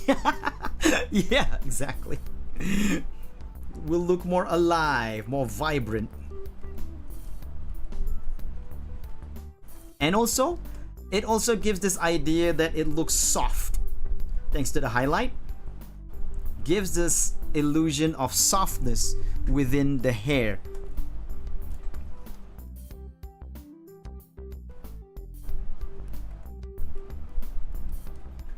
So to me, highlight on the hair is very important. Without it, the hair just looks like a chunk of something, like splotch. Even if you draw all the lines and all that, it just doesn't look as good if you don't have highlights in the hair. When you color, anyway, when you color, it's black and white. You don't need to worry about a chunk then.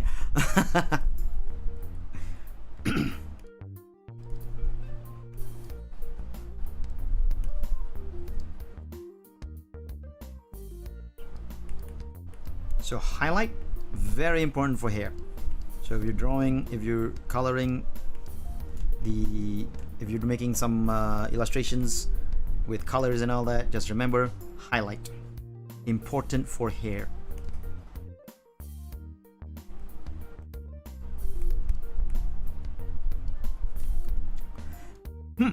Now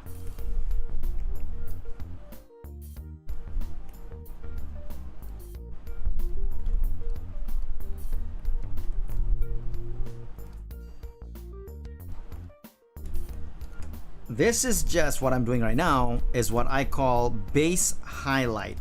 Not based highlight, but base. B-A-S-E without the D, where all the kids would say like, "Oh dude, that's so based. You're so based, dude." And I'm like, what the crack that's based beam. Apparently it's a good thing, so I'm like, okay, cool.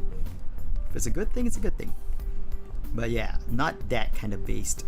I'm talking about base, as in the initial colors and or highlights. So this is just the base highlight, right? But base light highlight is based.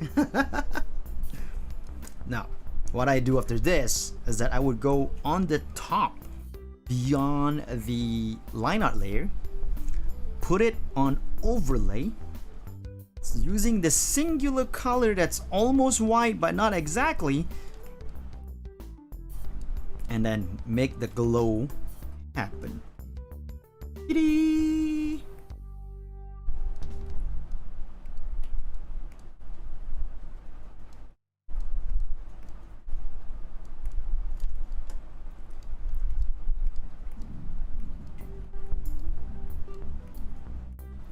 This is how I get full highlight, as in F-U-L-L, not F-O-O-L.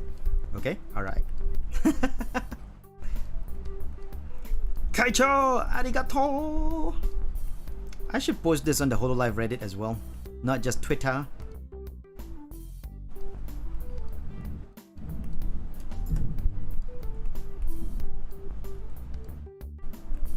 And tell people like, I drew this on stream, but none of you in Reddit saw it. I'm sorry.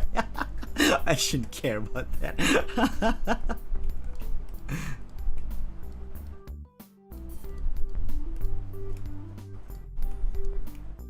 I'll post mine on Reddit. Nice.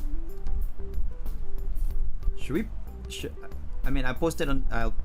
I'll try to post it on the HoloLive Reddit. I think I have permission now to actually post on the HoloLive Reddit.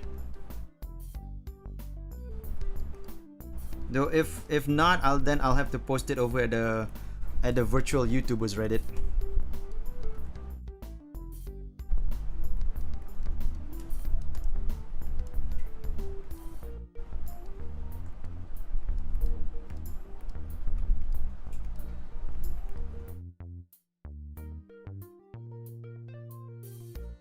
And I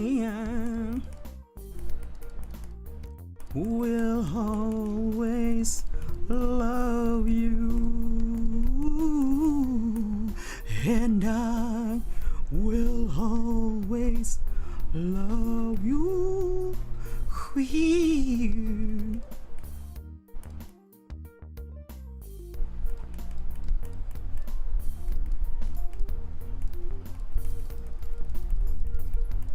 This is where the soda is.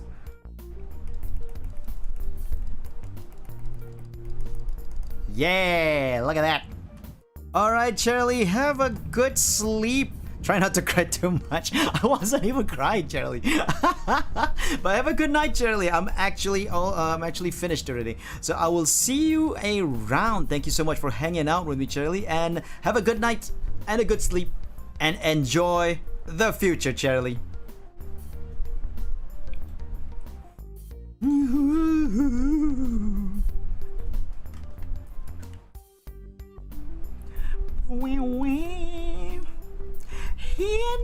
I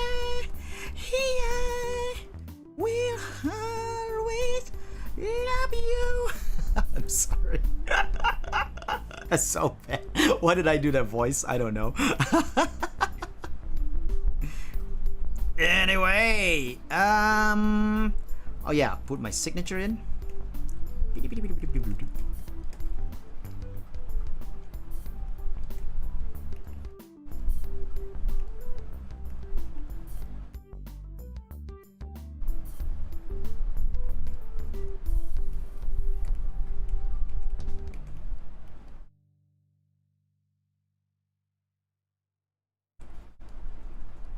And we're done.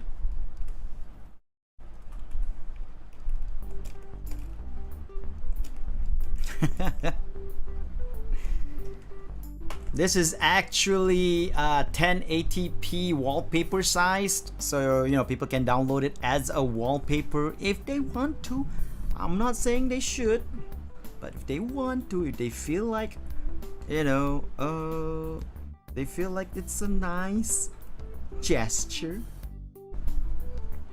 I totally let them do it.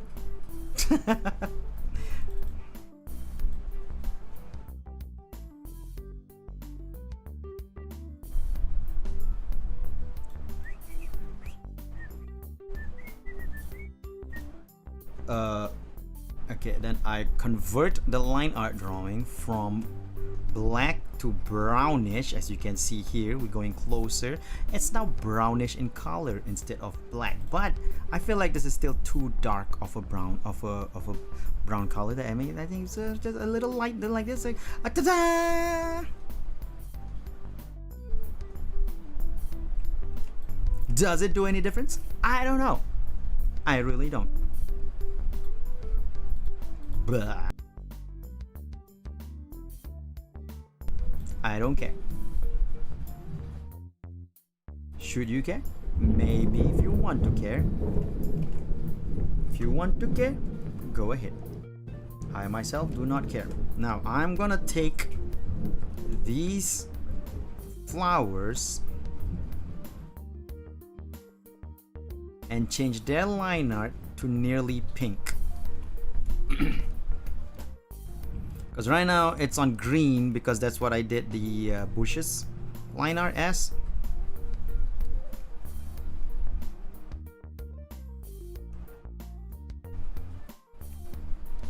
But we're gonna change it to slightly off pink like this, maybe darker. And ta-da! Look at that. Look at that. Beautiful. Now I will these two, I guess I can combine it. We can make it into like sort of like yellowish brownish like this. Yeah, this looks good. This looks good. Ta-da! And now because I did the change of the line art of the background, Coco pops out more. Yay! And that's the end of this drawing. Thank you so much everyone for coming. I hope you guys had a good time and I hope you guys enjoyed yourself. I am going to end the stream here. I'll be posting this on my Twitter and possibly also Reddit. And oh wait, before I do that though, let me just copy the no wait, Meki, if you're still in chat, send me the hashtag for the Kiryu Coco thing, because I think it's all. Wait, maybe it's still around. Maybe it hasn't passed all the way beyond the chat yet. Oh yep, it's there. It is. Found it. Found it. Okay, I'm just gonna copy this down so that I can post it later.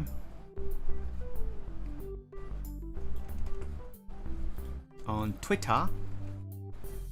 Alright, that is it. So now I am going to end the stream here. Thank you so much everyone for coming. Thank you. I hope you guys enjoyed that, and thank you so much for the praise on the work.